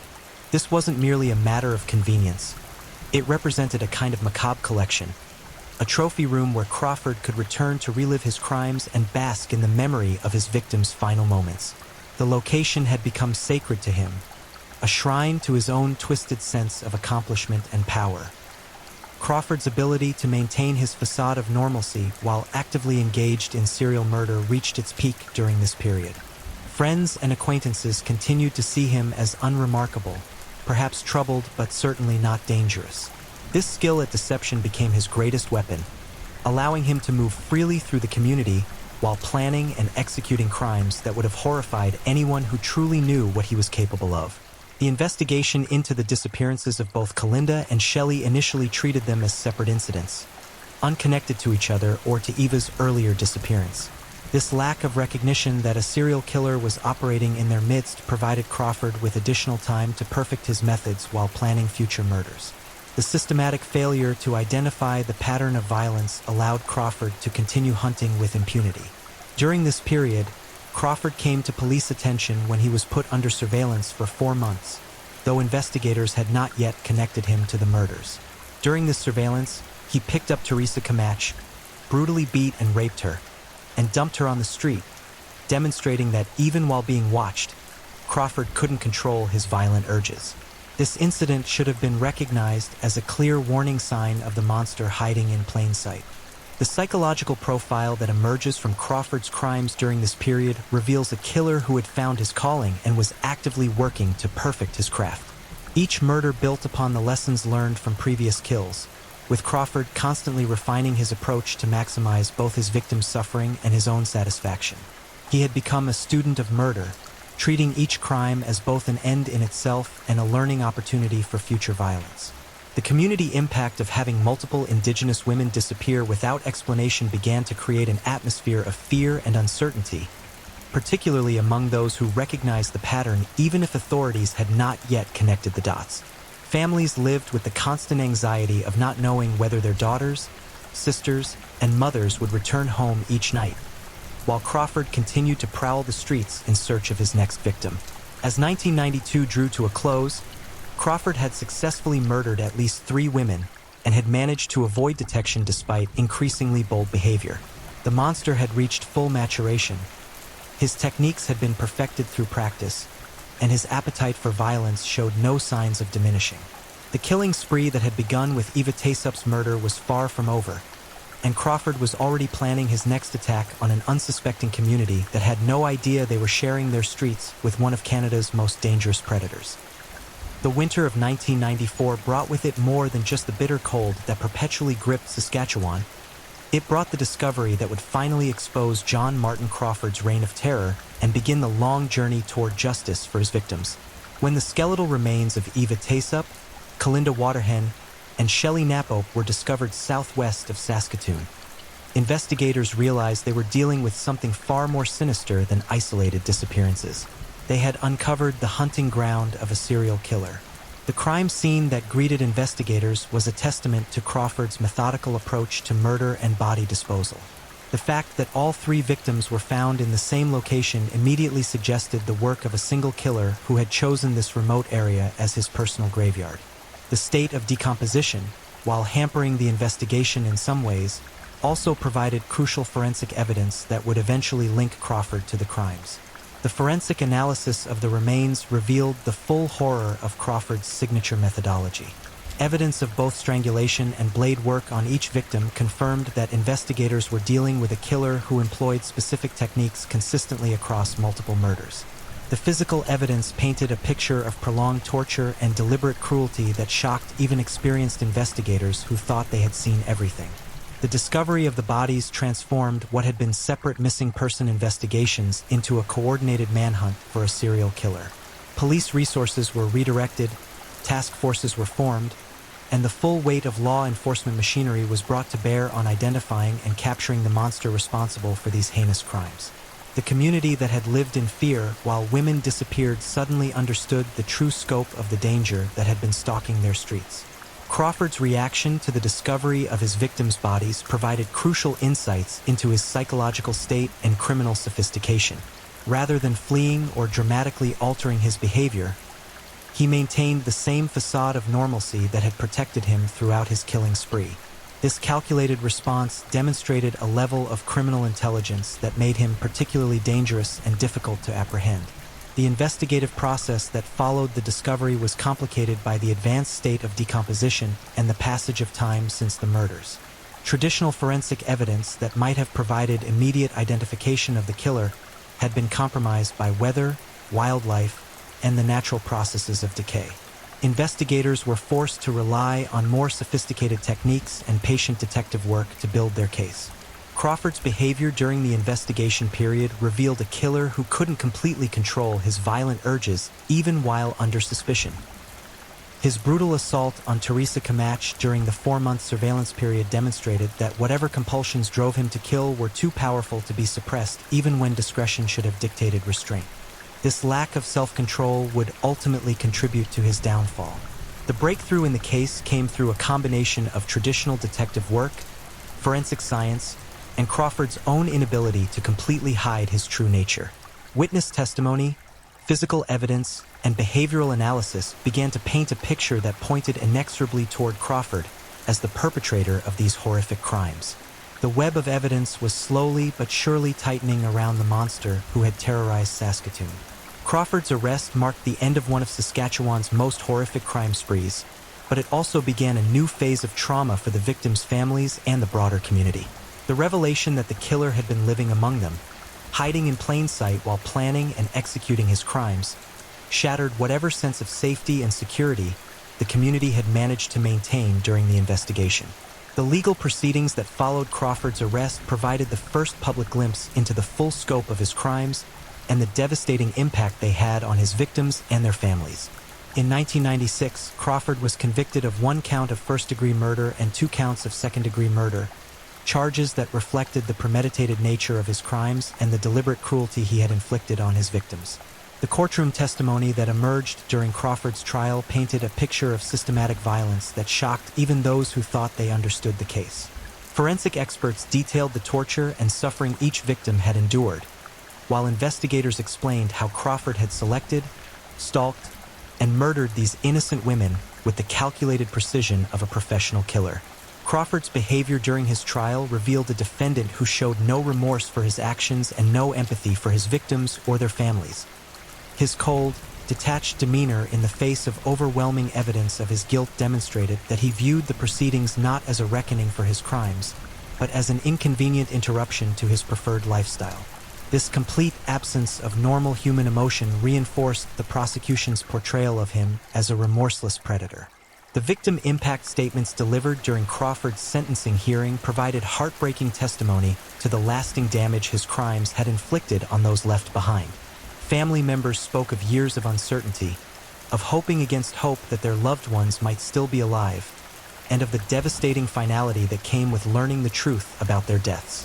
These statements put human faces on Crawford's victims and reminded everyone present that his crimes had consequences far beyond the immediate acts of violence. Crawford's sentencing to 3 concurrent life sentences provided a measure of justice for his victims and closure for their families. But it could never undo the damage he had inflicted or restore the lives he had so callously destroyed. The man who had terrorized an entire community and murdered 3 innocent women would spend the rest of his life behind bars. But the scars from his crimes would endure long after his conviction. The broader implications of Crawford's case extended far beyond the immediate crimes he had committed. His targeting of Indigenous women highlighted systemic issues within law enforcement and society at large regarding how missing person cases involving marginalized communities were investigated and prioritized. The delays in recognizing the pattern of violence and connecting the disappearances to a serial killer raised uncomfortable questions about institutional bias and resource allocation. Crawford's case became a catalyst for examining how police departments handled missing person investigations, particularly those involving Indigenous women. His ability to exploit societal racism and indifference in selecting his victims forced an uncomfortable reckoning with the ways that systemic discrimination could provide cover for predators targeting vulnerable populations. The psychological study of Crawford that emerged during and after his trial provided valuable insights into the mind of a serial killer, but it also raised disturbing questions about how such monsters develop and what signs might have been missed during his evolution from troubled individual to remorseless predator. His case became part of the broader academic and law enforcement effort to understand serial killing and develop better methods for early identification and prevention. The community healing process that began after Crawford's conviction was complicated by the knowledge that their sense of safety had been an illusion during his active period. Residents struggled with the realization that they had been sharing their streets with a monster who viewed some of their neighbors as disposable prey. Support groups formed, counseling resources were expanded, and the community worked to rebuild the sense of security that Crawford had shattered. Crawford's impact on law enforcement procedures was significant and lasting. His case contributed to the development of better coordination between jurisdictions, improved training for officers investigating missing person cases, and enhanced protocols for recognizing patterns that might indicate serial killer activity. The lessons learned from the failures that allowed Crawford to operate undetected for so long became part of the training curriculum for future investigators. The victims' families, while grateful for Crawford's conviction, continued to struggle with the long-term effects of his crimes. The years of uncertainty followed by the horrific revelations of how their loved ones had died created trauma that extended far beyond the immediate family members to include entire communities that had been terrorized by Crawford's actions. Crawford died in prison in 2020, bringing a final end to a life that had been dedicated to causing pain and suffering to others. His death marked the conclusion of a story that had begun with the systematic murder of innocent women and ended with a killer dying behind bars. His dreams of continued violence forever ended by the justice system he had tried so hard to evade. The legacy of John Martin Crawford extends far beyond his individual crimes to encompass broader discussions about violence against Indigenous women, the failures of institutional response to marginalized communities, and the ongoing need for vigilance against predators who exploit societal weaknesses for their own murderous purposes. His case serves as a stark reminder that monsters can hide among us, and that protecting the most vulnerable members of society requires constant effort and unwavering commitment to justice. Eva Taysup, Kalinda Waterhen, and Shelley Knapoke deserve to be remembered not as Crawford's victims, but as individuals whose lives had value, whose deaths diminished the world, and whose memory serves as a call to action for better protection of those who cannot protect themselves. Their names should be spoken with respect and remembrance, while Crawford's name should serve only as a warning about the depths of evil that human beings are capable of reaching when they abandon all traces of humanity and embrace the darkness that lurks within the shadows of civilization. The streets of Saskatoon are safer now that Crawford is gone, but the lessons learned from his reign of terror must never be forgotten. The price of safety is eternal vigilance, and the cost of forgetting the lessons of the past is measured in innocent lives lost to predators who continue to walk among us, waiting for their opportunity to strike. If you're still awake, let's move on to our final story. Story 5: The Elderly Burglar Killer. In the suffocating darkness of suburban nights, when most people slumbered peacefully behind locked doors, believing themselves safe in their sanctuaries of comfort, a predator prowled. Not the typical criminal you might imagine, no hardened gang member or desperate drug addict. This monster wore the mask of respectability: gray hair, weathered hands, and the disarming appearance of someone's grandfather. But behind those aged eyes burned something far more sinister than anyone could comprehend. For over 2 decades, Harold Harry Mackenzie turned the sacred act of aging into a weapon of unimaginable terror. He didn't just steal belongings. He stole lives, hope, and the very sense of security that communities depend upon to survive. This is the chilling account of how one man's twisted psychology transformed him into one of America's most prolific and ruthless serial killers.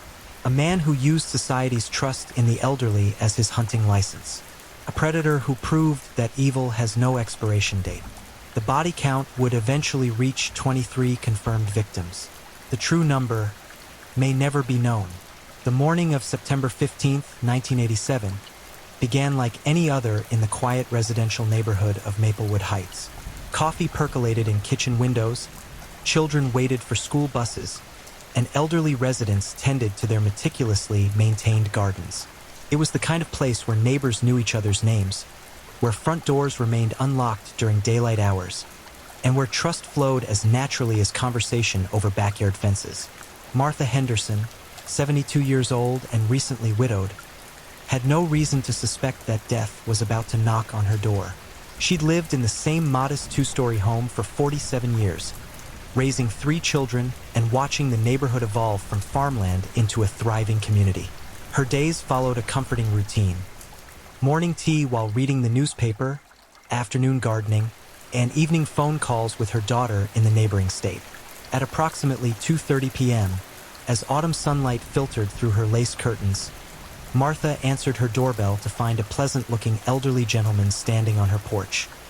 He appeared to be in his late 60s, with silver hair neatly combed, wearing a pressed button-down shirt and clean work pants.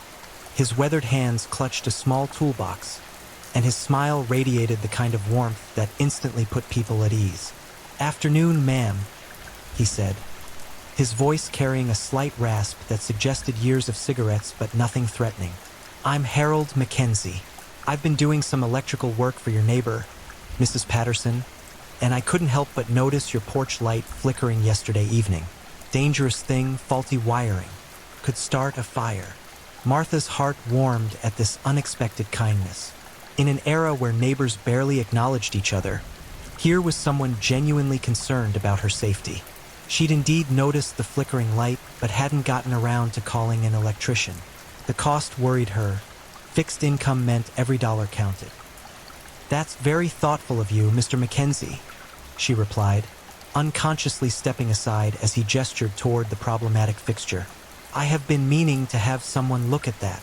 Won't take but a few minutes, and I won't charge you full price. Hate to see a nice lady like yourself dealing with electrical problems. Lost my own mother to a house fire caused by bad wiring." The lie rolled off his tongue with practiced ease. Harold Mackenzie had been perfecting this routine for months, studying the psychology of elderly victims, understanding exactly which words would open doors and lower defenses. The toolbox contained no electrical equipment. Instead, it held the instruments of torture and death that had already claimed 6 lives across 3 states.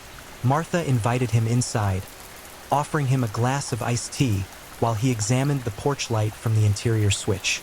She bustled about her kitchen, grateful for the company and the unexpected good fortune of finding such a helpful neighbor. The house smelled of lavender potpourri and the lingering aroma of her morning baking, a batch of oatmeal cookies cooling on the counter. "You live alone, Mrs. Henderson?"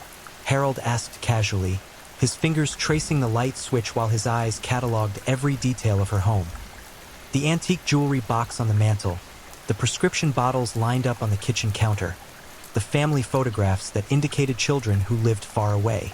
"Since my husband passed last spring," Martha replied, her voice carrying the weight of recent grief. 48 years of marriage. Some days I still set 2 plates for dinner." Harold nodded sympathetically while mentally noting the information. Recent widow meant vulnerability, possible depression, fewer visitors checking on her welfare. The perfect victim profile he'd learned to recognize and exploit. "I'm sorry for your loss," he said, and for a moment, something almost resembling genuine emotion flickered across his features. But it vanished quickly, replaced by the cold calculation that had driven him to this moment. "Must get lonely in a big house like this." "Sometimes," Martha admitted, settling into her favorite armchair. "But I have my garden, my books. The neighborhood children sometimes stop by for cookies." As she spoke, Harold's gaze fixed on a particular photograph.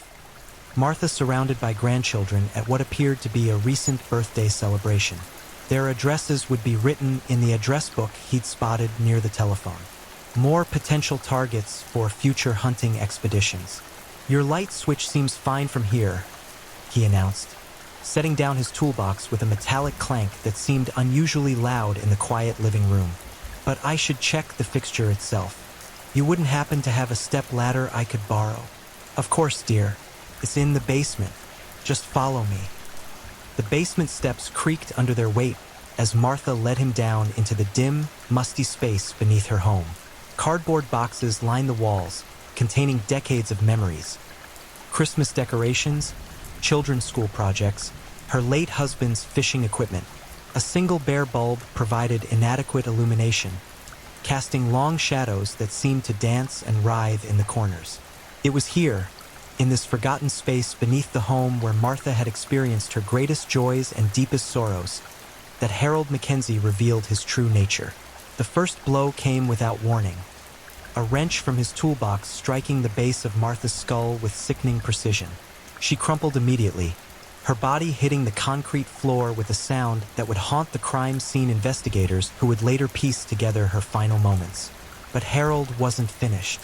His methodology demanded more than a quick death. For the next 47 minutes, according to the coroner's later reconstruction, Martha Henderson endured unspeakable torment. Harold had developed a signature approach to his killings, a brutal combination of psychological terror and physical torture that fed his deepest, darkest desires. He would revive his victims repeatedly, allowing them to experience hope before plunging them back into despair. The medical examiner would eventually catalog 17 distinct injuries on Martha's body.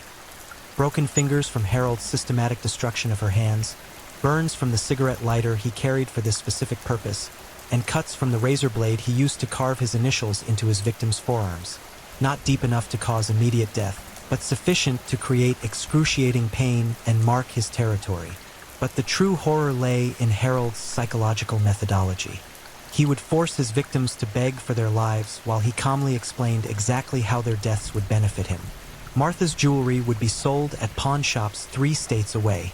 Her prescription medications would fetch good money on the street. Her Social Security checks would continue arriving for months before anyone noticed her absence. "Please," Martha gasped during one of her conscious moments, her voice barely a whisper through lips swollen from repeated blows. "I have grandchildren. They need their grandmother." Harold crouched beside her broken body, his face inches from hers. "Your grandchildren will forget you existed within a year," he whispered with clinical detachment. "But you're going to help me live very comfortably for months to come." The final act of violence came as Martha attempted to crawl toward the basement stairs, her fingernails scraping against the rough concrete in a desperate bid for survival. Harold caught her ankle, dragging her back into the shadows where he completed his ritualistic murder with a brutality that defied human comprehension. When Martha Henderson's daughter finally discovered her mother's body 6 days later, the crime scene was so horrific that 3 veteran police officers required psychological counseling. The basement walls were spattered with blood, and Martha's body showed signs of prolonged torture that suggested her killer had taken perverse pleasure in extending her suffering far beyond any rational purpose. Detective Sarah Morrison, who would later become the lead investigator on what became known as the elderly burglar killer case, still remembers her first glimpse of Martha Henderson's basement. "I've seen car accidents, overdoses, domestic violence scenes that haunted my dreams," she recalled years later. "But nothing, absolutely nothing, prepared me for the level of sadistic cruelty we found in that basement. This wasn't just murder, it was evil personified."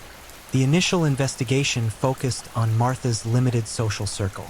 Police interviewed neighbors, family members, and service workers who might have had access to her home. Harold Mackenzie's name never came up because he didn't exist in any official capacity in the Maplewood Heights area. He was a ghost, a phantom who appeared and disappeared without leaving traditional traces. But Harold had made one crucial mistake that would eventually contribute to his downfall, though it would take years for investigators to recognize its significance. In his methodical torture of Martha Henderson, he had become overconfident, spending too much time savoring his victim's suffering. A neighbor walking her dog had noticed an unfamiliar pickup truck parked in Martha's driveway during the afternoon of her murder, a detail that seemed insignificant at the time but would later become a vital piece of evidence. As news of Martha's brutal murder spread through Maplewood Heights, the community's sense of security shattered like glass. Neighbors who had never locked their doors during daylight hours installed deadbolts and security systems. Children were no longer allowed to play unsupervised in front yards. The elderly, in particular, became prisoners in their own homes, terrified that the monster who had destroyed Martha Henderson might be watching them next. But Harold Mackenzie had already moved on, driving his pickup truck toward another state, another community, another elderly victim who would welcome him into their home with the trust that society had taught them to extend toward people who looked like respected grandfathers. Martha Henderson had become the 7th confirmed victim of a killer who was just hitting his stride. The elderly residents of America were being hunted by a predator who understood their vulnerabilities better than they understood them themselves. And Harold Mackenzie was nowhere near finished with his reign of terror. 3 weeks after Martha's murder, as her family struggled to comprehend the senseless brutality that had claimed their beloved matriarch, Harold was already knocking on another door, carrying the same toolbox, wearing the same disarming smile, and preparing to transform another peaceful home into a chamber of unimaginable horror. The hunt was far from over. In fact, it was just beginning to reach the level of savage intensity that would eventually make Harold Mackenzie one of the most feared serial killers in American criminal history. As autumn deepened and the first frost began to touch the gardens that elderly victims like Martha had tended with such care, the predator continued his methodical campaign of terror. Each murder refined his technique. Each victim taught him new methods of exploitation and torture, and each successful escape reinforced his belief that he was untouchable. The body count was climbing, and Harold Mackenzie was becoming addicted to the intoxicating combination of power, violence, and the ultimate high of holding another human being's life in his weathered, blood-stained hands. By the winter of 1987, Harold Mackenzie had developed what criminal psychologists would later describe as the most methodically cruel and efficient killing system in modern American crime history. His victim selection process had evolved from opportunistic encounters to carefully orchestrated hunts that combined meticulous planning with savage execution. The death of Eleanor Whitman on December 3, 1987, marked a terrifying escalation in Harold's methodology and revealed the true depth of his psychological depravity. Eleanor, a 78-year-old retired schoolteacher, lived alone in a carefully maintained Victorian home in the small town of Riverside Falls, nearly 200 miles from where Martha Henderson had died. Harold had been stalking Eleanor for 3 weeks, studying her routines with the patience of a professional assassin and the cunning of a natural predator. He learned that she walked to the post office every Tuesday morning at exactly 9:15 a.m. He discovered that her only son lived in California and called every Sunday evening at 8 p.m. Most importantly, he observed that Eleanor's trusting nature made her vulnerable to exactly the kind of deception that had worked so effectively with his previous victims. The preliminary stalking phase had become Harold's favorite part of the killing process. He would rent a room at a cheap motel on the outskirts of town, using false identification that he'd perfected over years of petty crime. During the day, he would drive through residential neighborhoods in his pickup truck, identifying potential targets based on specific criteria that maximized his chances of success and minimized his risk of capture. His ideal victim was a woman between the ages of 65 and 85, living alone in a house that offered privacy for extended torture sessions. He preferred targets who appeared to have limited social connections. Recent widows were particularly attractive because their grief often made them desperate for human companionship. Harold had also learned to recognize the signs of prescription medication dependence, which could slow his victims' reactions and make them easier to subdue. Eleanor Whitman fit his profile perfectly, but she also represented something new in Harold's twisted evolution. She would become his first victim selected specifically for the challenge she presented rather than just her vulnerability. Harold had learned from observing her that Eleanor was a former physical education teacher who still maintained an exercise routine and appeared more physically capable than his previous victims. The prospect of breaking down her defenses excited him in ways that purely vulnerable targets no longer could. On the morning of December 3rd, Harold appeared at Eleanor's front door wearing his standard disguise. Clean work clothes, a tool belt, and the grandfatherly appearance that had opened so many doors to death. But this time, he'd added a new element to his deception. a clipboard with official-looking paperwork that identified him as a city inspector checking for gas leaks in the neighborhood. "Morning, Mrs. Whitman," he said, consulting his fake paperwork with professional authority. "I'm Harold Mackenzie from the City Gas Department. We've had reports of possible leaks in this area, and I need to check your basement and any gas appliances you might have." Eleanor studied the clipboard carefully, her teacher's instincts making her more cautious than Harold's previous victims. "I wasn't notified about any inspections," she said, her voice carrying a note of suspicion that sent a thrill of anticipation through Harold's twisted psyche. "Emergency situations don't always allow for proper notification, ma'am," Harold replied smoothly, pointing to a section of his fake paperwork. "Gas leaks can be fatal if not addressed immediately. I'm sure you've heard about those explosions in the news." The reference to recent gas explosion stories he'd memorized from newspaper reports was calculated to trigger Eleanor's fear response. Harold had learned that elderly people were particularly susceptible to safety concerns, especially when presented with official authority and urgent timing. Eleanor hesitated for another moment, but her survival instincts were overridden by decades of social conditioning that taught her to trust authority figures and help others in need. She stepped aside, allowing Harold to enter the home where she would spend the last horrifying hours of her life. Unlike his previous crimes, Harold's attack on Eleanor didn't begin immediately. Instead, he spent nearly an hour conducting a genuine inspection of her gas appliances, taking notes and asking technical questions that demonstrated surprising knowledge of home maintenance. This psychological warfare was a new refinement in his methodology. By establishing himself as genuinely helpful, he could lower his victims' defenses even further while simultaneously identifying the most effective locations for the torture and murder that would follow. During this preliminary phase, Harold cataloged everything that would prove useful in the coming nightmare. Eleanor's basement was larger than Martha Henderson's and offered multiple restraint points where he could secure his victim during extended torture sessions. Her kitchen contained an impressive array of knives and cooking implements that could serve as torture instruments.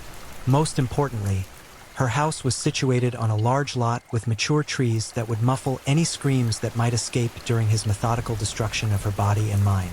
"Everything looks good with your gas connections," Harold announced as he completed his fake inspection. "But I did notice something in your basement that could be a safety concern. Mind if I show you?"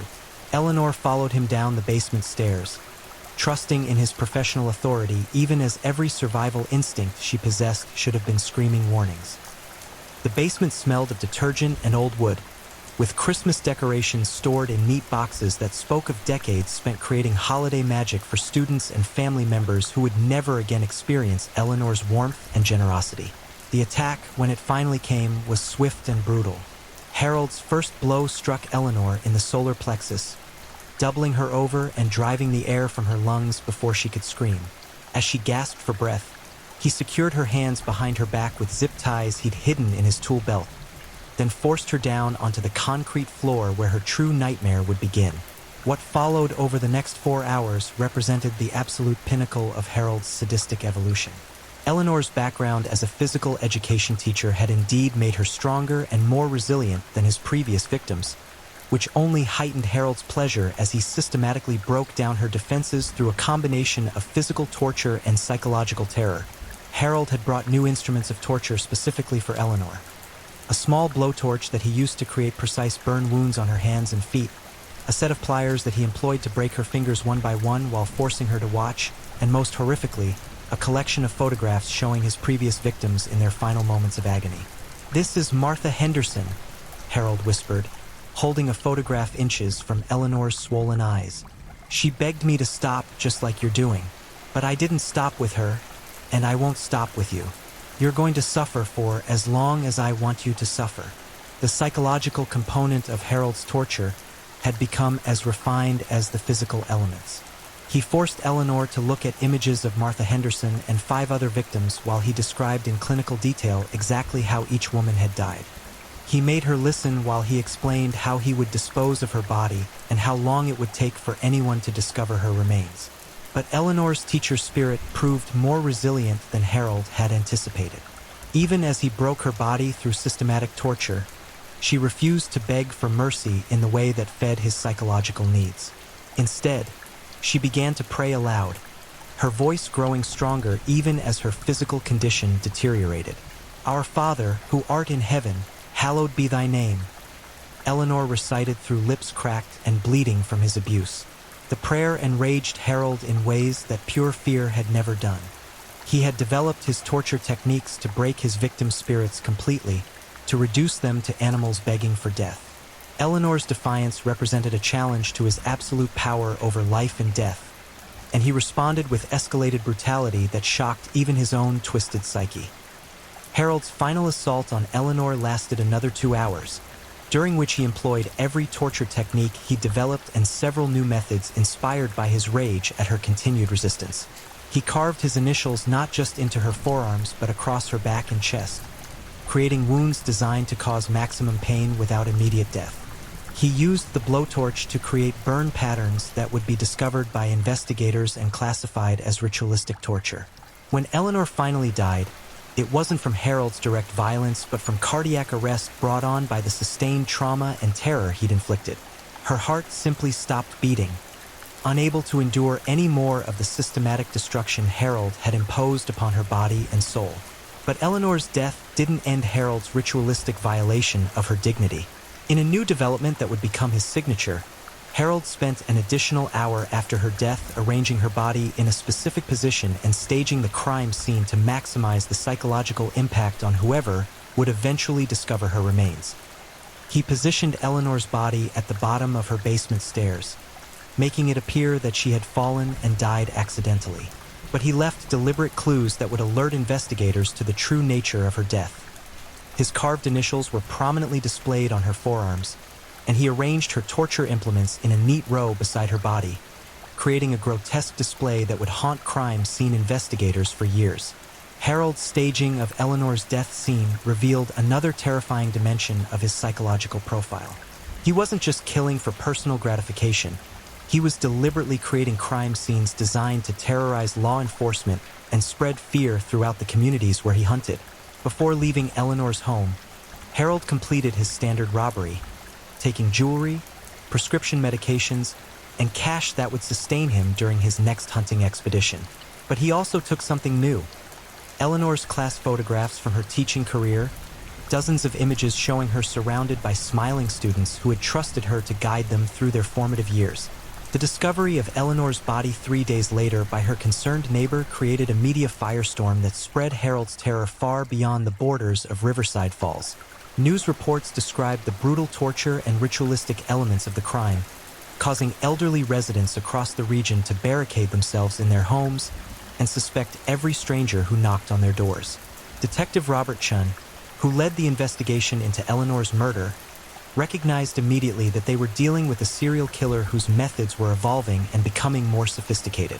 The level of planning and preparation we saw in the Whitman crime scene was unlike anything we'd encountered, Detective Chun recalled years later. This wasn't a crime of passion or opportunity. This was the work of a predator who was refining his technique and getting better at what he did.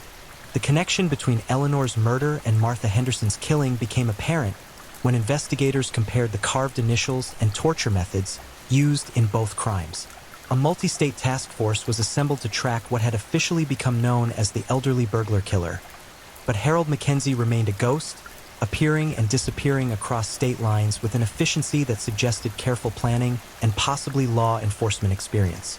As winter deepened and Christmas approached, elderly residents across the American Midwest lived in terror of the monster who might be watching them from the shadows. Harold Mackenzie had claimed 8 confirmed victims, but investigators suspected the true number was much higher. His ability to avoid detection while committing increasingly brutal crimes suggested a level of criminal sophistication that challenged traditional law enforcement methods. But Harold's greatest triumph was still ahead of him. Eleanor Whitman's murder had taught him that the most resilient victims could provide the most satisfying kills, and he was already planning his next hunt. A targeting strategy that would focus on elderly victims who appeared strong and independent, specifically because breaking their defenses would require more creativity and provide greater psychological satisfaction. The predator was evolving, becoming more dangerous with each kill, and the elderly population of America remained his hunting ground of choice. Harold Mackenzie was entering the deadliest phase of his career, and the body count was about to accelerate in ways that would shock even seasoned homicide investigators. The spring of 1988 marked the beginning of what criminal profilers would later classify as Harold Mackenzie's apex killing period. A 9-month span during which he murdered 11 elderly victims across 7 states with such methodical precision and escalating brutality that he single-handedly redefined how law enforcement approached serial killer investigations. The transformation in Harold's methodology wasn't gradual. It was explosive and systematic, suggesting that each murder had taught him specific lessons about efficiency, victim selection, and the refinement of torture techniques that would maximize both his victim's suffering and his own psychological satisfaction. He had evolved from an opportunistic predator into what Dr. Sarah Martinez, the criminal psychologist who eventually profiled the case, described as a killing machine with the appearance and tactical intelligence of a grandfather. On March 15, 1988, Harold Mackenzie claimed 3 victims in a single week, a killing spree that demonstrated his growing confidence and revealed the terrifying extent of his planning capabilities. The first victim was Robert Chen, a 73-year-old retired engineer who lived alone in a modest ranch home in the suburbs of Indianapolis. Harold's approach had become so refined that he no longer relied on a single deception strategy. Instead, he employed multiple personas and backup plans that ensured his access to victims regardless of their initial responses. Harold had been stalking Robert for 2 weeks, learning that the elderly man was a widower with adult children who lived in distant states and visited infrequently. Robert maintained a workshop in his basement where he restored antique clocks, a hobby that provided Harold with the perfect cover story for his initial approach. "Afternoon, Mr. Chen," Harold called out as Robert worked in his front yard, tending to the rose bushes his late wife had planted decades earlier. "I'm Harold Mackenzie. I've been asking around the neighborhood about someone who might be able to help me with an antique clock repair. Your neighbor, Mrs. Patterson, mentioned you might be the man to talk to." The reference to Mrs. Patterson was carefully calculated. Harold had observed Robert speaking with the elderly woman on several occasions and had learned her name from mailbox observation. The mention of a mutual acquaintance immediately established credibility and made Robert lower his natural defenses. "Well, I do tinker with clocks in my spare time," Robert replied, wiping soil from his hands with a gardening towel. "What kind of timepiece are you working with?" Harold launched into a detailed description of a fictional antique grandfather clock that he claimed to have inherited from his deceased mother. His knowledge of clock mechanisms was surprisingly extensive, the result of weeks spent studying horology texts at public libraries in preparation for exactly this type of deception. The conversation lasted nearly 20 minutes, during which Harold demonstrated enough technical expertise to convince Robert that he was dealing with a legitimate collector rather than a predator. "I've got the clock in my truck," Harold said, gesturing toward his pickup parked at the curb. "Too heavy for me to carry alone at my age. Would you mind helping me bring it to your workshop so you can take a proper look at it?" Robert's natural helpfulness and genuine interest in clock restoration made him the ideal victim for Harold's new approach. Together, they walked to the pickup truck, where Harold had actually loaded a heavy wooden crate that appeared to contain clock components, but was actually filled with the torture instruments and restraints he would soon use to transform Robert's basement workshop into a chamber of unspeakable horror. As they carried the crate toward Robert's house, Harold mentally cataloged every detail that would prove useful in the coming hours. The layout of the property, the distance between Robert's house and his neighbors, the soundproofing qualities of the basement workshop, and most importantly, Robert's physical condition and probable ability to resist attack. Robert's basement workshop was a masterpiece of organization and craftsmanship. Dozens of antique clocks in various stages of restoration lined the walls, their rhythmic ticking creating a symphony of time that would soon be silenced forever. Workbenches filled with precision tools spoke of decades spent pursuing a hobby that brought joy and purpose to Robert's retirement years. The irony wasn't lost on Harold. He was about to use this sanctuary of creativity and precision as the venue for systematic destruction and death. "This is quite a setup you have here," Harold remarked, genuinely impressed by the workshop's organization while simultaneously identifying which tools could be repurposed for torture. "You must have been working on clocks for years." "Since I retired 15 years ago," Robert replied proudly, opening his crate to examine Harold's fictional timepiece. Started as a way to keep my hands busy, but it became a real passion. There's something therapeutic about bringing old things back to life. The word therapeutic triggered something dark in Harold's psychology. Here was Robert, finding peace and purpose in restoration, while Harold found his deepest satisfaction in destruction and death. The contrast represented everything Harold had come to despise about the elderly victims he hunted: their contentment, their sense of accomplishment, their ability to find meaning in simple pleasures. Harold's attack came without warning as Robert bent over the opened crate. A heavy wrench struck the base of Robert's skull with surgical precision, dropping him to the workshop floor amid the scattered gears and springs of clock mechanisms he would never again have the chance to repair. But Harold's methodology had evolved beyond simple incapacitation. He wanted Robert conscious and aware during the torture that would follow. Smelling salts from Harold's expanding collection of torture supplies brought Robert back to consciousness, but his hands were already secured to his own workbench with zip ties that bit deep into his wrists. The familiar environment of his workshop had been transformed into something alien and terrifying, with Harold's torture instruments arranged with the same meticulous organization that Robert had applied to his clock restoration tools. "Welcome back, Mr. Chen," Harold said, his grandfatherly voice now carrying undertones of sadistic pleasure that made Robert's blood freeze. "We're going to spend some quality time together, and I'm going to use some of your beautiful tools to create something much more interesting than repaired clocks." The torture that followed lasted 6 hours and represented Harold's most elaborate and methodical destruction of a human being to date. He had brought a portable tape recorder to document Robert's screams and pleas, creating an audio record that he could replay during future torture sessions to enhance his psychological gratification.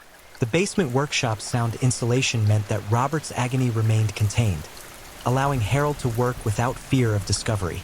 Harold began with Robert's hands, using the precision tools of clock repair to systematically destroy the fingers that had brought so many timepieces back to life. He employed jeweler's screwdrivers to drive holes through Robert's fingernails, tiny hammers to shatter the bones in his hands, and delicate pliers to remove pieces of flesh with surgical precision. "These hands have created beautiful things," Harold whispered as he worked, his voice carrying a tone of mock reverence. "But now they're going to help me create something much more beautiful: your death." Between torture sessions, Harold forced Robert to look at photographs of his previous victims while describing in clinical detail how each person had died. The psychological component of the torture had become as important to Harold as the physical destruction, and he had developed techniques for breaking his victims' minds even more thoroughly than their bodies. "This is Eleanor Whitman," Harold said, holding a photograph inches from Robert's swollen eyes. "She was a teacher, thought she was tough, but by the end, she was begging me to kill her quickly. You'll be begging too, Mr. Chun. They always beg." But Robert's response surprised Harold and elevated his rage to new levels. Instead of begging for mercy, Robert began to pray for Harold's soul, his voice steady despite the torture he was enduring. "God forgive you," Robert whispered through lips cracked and bleeding from Harold's abuse. "You don't have to do this. There's still time to choose differently." The prayer enraged Harold more than any scream or plea could have done. Like Eleanor Whitman before him, Robert was refusing to grant Harold the complete psychological domination that had become the most important element of his killing ritual. The refusal to be completely broken represented a challenge to Harold's power that he could not tolerate. Harold's response to Robert's defiance was swift and brutal. He employed the blowtorch he'd used on Eleanor, but this time he focused on Robert's eyes, destroying his vision while keeping him conscious and aware of the continuing torture. The sound of Robert's screams, recorded on Harold's tape player, would later be described by investigators as inhuman, the product of pain so extreme that it transcended normal human vocal expression. The final phase of Robert's murder lasted 2 hours, during which Harold used every torture technique he developed plus several new methods inspired by the precision tools available in the workshop. He carved his initials not just into Robert's arms but across his chest and back, creating wounds that formed intricate patterns of pain and mutilation. When Robert finally died from cardiac arrest brought on by sustained trauma, Harold wasn't finished with his violation of the elderly man's dignity. He spent an additional hour arranging Robert's body among his beloved clock collection, staging a grotesque tableau that positioned the corpse as if it were another antique being restored. Harold's robbery of Robert's home was more thorough than his previous crimes, indicating both his growing confidence and his expanding financial needs.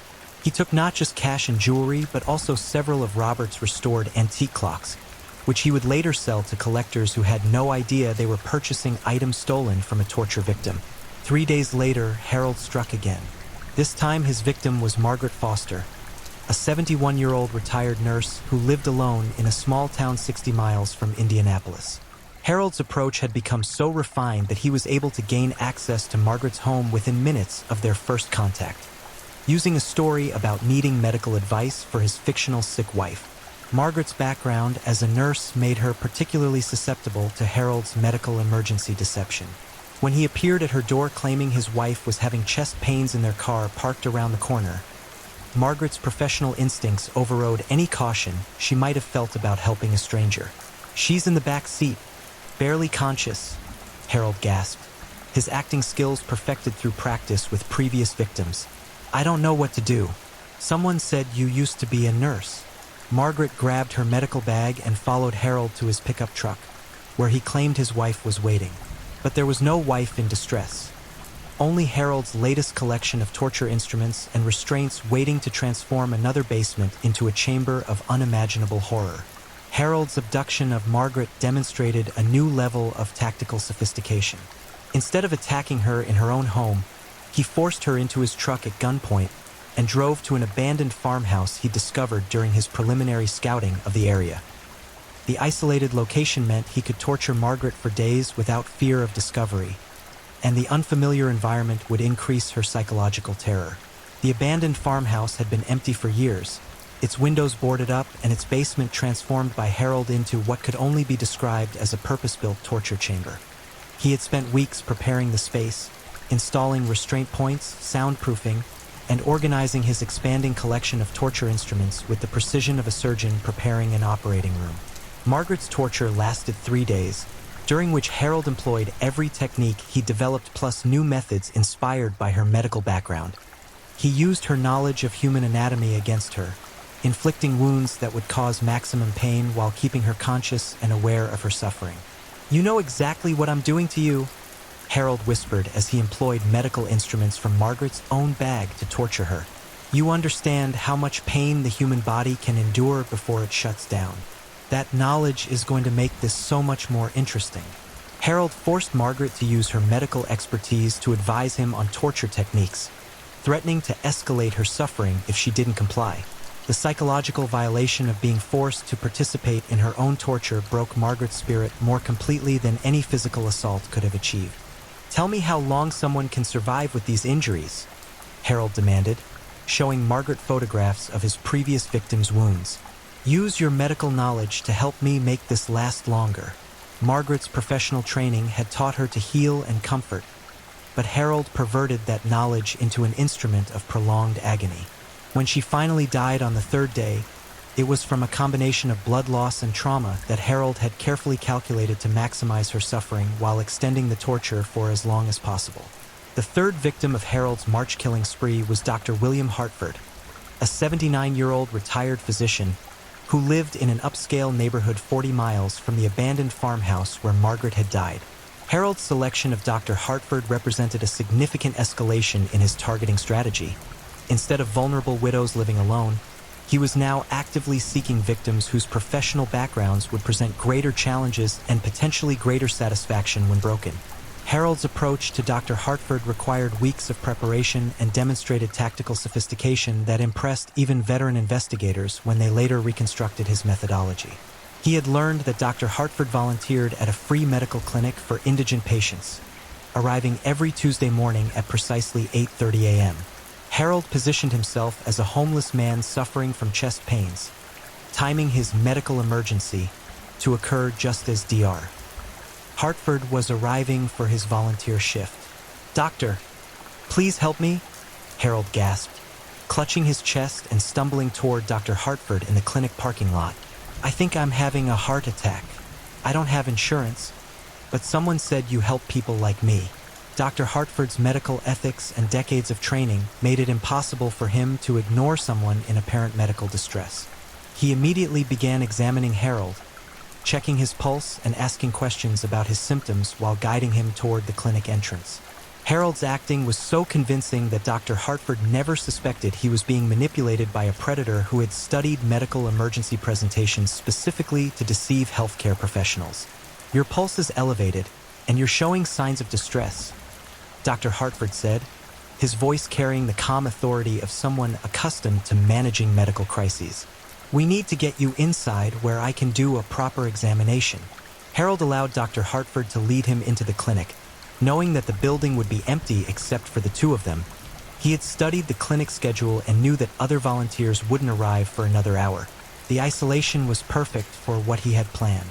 Once inside the examination room, Harold's performance continued for several more minutes as Dr. Hartford took his blood pressure and listened to his heart.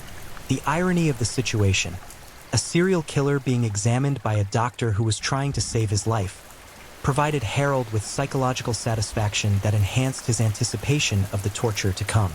Harold's attack came as Dr. Hartford was reaching for his stethoscope.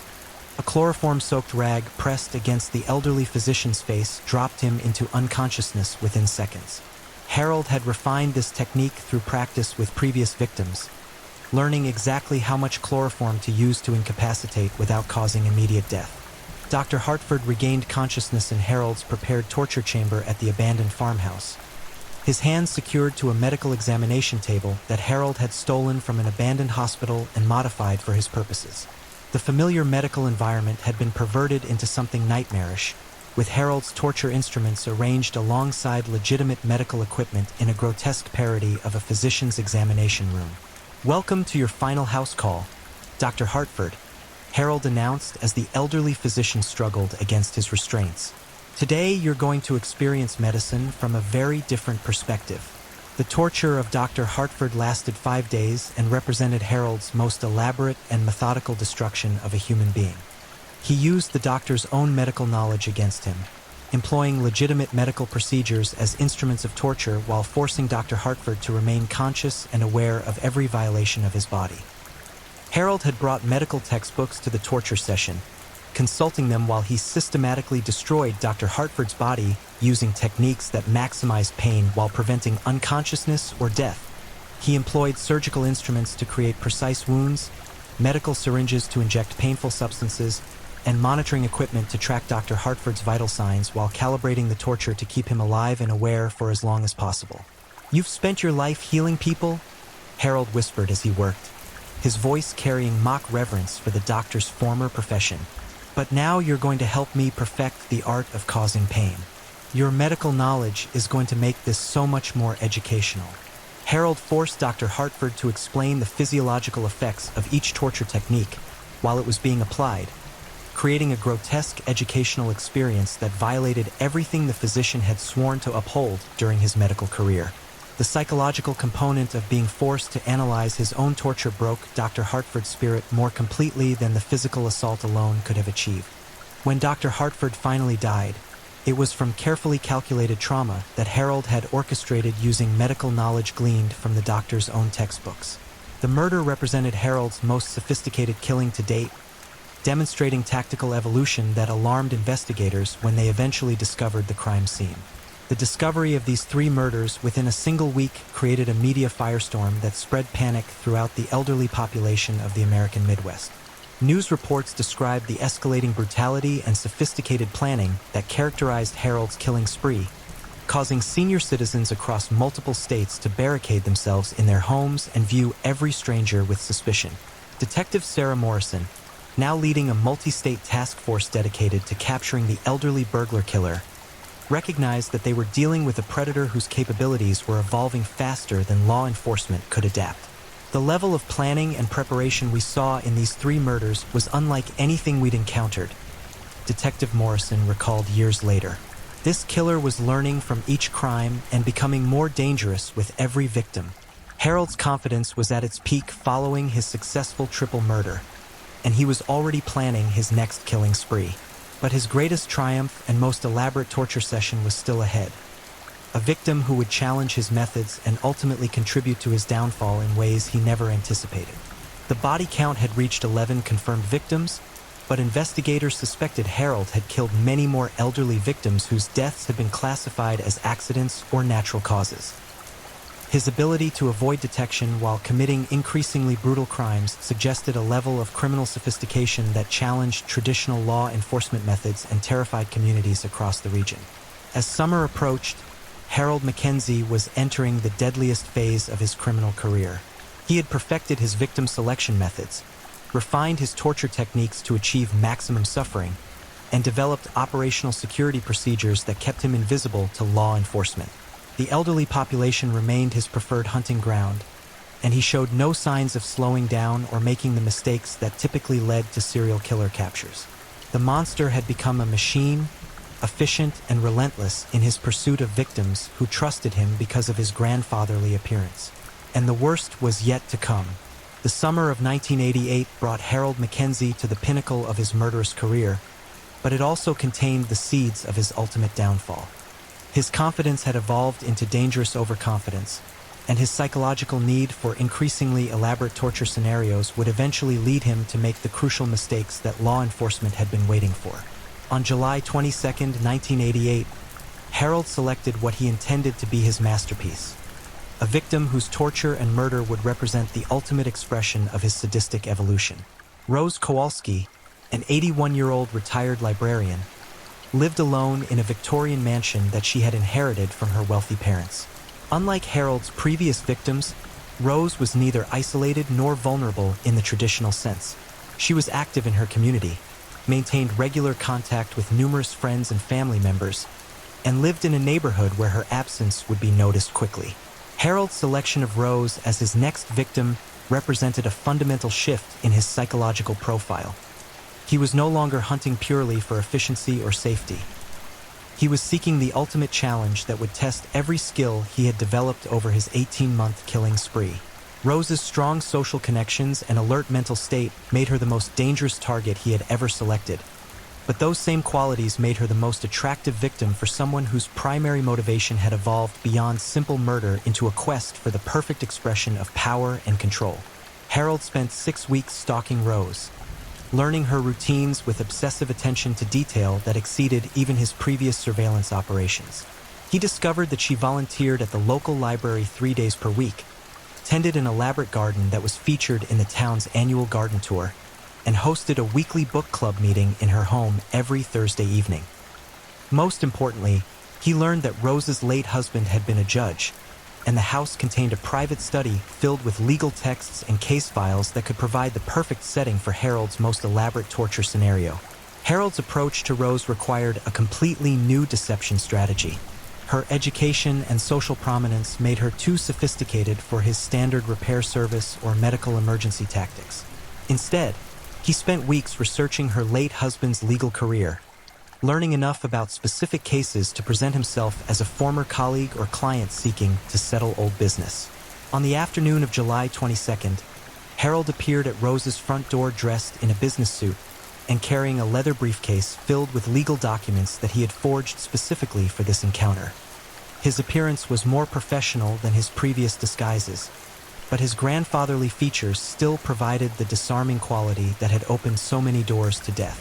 "Good afternoon, Mrs. Kowalski," Harold said, consulting his fake legal documents with professional authority. "I'm Harold Mackenzie from the State Bar Association. I'm here about some unfinished business related to your late husband's estate, specifically regarding the Brennan case from 1983. The reference to a real case from Judge Kowalski's career was calculated to establish credibility immediately. Harold had spent hours in law libraries researching the judge's most prominent cases, learning enough detail to convince Rose that he was dealing with legitimate legal business rather than a predator's deception. Rose examined Harold's forged credentials carefully, her librarian's training making her naturally cautious about accepting documents at face value. But Harold's preparation was thorough, and his knowledge of her husband's legal career was impressive enough to convince her that he was legitimate. "The Brennan case," Rose said thoughtfully, her voice carrying the careful tone of someone accessing distant memories. "That was a complex property dispute, if I remember correctly. My husband spent months researching the precedents. Exactly right, Harold replied, opening his briefcase to reveal more forged documents. There's been a development that requires some clarification from your husband's notes. The State Bar needs to verify certain decisions before we can close the file permanently. Harold's deception was working perfectly. Rose's respect for legal procedures and her desire to honor her late husband's professional reputation made her willing to help with what appeared to be routine administrative business. She invited Harold into her home, leading him toward the study where her husband's legal materials were stored and where she would spend the last agonizing hours of her life. The study was exactly what Harold had hoped to find. A private room lined with law books, containing a large desk where Judge Kowalski had once deliberated over matters of justice and legal precedent. The irony wasn't lost on Harold. He was about to pervert this sanctuary of justice into a chamber where he would dispense his own twisted version of judgment through torture and murder. My husband's case files are stored in these cabinets, Rose explained, gesturing toward filing cabinets that contained decades of legal work. I've kept everything exactly as he left it. What specific documents do you need to examine?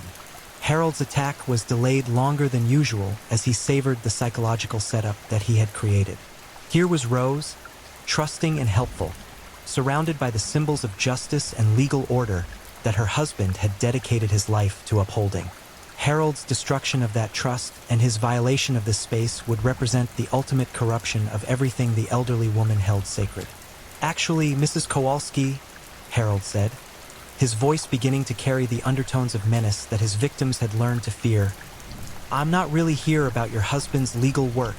Rose's librarian instincts had always been sharp, and something in Harold's tone triggered alarm signals that had been honed by decades of dealing with difficult library patrons and maintaining order in public spaces. She began moving toward the study door, but Harold was already blocking her escape route. I'm here because you're going to provide me with the most interesting challenge I've had in months, Harold continued, his grandfatherly mask finally slipping to reveal the predator beneath. And this room, this temple to justice and legal order, is going to be the perfect place for you to learn about a very different kind of justice. Harold's assault on Rose was swift but not immediately incapacitating. He wanted her conscious and aware during the preliminary stages of what he planned to be his most elaborate torture session. Zip ties secured her to her late husband's desk chair, positioning her so that she faced the law books and legal diplomas that had represented a lifetime of service to justice and community. But Rose's response to her situation was unlike anything Harold had encountered in his previous victims.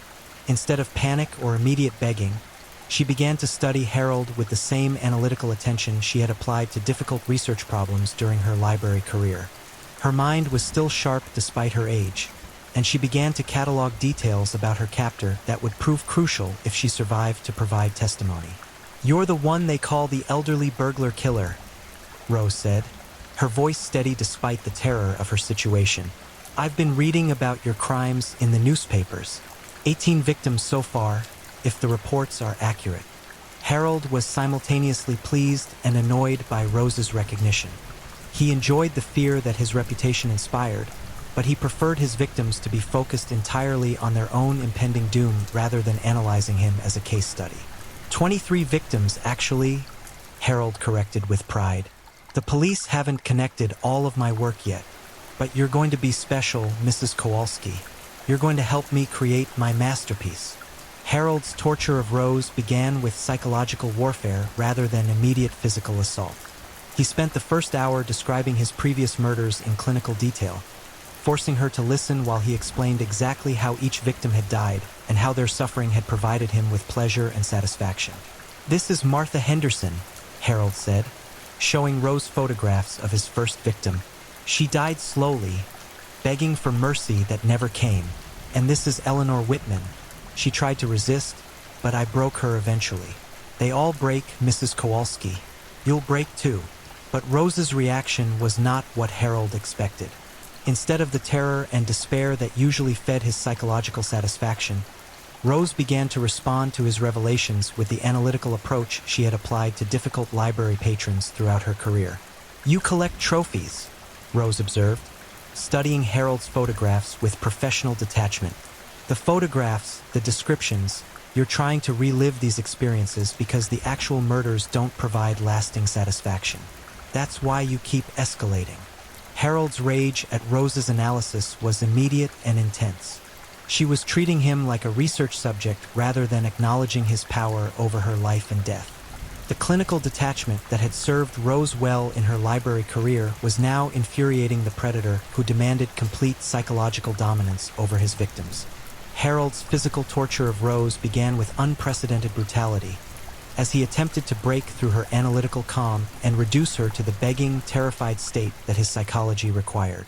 He employed every technique he had developed, using instruments from her late husband's legal office along with his standard torture tools to create a nightmare of pain and violation. But Rose's response continued to confound Harold's expectations. Even as he broke her fingers and carved his initials into her arms, she maintained a level of mental clarity that allowed her to continue studying his behavior and psychology. Her librarian's training in dealing with difficult situations and maintaining composure under pressure served her well even in this ultimate test of human endurance. "You were abused as a child," Rose observed during one of Harold's torture sessions, her voice steady despite the agony she was enduring. "Probably by an elderly relative who had authority over you. That's why you target people who look like grandparents. You're trying to reclaim power over figures who once controlled and hurt you." Harold's psychological profile was being dissected by his victim even as he tortured her, creating a role reversal that challenged everything about his established methodology. Rose was refusing to grant him the complete psychological domination that had become the most important element of his killing ritual. The torture continued for 12 hours, during which Harold employed every technique he had developed plus new methods inspired by his rage at Rose's continued resistance. But Rose's analytical detachment never completely broke, even as her body was systematically destroyed by Harold's escalating violence. Rose's final act of defiance came as Harold prepared to deliver the killing blow that would end her life. With her last conscious breath, she managed to speak words that would haunt Harold's memories for the rest of his criminal career. "You're not powerful," Rose whispered through lips cracked and bleeding from his abuse. "You're just a frightened child who never learned to deal with his own pain. These murders won't heal whatever was done to you." Harold's psychological analysis by his dying victim triggered a rage so intense that he lost the careful control that had characterized his previous crimes. Instead of his usual methodical approach to staging the crime scene, Harold spent hours in a destructive frenzy that left physical evidence throughout Rose's home. For the first time in his killing career, Harold made multiple crucial mistakes that would provide law enforcement with the clues they needed to identify and capture him. His fingerprints were left on surfaces throughout the house. His DNA was recovered from blood evidence, and most importantly, a neighbor had observed his pickup truck parked in Rose's driveway during the time period when the murder occurred. Harold's robbery of Rose's home was also less thorough than his previous crimes. His rage and psychological disruption caused him to overlook valuable items while taking others that would be easily traceable through pawn shop records and jewelry store receipts. The discovery of Rose's body 2 days later by her book club members created the media firestorm that would finally lead to Harold's capture. The brutality of the crime scene was so extreme that it dominated national news coverage and prompted the FBI to assign their most experienced serial killer investigators to the case. Detective Sarah Morrison, leading the multi-state task force, recognized immediately that something had gone wrong with Harold's established methodology. The crime scene showed signs of rage and loss of control that we hadn't seen in his previous murders, she recalled. Rose Kowalski had gotten under his skin in ways that disrupted his entire psychological approach. The physical evidence collected from Rose's home was processed with unprecedented speed and thoroughness. Harold's fingerprints were matched to partial prints recovered from 3 previous crime scenes. His DNA profile was developed from blood evidence, and the description of his pickup truck was circulated to law enforcement agencies across multiple states. On August 15, 1988, less than a month after Rose Kowalski's murder, Harold Mackenzie was arrested at a motel outside Kansas City, Missouri. He had been preparing to select his next victim when a motel clerk recognized his pickup truck from police bulletins and notified local authorities. Harold's arrest marked the end of a killing spree that had claimed 23 confirmed elderly victims and terrorized communities across 7 states. The physical evidence linking him to multiple crime scenes was overwhelming, and his eventual confession revealed details about murders that police had not yet connected to his activities. The trial of Harold Mackenzie became one of the most closely watched serial killer cases in American legal history. The brutality of his crimes, combined with his grandfatherly appearance and the vulnerability of his elderly victims, created a media sensation that dominated news coverage for months. During the trial, criminal psychologist Dr. Sarah Martinez testified about Harold's psychological profile, describing him as a predator whose targeting of elderly victims represented the ultimate corruption of society's trust in people who appear non-threatening due to their age. Her analysis confirmed Rose Kowalski's final psychological assessment of her killer. Harold's defense attorneys attempted to argue for diminished capacity based on childhood abuse, but the premeditation and sophistication of his crimes made such arguments ineffective. The jury deliberated for less than 4 hours before returning guilty verdicts on all counts. On December 18, 1988, Harold Mackenzie was sentenced to death for his crimes. He showed no remorse during sentencing, instead expressing regret that he had not been able to complete his planned murder of a 24th victim before his arrest. Harold Mackenzie was executed by lethal injection on March 22, 1995, after exhausting all appeals. His final words were reportedly an expression of satisfaction with his crimes and a statement that he would do it all again if given the opportunity. The case of the elderly burglar killer led to significant changes in how law enforcement investigates crimes against elderly victims and prompted the development of new safety protocols for senior citizens living alone. Rose Kowalski's analysis of her killer, delivered even as she was being tortured to death, provided crucial insights into the psychology of predators who target vulnerable populations. Harold Mackenzie's 23 confirmed murders made him one of the most prolific serial killers in American history, but his true legacy was the terror he spread among elderly communities and the erosion of trust that his crimes created. His victims were remembered not just as statistics in a criminal case, but as individuals whose lives were stolen by a predator who perverted society's respect for elderly appearance into a hunting license for murder. The monster who had hidden behind a grandfather's face was finally gone, but the scars he left on survivors and communities would endure for generations.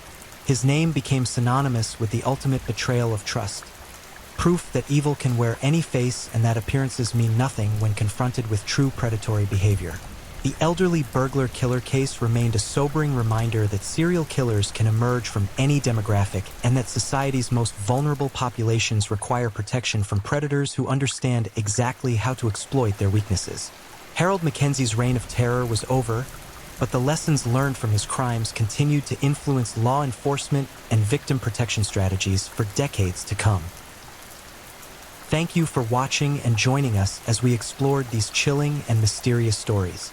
If you enjoyed the journey, don't forget to like, subscribe, and share with others who love a good mystery. Also, let us know where you're watching from. I'd love to hear where in the world you're tuning in. We appreciate you being part of this, and we'll see you next time for more gripping stories. Stay safe, stay curious, and keep unraveling the unknown.